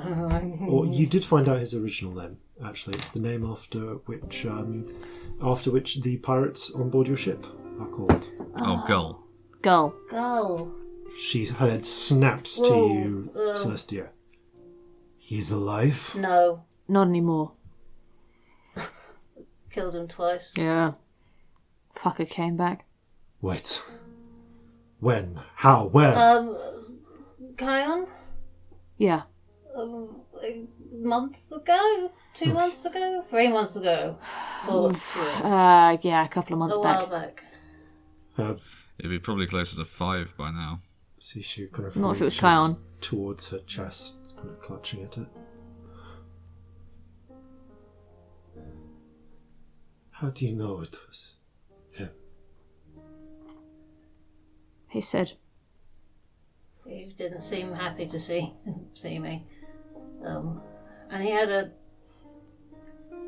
cat, but it wasn't a cat. Her hand is clutching to a fist, and she's shuddering. The skulls. Well, can I feel one? You can feel one is nearby. Is it just one I'm feeling? You feel just one nearby, close by. He had one of those. One of what? The thing I can feel. The skull. He had it. He...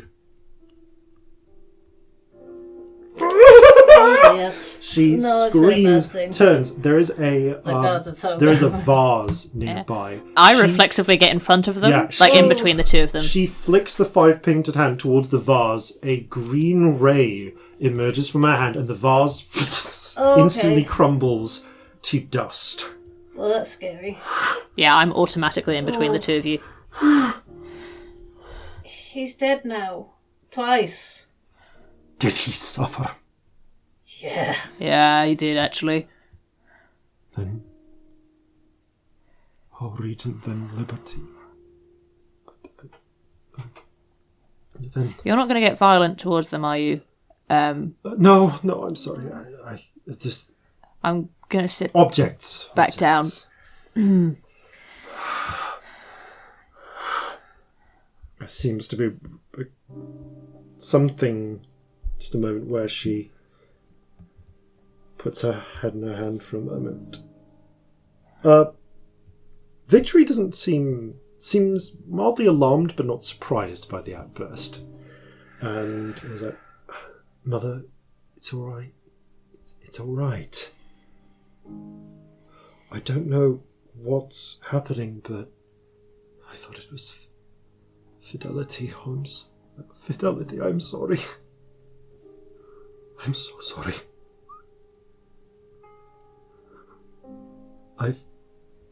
She covers her mouth. I thought I knew the man that did it.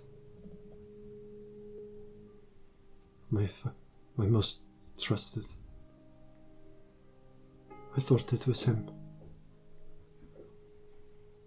I skinned him alive for his betrayal. I don't suppose you made it into maps, did you? Yes. Okay. How did you find it? What happened to them? This is why I was scared of you. Because you make people maps. I will admit I flew into a rage. Yeah, and when I fly into a rage, I stomp around a bit. I don't flay people and make them into maps. I believed he'd killed... Again, just sort of balls her hand into a fist and presses it to her forehead, just gritting her teeth.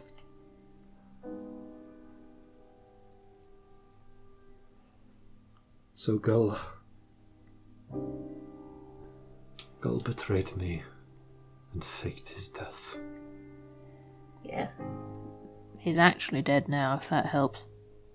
Immeasurably. Oh.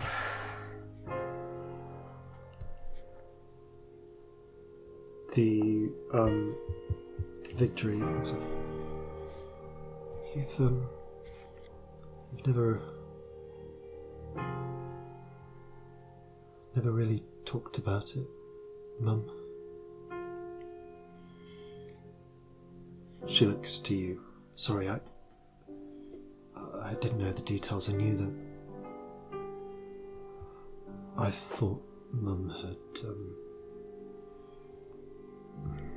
I thought Mum had failed to carry. I guess you to term.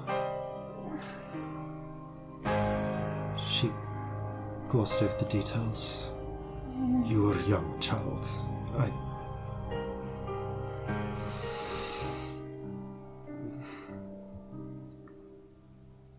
She flicks her hand, a cupboard opens, goblet appears, a as does a decanter of wine which starts pouring itself. Sorry, one for all of you. No. Alright, fuck it. 2 come out. 2 more glasses come out, 1 for Victory, 1 for Celestia. Small amount for Victory, larger amount for Celestia. The decanter sets itself down. Do you want anything, No, Scamp? I'm fine. Well, Fine for is drinks. She drinks.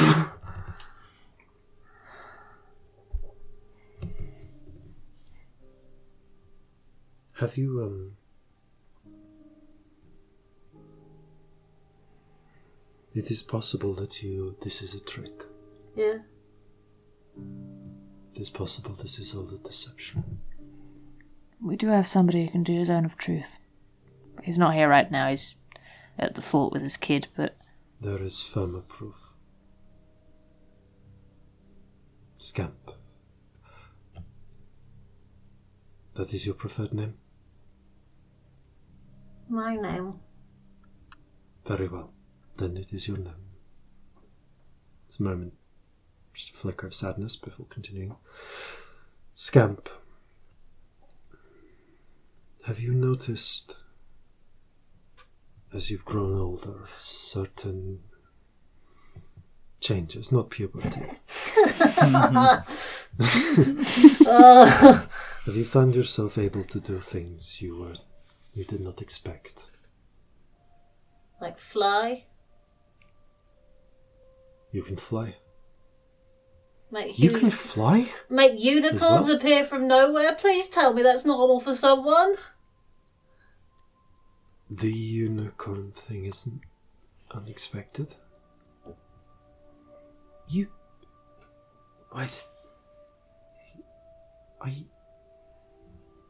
Victory just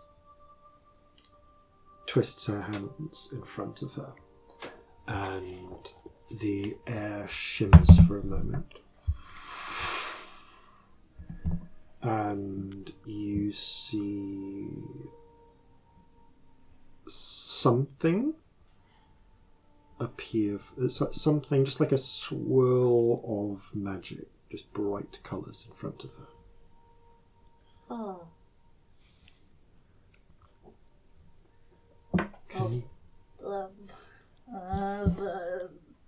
I'll cast animate objects on whatever's around.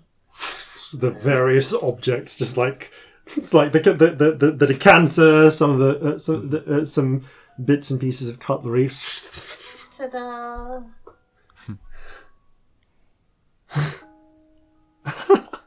You're like me. You didn't get it from books. No, No. but they've helped. Some books are good though. Yeah, like Marjorie's from a book. Where is Marjorie? Did you bring Marjorie? Somewhere outside, a pigeon. You actually look around. There's a pigeon just tapping at the window. Looking through. That's Marjorie. You met Marjorie, didn't you? Yes. Yeah, I did. That's... Mum. I don't know. I don't know what to say. I thought it was just me. I thought it was just me. I'm really glad it's not.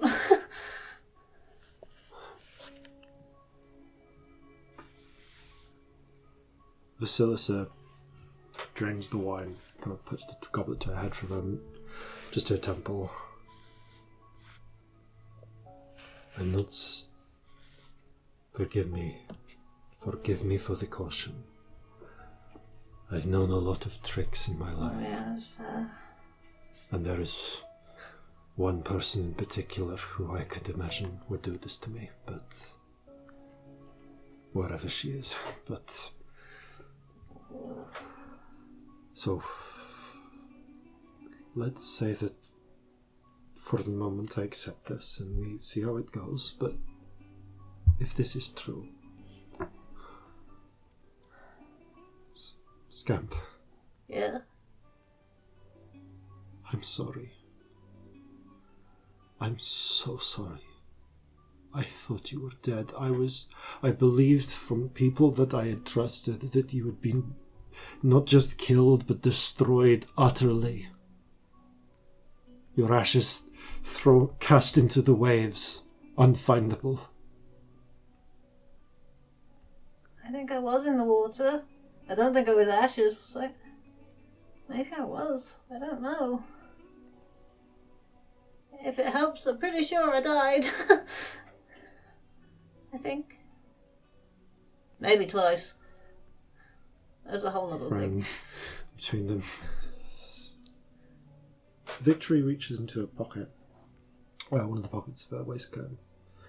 She pulls out a little silver chain, at the end of which is a little silver skull. You mentioned this skull. Is that... Well, I've always had this. Is there anyone in it? You hear friend go, no, not right now. And Victory frowns. Who said that? You can hear friend. So you can. No one can hear friend. Well, that's fucking weird. Sorry, who's friend? Friend's my friend. Friend is your friend. Yes. How did this come to pass? I found a little skull and friend was in it. You found one? It was, A couple. on an island. It was on Savitska's Isle. First one. You know, where your skin map went to. How did you find the maps? Where are they? Where are... I've got one of this bit of one and... Where, here's somewhere. Okay, this one and this one. She looks at them. Yes. And the others? The skulls or the maps? These are the only maps I've got. I've got all of these little silver skulls. They just keep turning up. I'm collecting. I'm making a collection. Sorry, she pulls back for a moment and then instinctively reaches... No! They're mine now.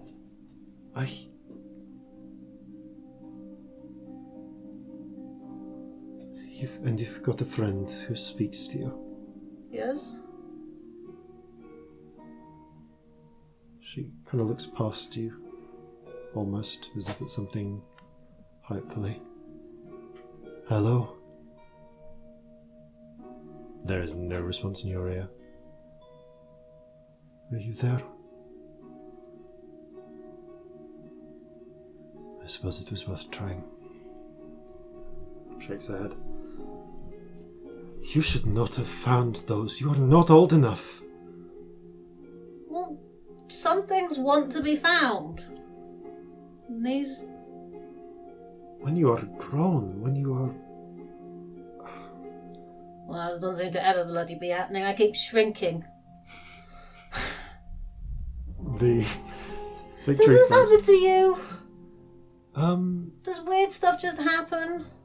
I mean, sort of. She gestures and a wind just picks up out of nowhere. Oh, I Fills can't the do room. that. Can you...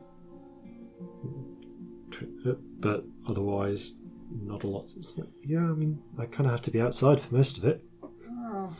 Like, sometimes my hair will all fall out. Sometimes I'll go giant. Sometimes... One time I went to a horrible, scary place. Takes a comb out of her pocket, realising that her hair's frizzy, and starts combing it back into place. Sorry, happens every time. Huh. I think maybe it's a little different then. You've never gone invisible by accident? Only when I want to. Or maybe with like 3 unicorns, possibly the same unicorn 3 times. I've never seen a unicorn. No. Just like petals at random, that sometimes happens. Butterflies? That was cute, I like that one. Those horrible, like, floppy things. I didn't like that. I didn't like those, they were scary. Just happens sometimes. And sometimes if something doesn't... Like, I want something to be different, it will be. I mean, like, you do something? Like, No, I just decide. What? Yeah. And sometimes... I can make a spell go further, or be 2, or be faster. I mean, I can do some stuff like that. Like, I can do a spell with just by thinking it. That's fun. I can't do that. Or sometimes you can do more powerful spells more often, but it means that weaker ones just can't happen. Yeah, no, Yes. I can do that. I can do that. See, it's very normal. You, not to butt in, but you look the same. To someone, I mean, not like physically, I mean, to someone with spirit sight, you've got to look. Both of you. Then, well, It's a little worried. I take it you are... Sorry, are you or are you not the ship's mate? Oh, sorry, No. that's me. They weren't ready to talk, so I just sort of lied. Of course. I don't suppose you have an actual, wizard on board? No. No. Well, we've got the two of us. I mean, you do most of it. I cut in can a do fight the now and then. Victory grins. Oh yeah, I can do that too. It's great. It's really useful. No, the no, best. absolutely. Do you find you can just sort of fly a bit every time you cast a spell? No, I can't. I have to fly on purpose. I mean, I can do that, but no, I just... Boop. That's really good. I So feel you're like a- I've got the rubbish one You're like here. a secret weapon too. Yeah, you're a secret. I mean, until I do stuff, yeah. Yeah.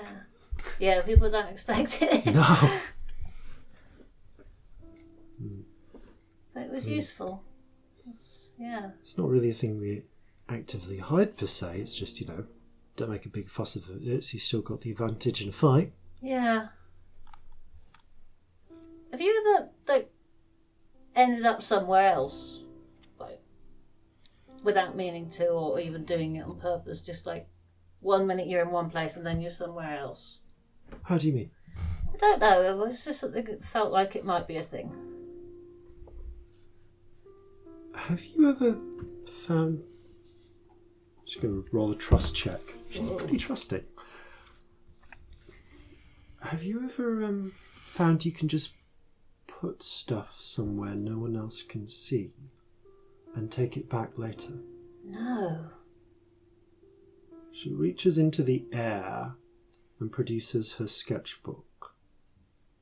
That Just was from cool. That's nowhere. amazing. Can you teach me that?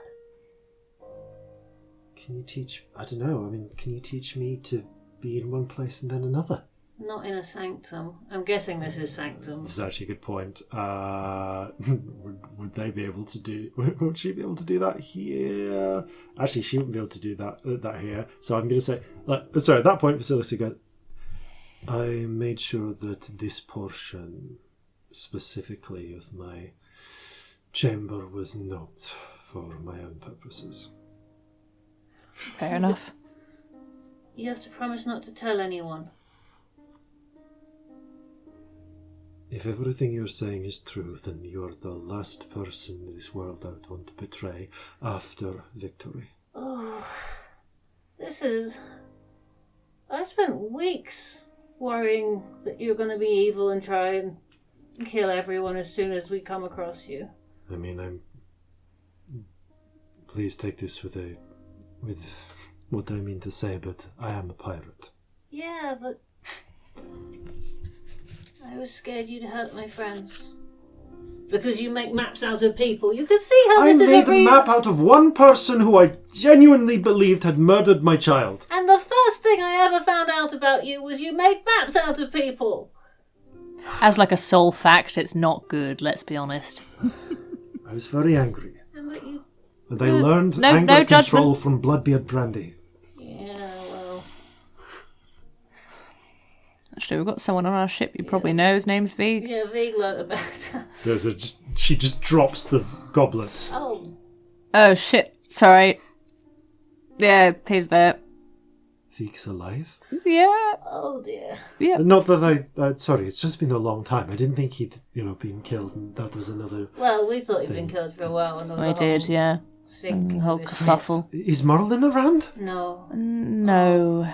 I'm sorry. Oh. We were on his ship. It sunk. He went down with it. There's no good way of saying that. I couldn't save him. You tried fucking hard, and also he was fucked regardless of what you did at that point. But if I hit the powder keg, it could have... He wouldn't be saved, though. He might have been. Oh, darling. Stares down, flicks her You fingers. did really the well. Cup returns to her hand. The decanter is currently being animated by you doing a little dance. Sorry, would you mind? Stop that. There floats over and pause. Okay, so I'm going to do a thing that you can't tell anyone else about. All right. Do you want to come with? I can take a person. She looks to Victory. Yeah. I mean, it's only going to be across the room, but... Stands up and Offer my hand. offers you a hand and takes it. Oh, got a dimension door across the room.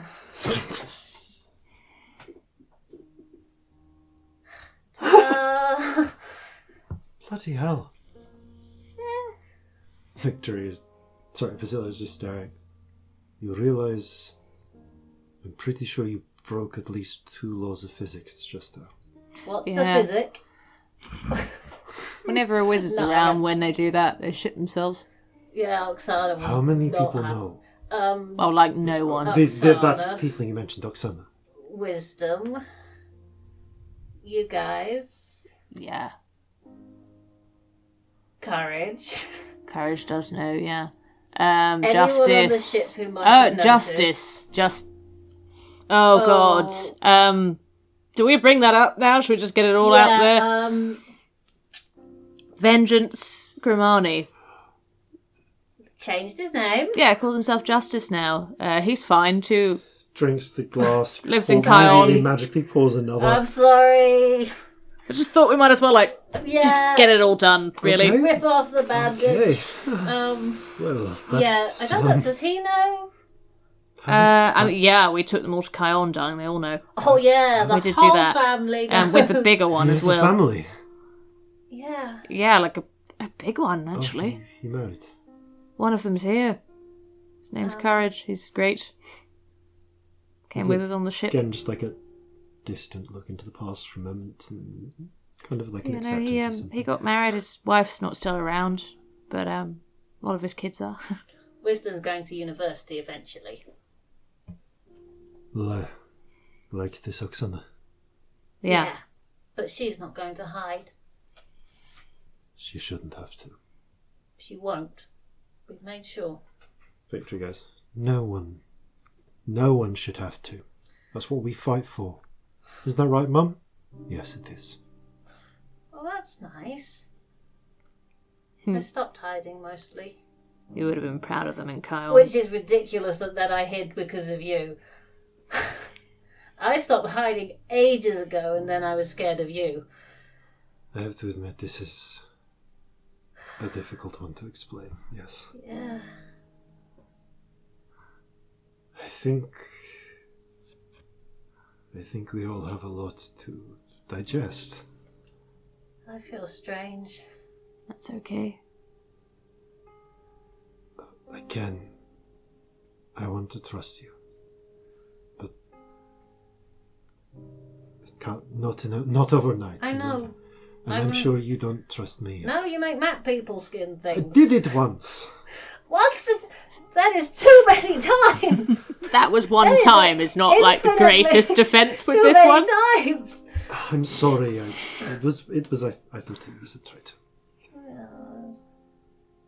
We've all done bad things. Yeah. If you want to just... We burned a city down. How was it? It's always an interesting experience. Honestly, fucking magnificent. Pretty actually, cathartic, as it's like They it was. deserved it? Yeah. Oh yes, they did. Good. Yeah. It was really good. I regret nothing. We should look in on that. See, never mind. Yeah. I think, how about we put a moratorium on amazing and terrifying revelations for the rest of the night? Yeah. And we just talk about small things. How old am I?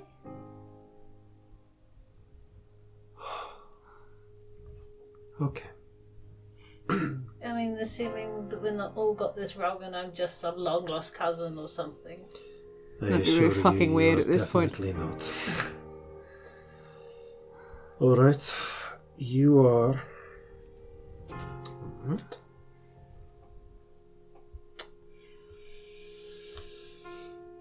You were born in the year 1780. Just working my cat. It's back. You were born in the year 1784 on the 7th of falling leaves. Oh, fuck, you've got a birthday. I've got 2 now. You can have 2 birthdays. I feel like there are maybe queens that have 2 birthdays. I could be a queen. Totally. More to celebrate. Excellent. I think your other one's in falling leaves as well. You've got 2 birthdays like a week apart. What was the other one? The 15th. The You've got 2 birthdays a week apart. The birthdays. Victory I'm going to brings- celebrate the whole week. Let's have 7 birthdays in a row. 8. That's what we can say. Less than a week, Calcinea week. But oh yeah, of course. Shit. 11. Yeah, never mind. Yeah, slightly less than a week. I mean, hey, I get to... Well, I mean, you know, could be a princess eventually, if we can ever get hold of that crown. When you're older. You'll have to race us for it. Yeah. We'll see on that one. I gave up. Let's just say I gave up my ambitions for that crown a long time ago. Are you one of the people that tried to get through? I thought about it Oh. seriously, but I had... She looks instinctively to Victory, but then after a moment back to you. I found I had other concerns. What year is it? It's 1798. 1798, darling, yeah. 98. How old does that make you? 40. You're 14? What's the month? 7th of falling leaves, so it is... You're 13. So it is it is full fruits, 28th. So they will be 14 and falling leaves. They will be 14 come falling leaves. 13. Actually, no, sorry, I got that wrong. Then you need to be a year older. So it should be 1783. Cool. 7th of falling leaves, 1783. So you I'm are 14. 14. I always thought you were 14. So much better than it could have Timing been. of events matters here. Yeah, no, fair enough. Okay. 14's good. I mean, it could be worse. Same age as and wisdom. assuming nothing weird's happened with the magic. It's never happened, but I've always felt like it's something that could. What? Like, I don't know, it could... You know how sometimes I get big and sometimes I get small? Yes. Sometimes it's felt like I'm on the edge of getting either old or younger. So assuming that's never I happened... think I just said fucking excuse me? Sorry. Moratorium on weird revelations. Let's just start with some things. Simple Take a big things. swig of wine. Favorite food. Chocolate. There's a nod of approval from Victory. I have a special bowl that makes chocolate, only I left it with a friend. I'm quite fond of apple pies. Vasilisa smirks. Baklava. Oh. You like to draw? Yeah. You draw so much better than me, and I'm older than you. I feel like a failure. Do you how want to see much my practice? sketchbook? Here's my There. colouring book. I like the colours. Look, there's such an obvious difference. This one makes Marjorie's, though. I'll give you that. This one makes a bubble you can sleep in. I've never done that one yet, but it's like safe. like fun. I Next know. time we're yes. travelling, No, I can do that. I'll make it for you. I can do that as well. Although the way I do that, it's a bit different. But This one makes people breathe underwater. she nods. Mum gave me a book with all of these. They're good, aren't they? Have you got any more? A few we can compare notes. That's fun. Before, again, next question. Favourite colour? Rainbow. Good I'm choice. pretty sure that's cheating. Yeah. Probably Rainbow's a colour. Probably blue. It's every colour. I got to Purple. see the rainbow once You did. when we went to the terrible place. I liked you. Do you prefer sunny days or rainy days? I don't like being cold and wet. I've never really had a problem with it. Rainy days. Mixed for me. Okay. And this kind of deliberate small talk, just trying to gently find each Where's other Jeffrey? out. Good question. Gently find each other out continues for much of the evening to come. And we'll come back to you as you make your way back to the Kraken's Bane next time. Thank you all very much for playing. Thank you all very much for listening. And farewell from all of us here at Flintlocks and Fireballs. Fair seas and natural 20s. The past may pour out like a flood, but friendship's thicker than mere blood. I've found a family, why have kin, who's openly flayed someone's skin. So gather your muskets, gather your spears, we'll plunder the shores of Calcinea. No kraken, storm or spell we fear, so come and sail with us, my dear.